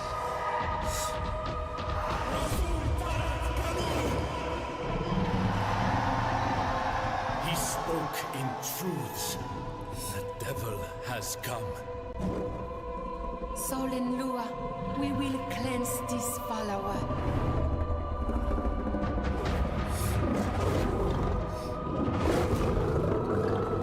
Oh my god, it's whispering. It's whispering, Oh my God. So you just met what we're referring to as the Devil's Triad. Goosebumps, man. That was so cool. So the Devil's Triad will be a chapter of one of the updates that you'll hear about soon. It introduces 2 new characters, a new Warframe, and the machinations here and everything we will talk about on a later dev stream. We just want to give you a little taste of a part of the upcoming later, not unannounced fall update. But we hope you are looking forward to learning more about the Devil's Triad. That guy looks so Yeah, Harrow's cool. got a cropped. That guy Yes. looks so, So- cool. 2 more proto frames. Are we talking about anything else about them? Like any relationship stuff? They will be romanceable. Yeah. But it will all make sense if you only play. So you'll wait to hear more. You'll see. We're very excited for this, and we will speak about it in lore and everything and how it will come together for you. So thank you for giving that some attention. And it's just a small part of, well, it's a big part, but it's not the demo, so to speak. So I love the tail. yes. And the devil frame is Yeah. so sick. Uriel. Uriel. The heretic of Zata. What could that mean? Heretic of Zata. Can the Orokin ever be forgiven? Yeah, what's Harrow? Yeah. Harrow. Wow, I'm, no. I'm workshopping. That was really good. That was good. Are we ready for the live demo of the future of Warframe? Okay. This should be All right. words. I wrote some notes here before we go Juicy. into. Do you guys want to say anything before we start? Good luck, Megan. Yeah, good luck, Megan. You got this. Megan's going to play it live. We do it live every year. Yep. Okay. The dev build. Do you guys want to say anything before I start a ramble? Start a ramble, Please, Rebecca. Rambo, please. Okay. You've earned it. Why is it only that high? There we go. Okay. Megan. Okay, sweaty palms. What you are about to see, as is tradition lately, not forever, but tradition, is the opening of our next cinematic quest era. So this is the beginning of the quest. It's only part of a full quest, a full update. The update itself is made up of many, many things, which we'll be talking about over the dev streams. I'm talking so fast, I'm sorry to the interpretation team. Okay. Immerse yourselves. You'll get commentary along the way. We'll explain a thing or two. And maybe you saw some teasers or listened to some. Fran and Matt, Fran sang on them and she sang last night. Matt composed them. Adrian wrote the lyrics. And Megan's gonna play it live. So chat at home, people in the relay, devs here and our community, we are delighted to begin a demo gameplay demo for the next cinematic arc of Warframe.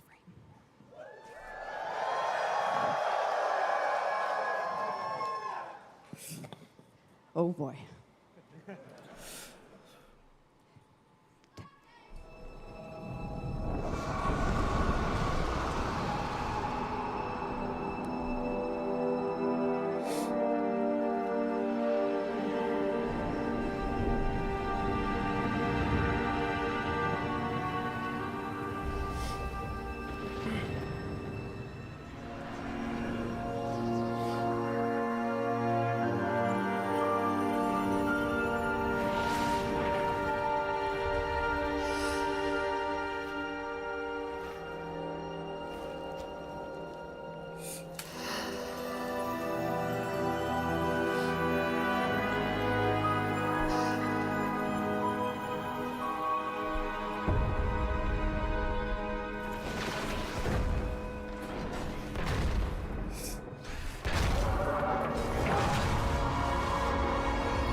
Oh my god.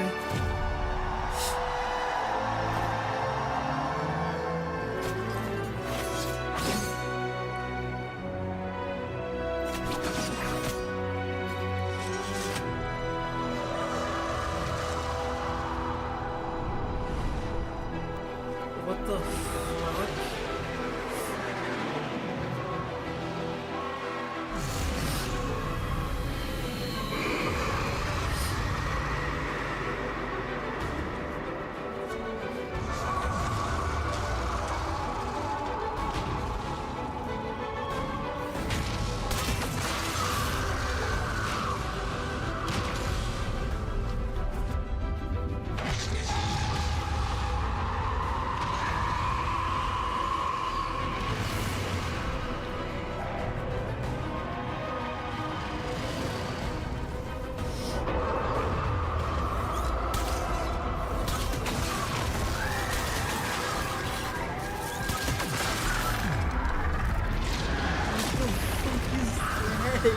Dude.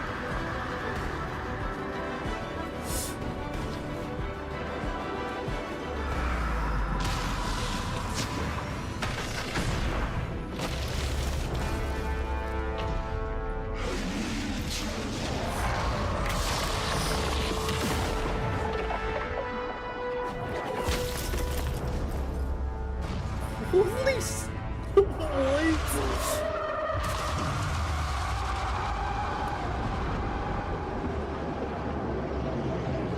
what? There's some planets in the background.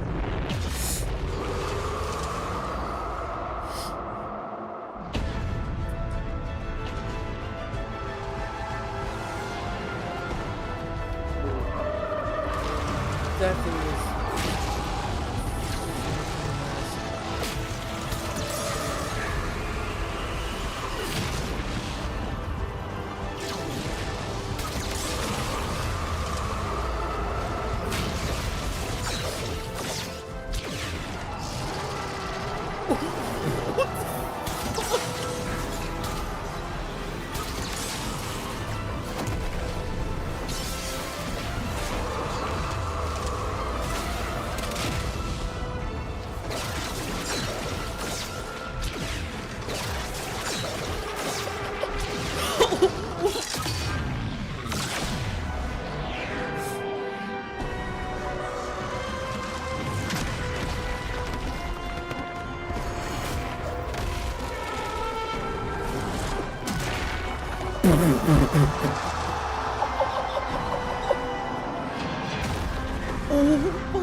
That's a blue sun. Am I tweaking or is that gonna be a blue sun? Am I tweaking?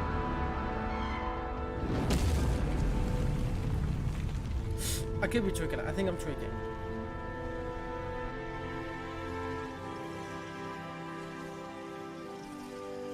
Mohuda Tenno. I win. You let. Let's call it even. Call it peace offer.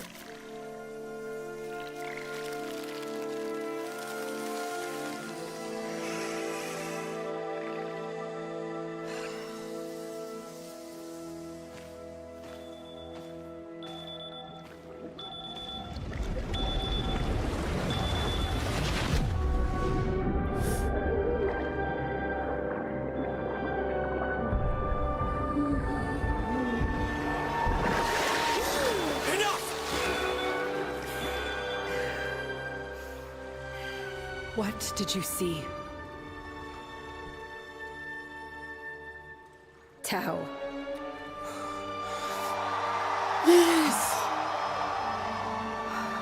But not enough. Not enough. Holy shit. This is the only way we find out. Flooding their head with polluted histories. I won't. Come, Tenno. Let's get you dry. It's okay, Lloyd. I have to. I want to. Some things are best forgotten. I had a friend, Lloyd. Like me. His name was Adis.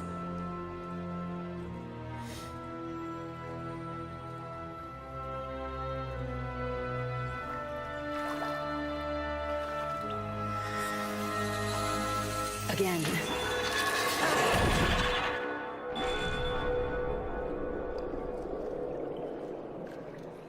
Dude, my palms are sweating. Jesus Christ. Holy shit. How late do we? Relax. We've got this.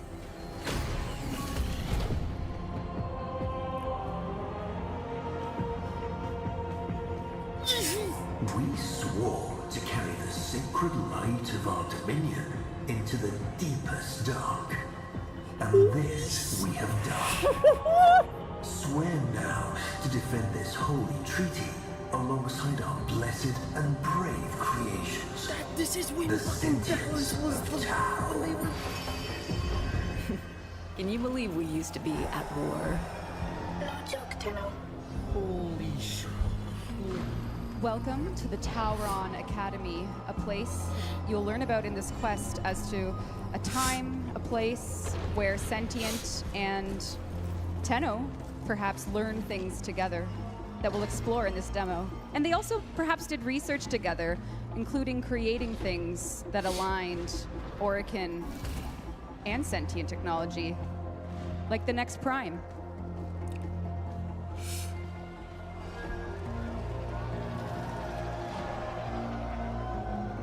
Disgusting, isn't it? Orokin gold, wasted. I wonder, which of you would this aberration attack first? Stupid. Watch your mouth, void lugger.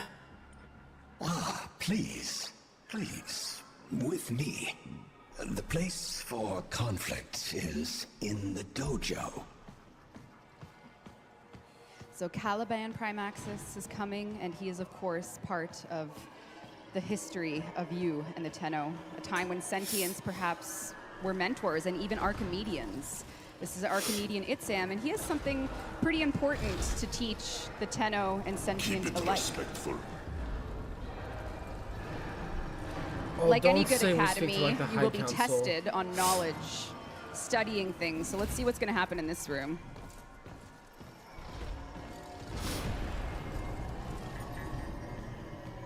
Is this gonna show they were trying to... Adis, Truth Bloom, have you adapted to the Tenno ways? I'm sorry, if they're gonna show this is the time When the in the past when applications they of were Tauron when they are realized that applied the to Tenno can Nanamon's control the theories, frames. what is the expected outcome? Now, before we help our friend cheat on his test, the Operator Remaster is also coming. You've probably noticed how wonderful the art looks. Yep.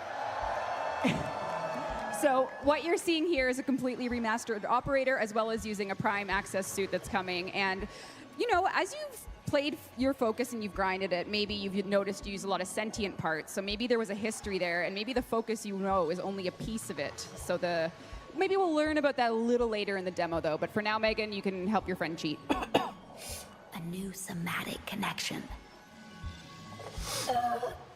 A somatic connection new? Power increase many? No cheating.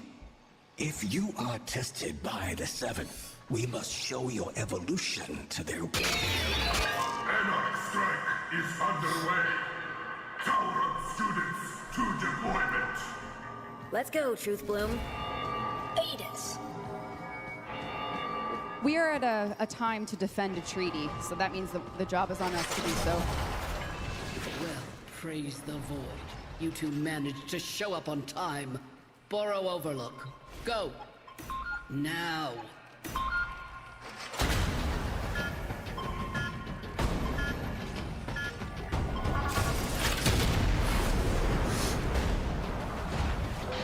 We're pinned down, Tenno. Can you give us a miracle? Dude, I'm gonna lose my fucking mind. I'm gonna lose my fucking mind.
Tenno on sight.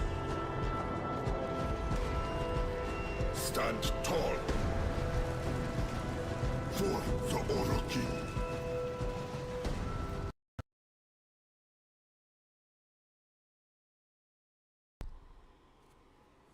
Is that my end?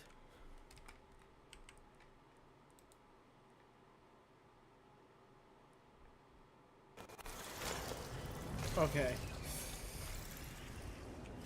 Okay. Cast and cry, cast and cry, raising arms high, watching the fountain fly, for that foreshorn. Truth Bloom.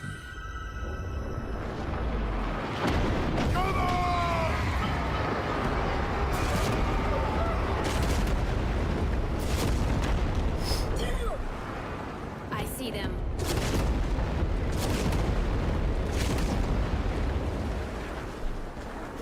I am going to crash out if I see Margulis. Can you take it out? I'm gonna crash out. I will actually go insane.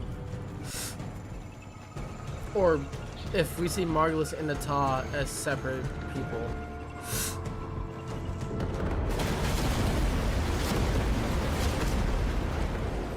As time goes on and the man in the wall continues, don't you think it's time that we run on the wall again?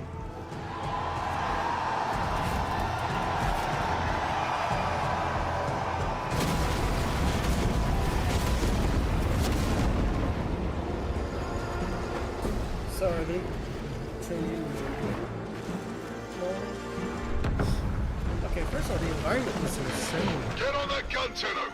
We're getting pounded. Tantavi, ha! What say you all? Shall we enlighten this Tenno?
expansion.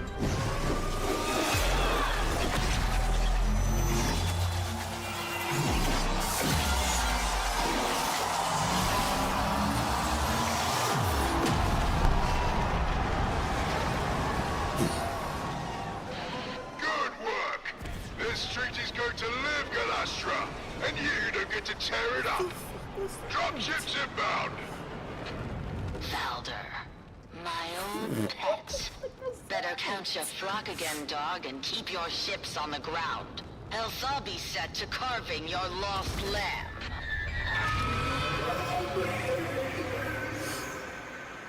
Hurry, Tenno!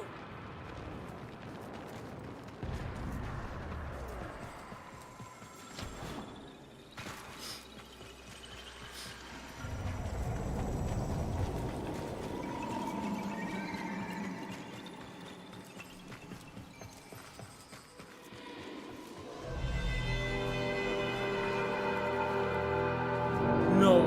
No, no, no, no, no, no, no, no, no. No, it is not. Bad place. Golden cursed. Long ago, precepting.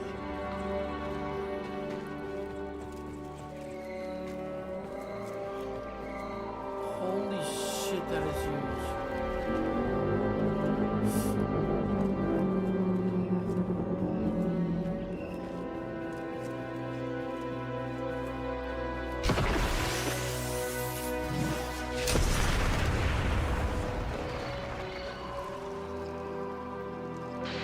No history taught in those Tenno schools? Peace cannot abide the machines. You're the only ones keeping this war alive. Let me show you why.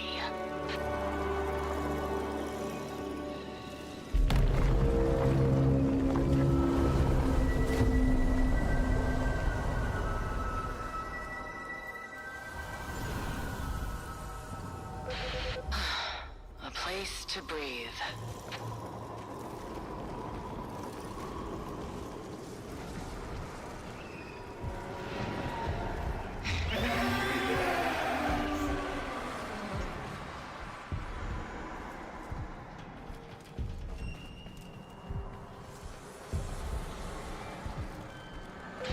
The promise of a home, so lightly surrendered. Right, that's when they were trying to get to Tau to colonize. Coming, Hivekin!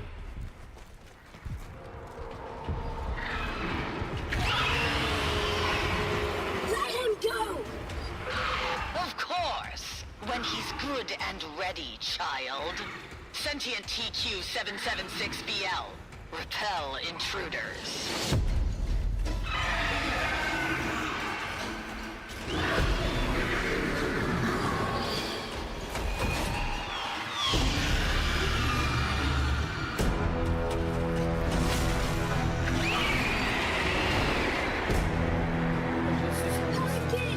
Adis will heal!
Override, child. This only ends one way.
told you it was him or me.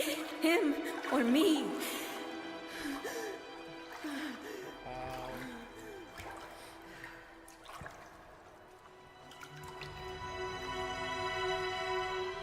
I killed him, Lotus.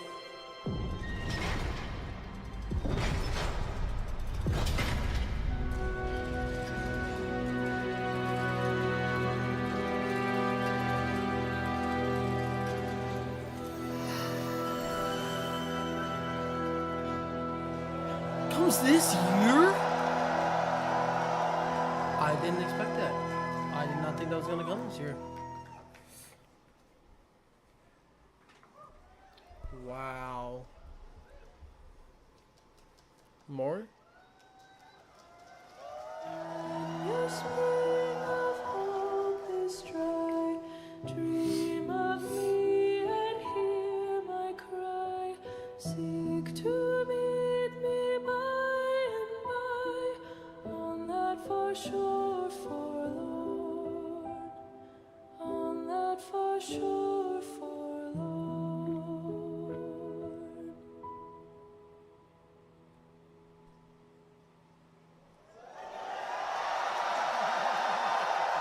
Oh my god.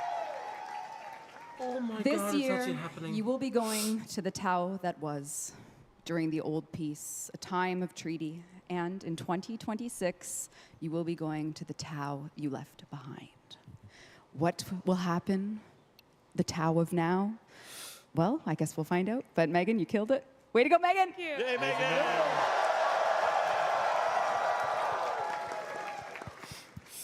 Thank you for making this Tennocon, our 10th Tennocon, an unforgettable memory. We hope you look forward to continuing the story of the Operator, remastered, the old piece this year. Wall running. Wall running. The Focus expansion New with Focus School. Ultimates.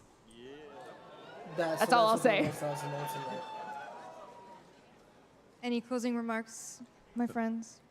Just, we're always so blessed by this turnout every year, and just a huge thanks again to all the developers who put so much energy and love into this as well. So just thank you so much. Thank you to all Oh wait, of the you. key art. The key art.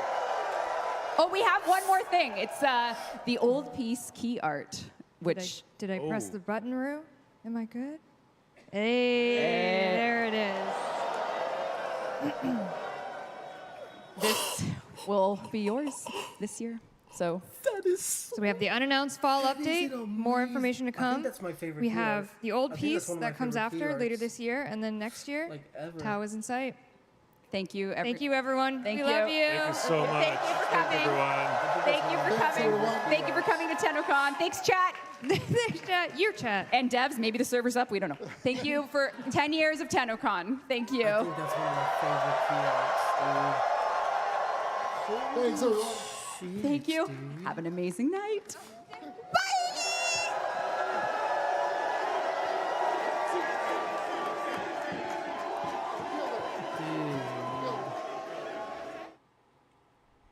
It's exactly what I said it was gonna be. There's gonna be so there's a mission coming out. So the update, the old piece this year is gonna be a mission where you go all the way back in time to when the old war was with sentience and Daxes. And then in 2026 is when we finally unlock the ability to actually get to that solar system and see what got left.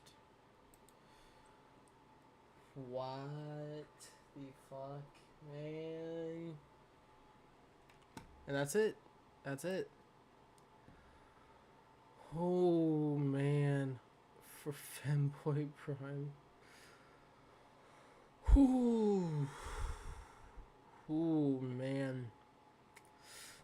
That, I mean, that looked awesome, man. That was the old Macross cannon. Can you take it out?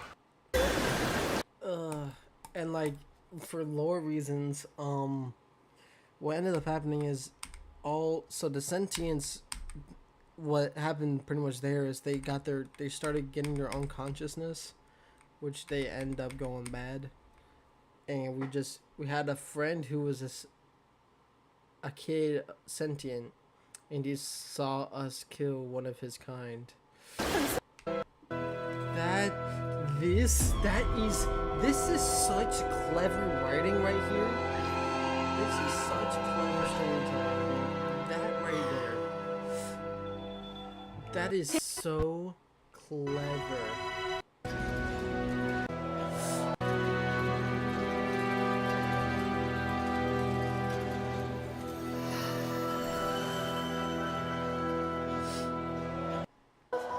And then this, dude, I've been waiting for this for literally ever since I started getting into lore like 4 years ago of this game. Dream of me and hear my cry. Seek to meet me by and by on that far shore forlorn. On that far shore forlorn.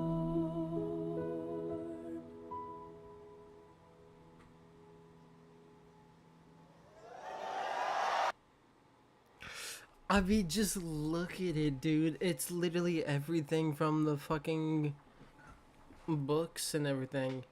I mean, this is Tau. Well, Tau's the system. I don't know what planet we're on, but this is the system. You got this planet. You have the blue sun, which from the looks of it is, I don't know if that's I don't know if it's has another corresponding sun somehow, or if that's tied with our sun. No, you know what I'm gonna assume? I'm gonna assume that hole on the sun, somehow we use that and it connects to the blue sun and Tau. I mean, you got this planet, you have I'm assuming one right there, you got one right there, you have one right there with a moon that looks like kind of an Earth. And then you got whatever this big ass planet is with the rings.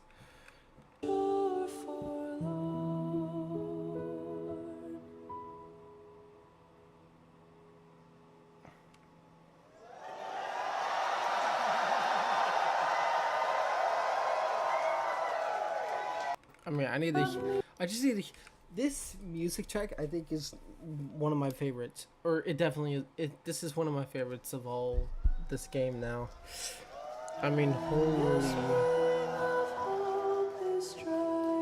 Dream of me and hear my cry. Seek to meet me by and by on that far shore forlorn. On that far shore forlorn.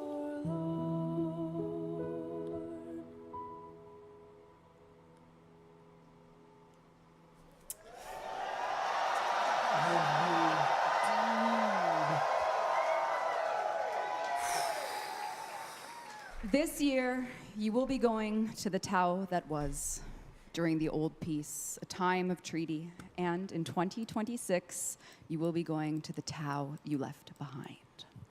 What will happen? I mean, my God, man, my Lord, dude.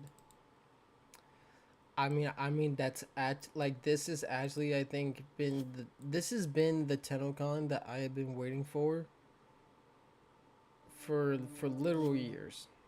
This is literally the Tennocon that I have been waiting for years. And I mean, I literally, like, y'all can even rewind to the beginning of this one. This is literally, server is temporarily unavailable. Oh my God. The servers are down, guys. Servers for Warframe are down. I mean, that's actually, like, I mean, that's literally everything I wanted to be announced. I mean, that's literally everything I ever wanted to be announced. Like, they're doing so many lore drops. Like, there's so many lore-related things coming. Servers temporarily unavailable. Okay. Alright, well, never mind, guys. Warframe servers are down.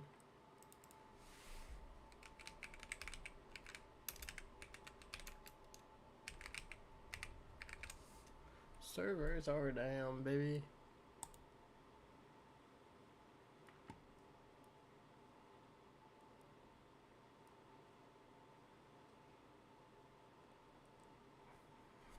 I mean, it ain't no surprise that the server's down, to be honest.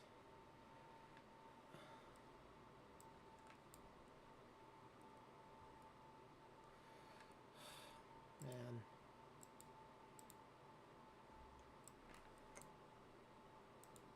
Incredible. I mean, dude, I mean, yeah, I mean, it's literally all I wanted.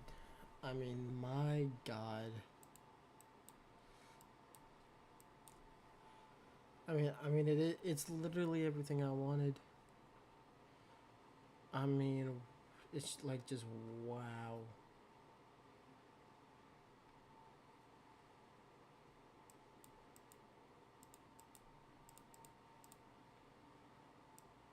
Okay, they posted. Uriel. Oh, this. Heretic. Uriel Heretic Ozada.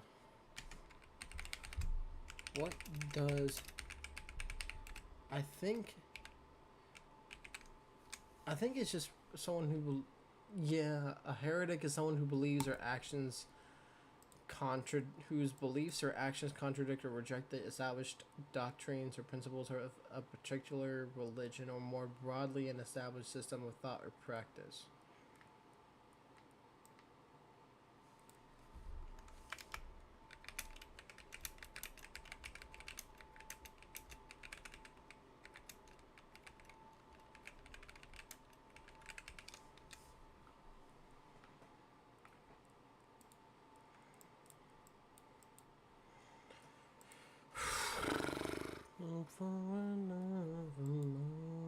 The AS Val is ready to pack a punch. Developed by U.S. Air Force pilot Gary Powers after he was captured by the Soviets in the...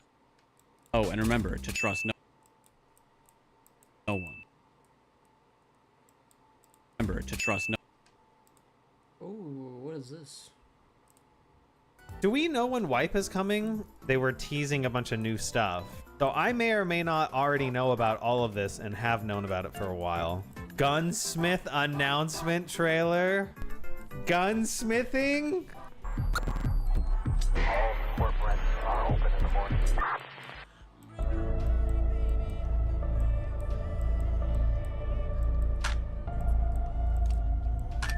Chat, individual gun parts.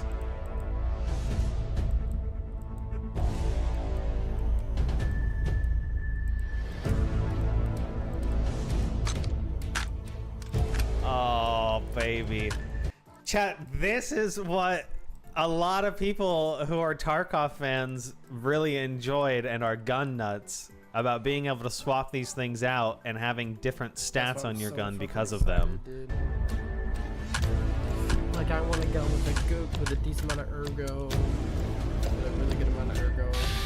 Oh, you actually have to drill it in?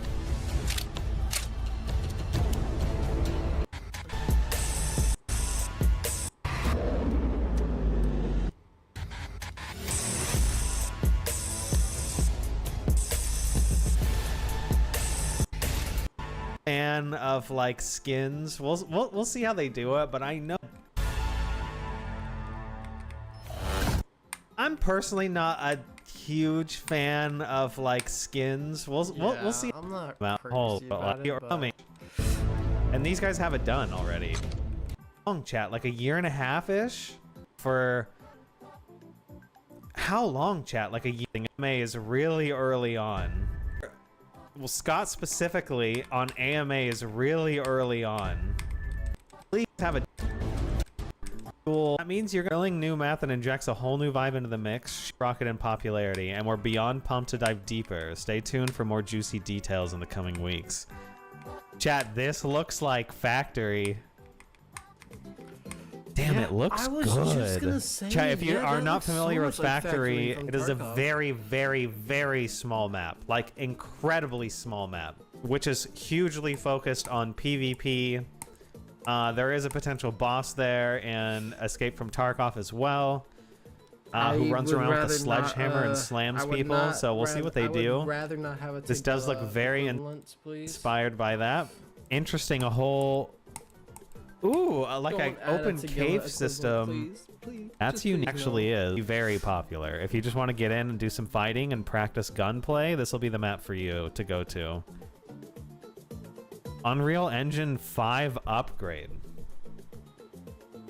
Are they actually going to UE5?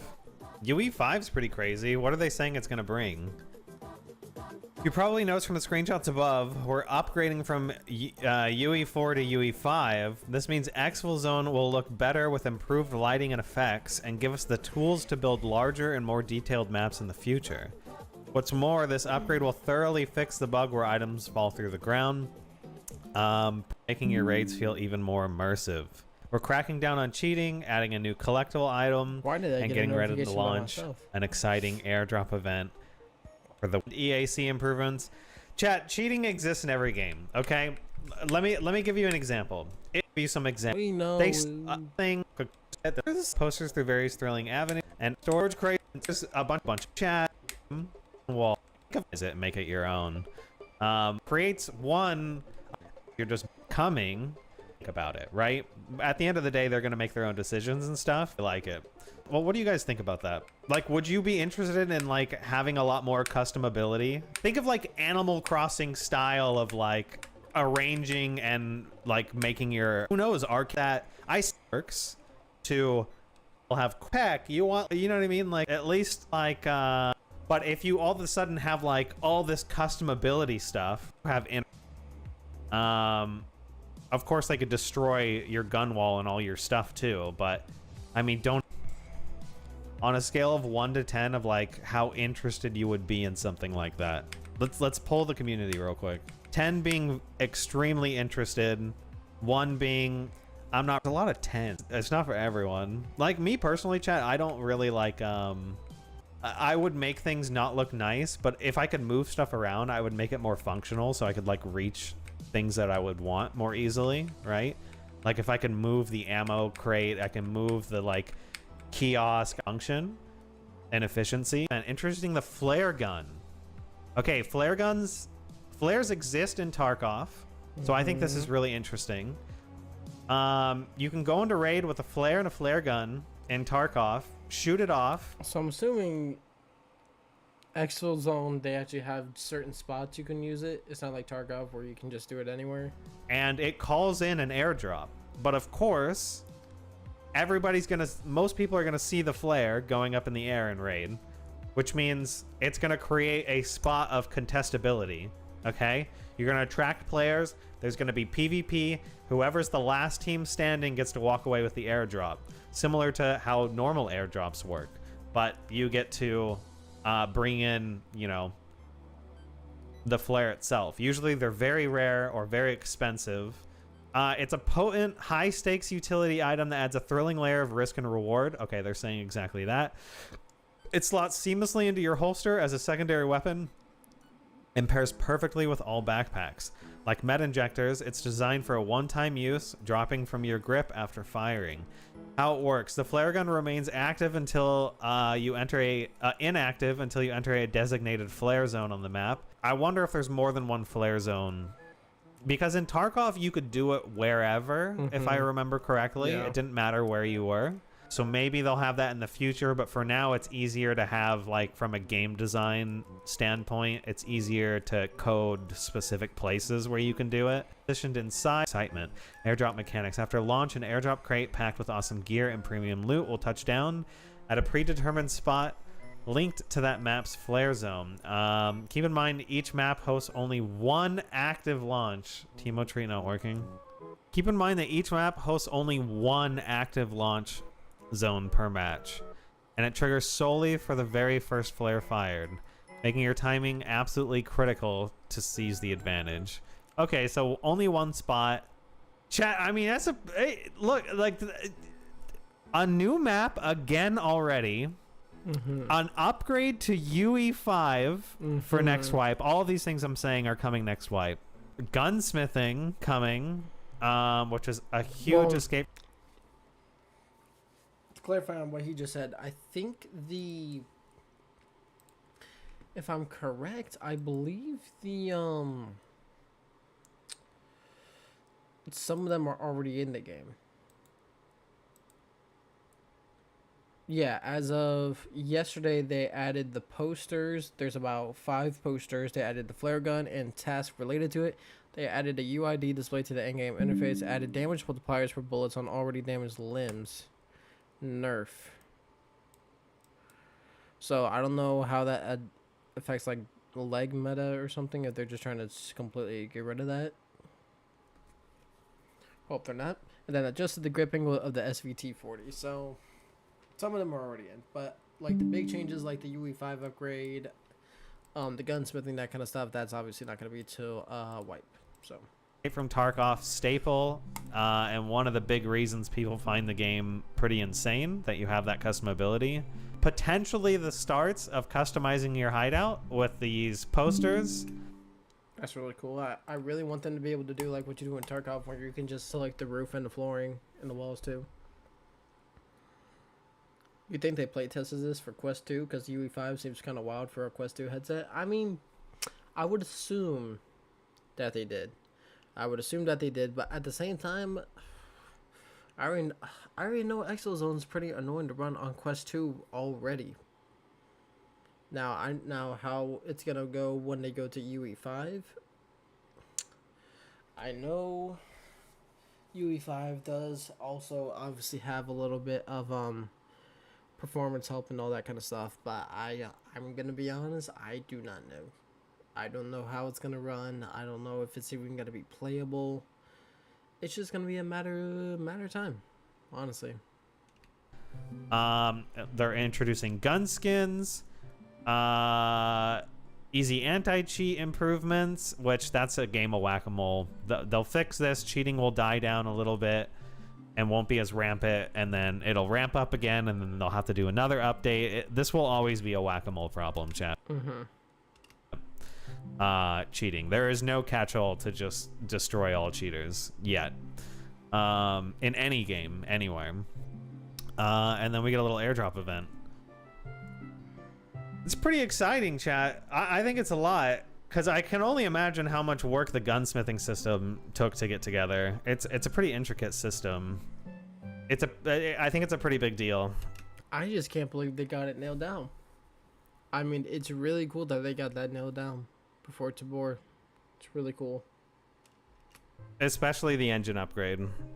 Like, pretty big deal. Like, I mean, look at this. You even have some like fog in here with the lights making rays. I mean, like, that's so awesome. I'm really interested to see what it looks like. You know what this reminds me of more of? Either factory or that under part area of it's reserve or shoreline. It's either reserve or shoreline on Tarkov, but there's an under area that this is reminding me of. I played it with guys when we were trying to do Labyrinth and all that. It wasn't on the same map, so it wasn't. It's either Lighthouse, Shoreline, or Reserve. It's one of those three. It's like in VR, but already it looks pretty insane. I know they've done a lot. Like, can we get a round of applause for the Exfil Zone devs doing so much in such a little amount of time? I think I yapped too long. We're already like an hour into stream. Those of you who made it to the end of the video, I see you. I appreciate you. Double check that you're subscribed, as it helps a ton. Give a like if you feel the video deserved it. And I read all of your comments, so let me know what you think below. If you want to be a part of chat, come check out the live streams. I stream Monday, Tuesday, Thursday, and Sunday. All right. Alright, y'all, well, that's actually gonna do it for me. Great stream today. Had Tennocon, which, again, literally everything that I wanted announced, got announced. Everything that I wanted got announced. And I'm so excited, man. I'm so excited. I'm gonna be looking at it all again while I'm just laying down, just to check it all in. But yeah, boys, that's gonna do it for me. I'm probably gonna be live tomorrow. Maybe There's like a little gap going on here. Ugh. But I'll see you guys then. Like always. The Tenno relay is still going on. I think right now the one that's at the Sun. It might be, if you guys want to go check it out, feel free. I think it's still July 30th. Borrow Katir's also here. We're definitely going to be doing a little bit of a Warframe stream, I think tomorrow or sometime in the next couple days. Just because we're already in the mood. But, yeah. The mod quest is really cool. Oh, yeah. Yeah. The mod quest is really cool that they're adding. It's also a good way to introduce Teshin. It's really cool. I never realized we never really did get like a full-blown quest for mods. But yeah, boys, I'm heading out. I hope you guys have a great night. And just like always, guys, stay safe, God bless, and I will see you guys next one. Later, boys.